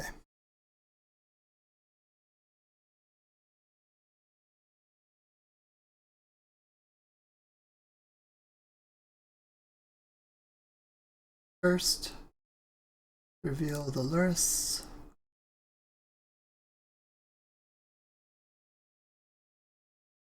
Sandworks. Keep it.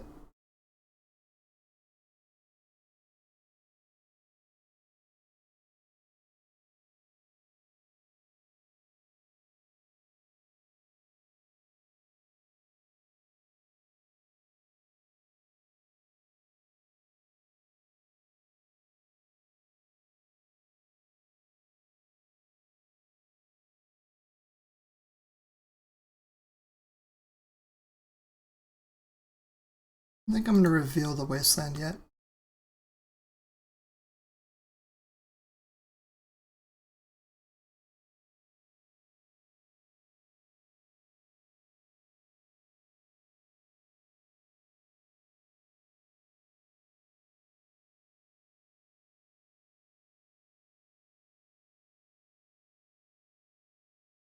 So put away land. I think I need them.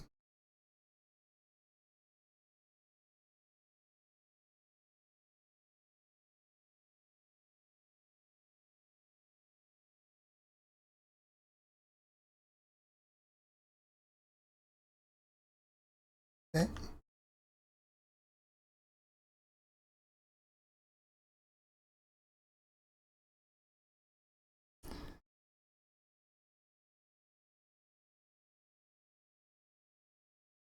And upkeep I'll fetch.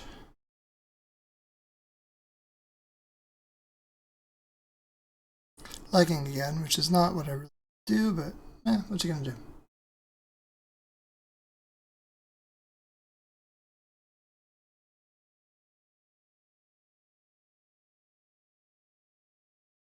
E.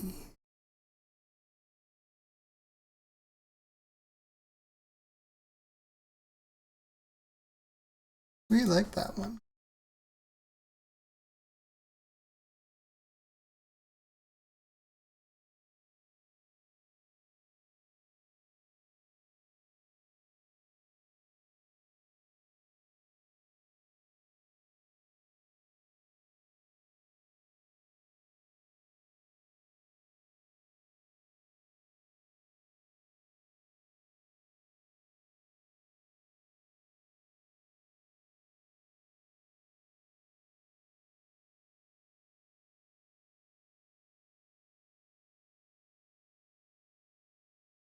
Given that he didn't float mana, I don't think he has a Bowmaster.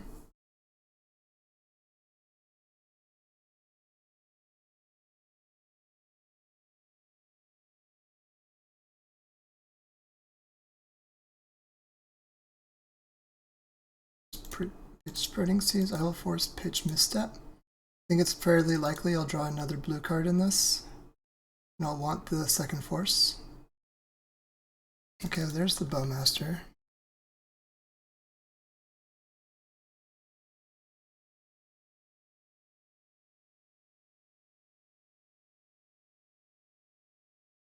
But that's okay. We have a Bowmaster of our own. And more forces and all that good stuff.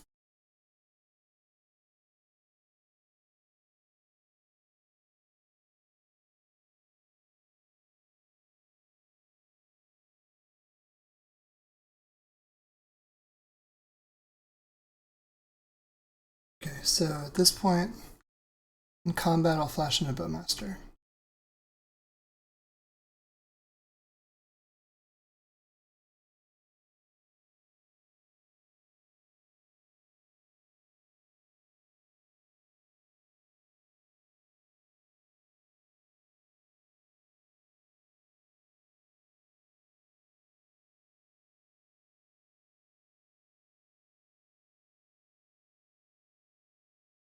Down, I will force pitching a Spreading Seas. I think the dress down as a whole has more utility for me.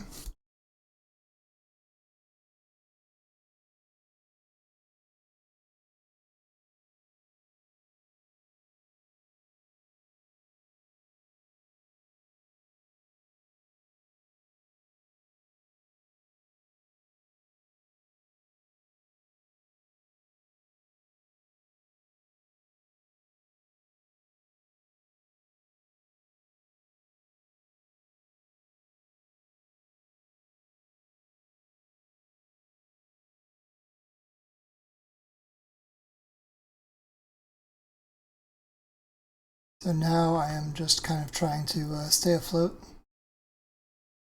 With this Flusterstorm can carry me to safety.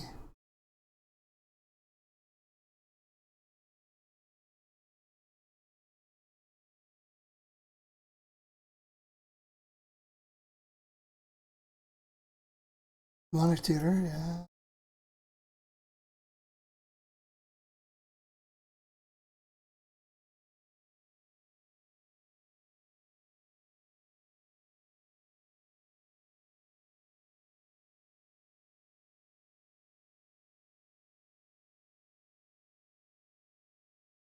It's a time walk, I'll feel good about flustering it.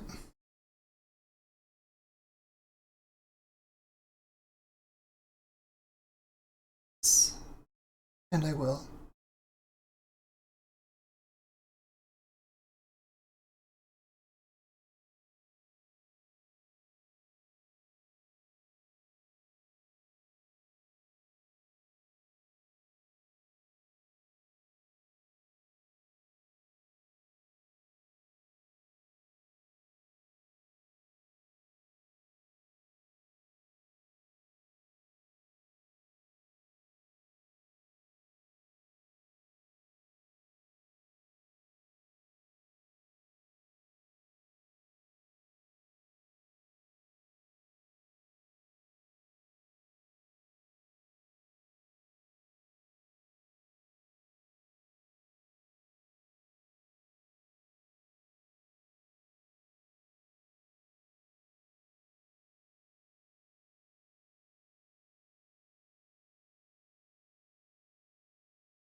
Okay, let's see here. At this point I just hold back the Lurrus.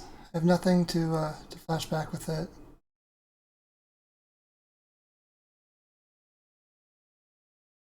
But I can jump with the Orc.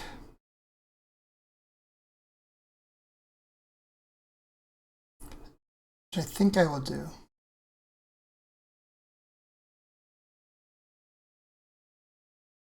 If I get the opportunity.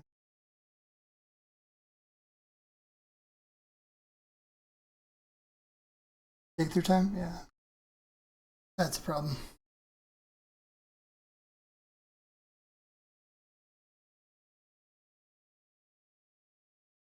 Oh, it's just Vault Key. I can Vault Key, I'll Vault Key.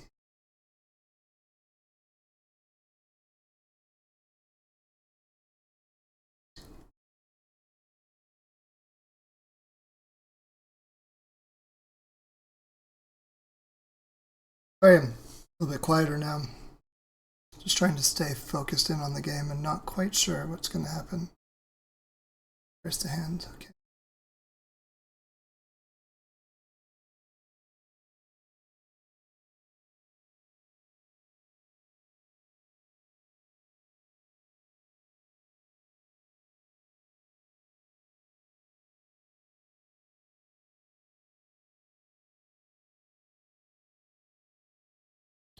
I'm going to start with the dress down.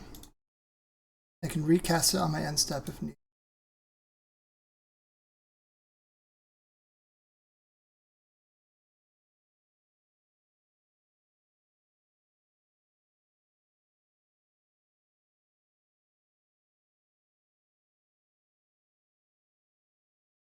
Okay, that got fawned.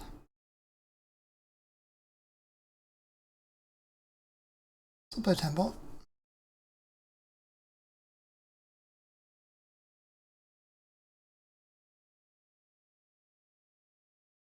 And I, of course, don't get to recast the dress down because it got forced negation, so it's exiled.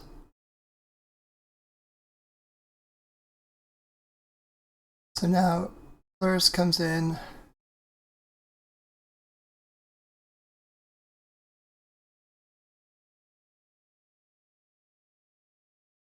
I'm in some degree of trouble.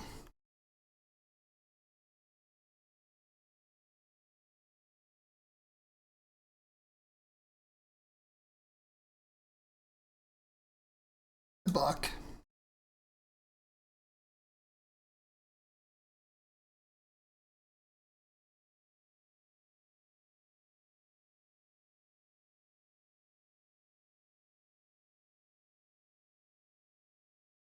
He dress downs.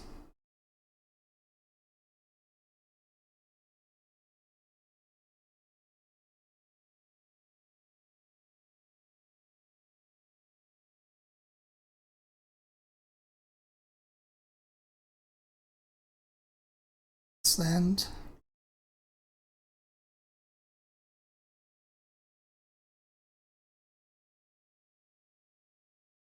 I think I will use on one of the colored sources.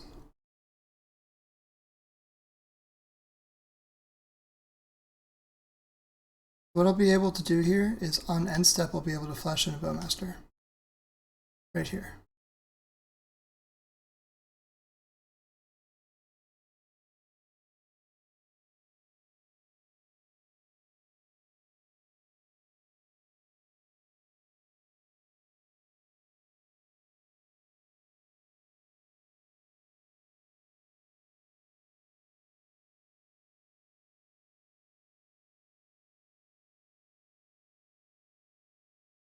So now it's just some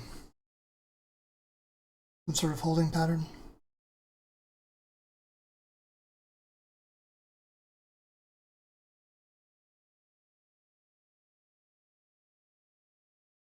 A lot of very good draws. End step, I assume dress down.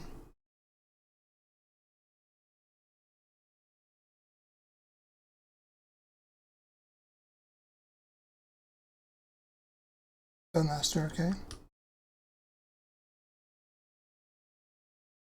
Yep.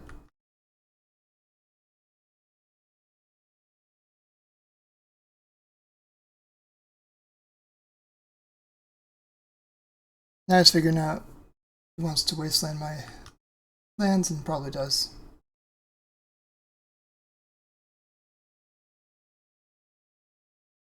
Yep.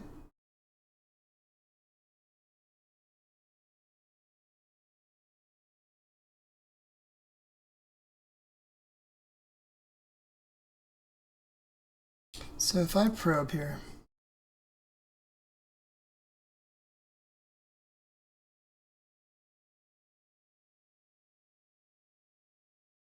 it doesn't really change the math.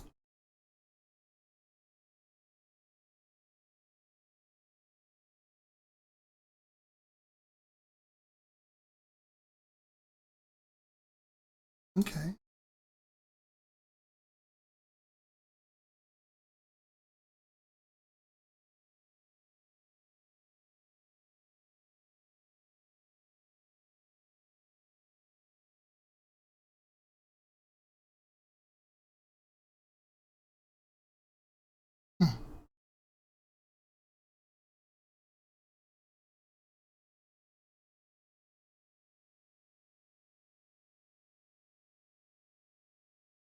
Okay, so that gets forced.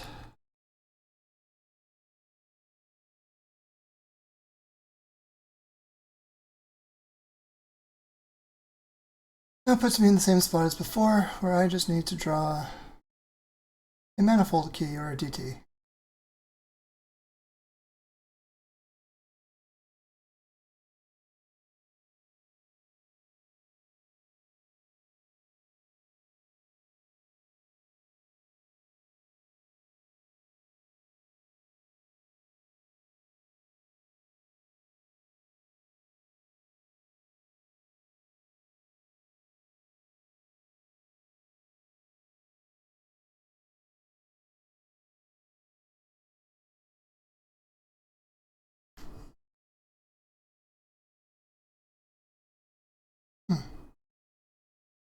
So I could kind of go, so if I block here and take 4, go to 3. I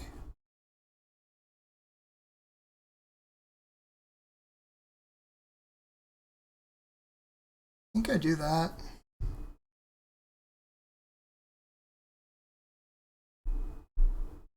Then I don't get the lifelink because he gets a dress down and step.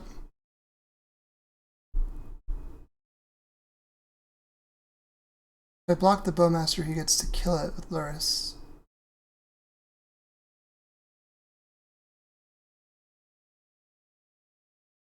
I think this is my best way through.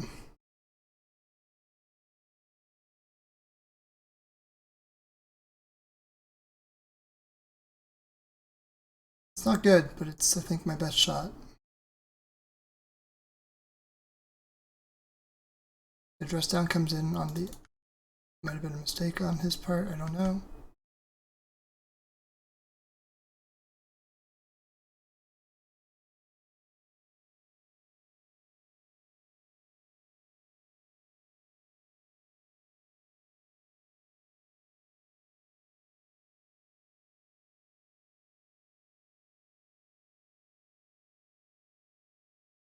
Oh, not a mistake. Oh, shit. Oh. Let's see if we get Manifold Key.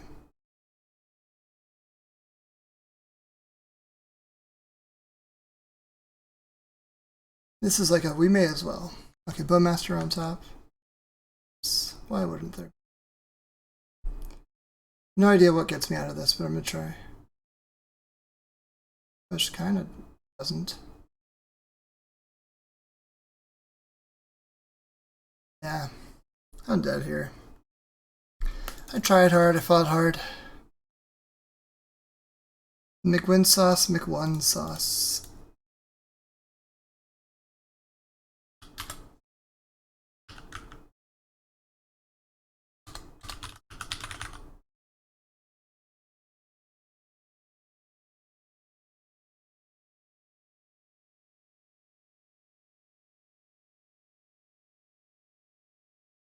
Alright.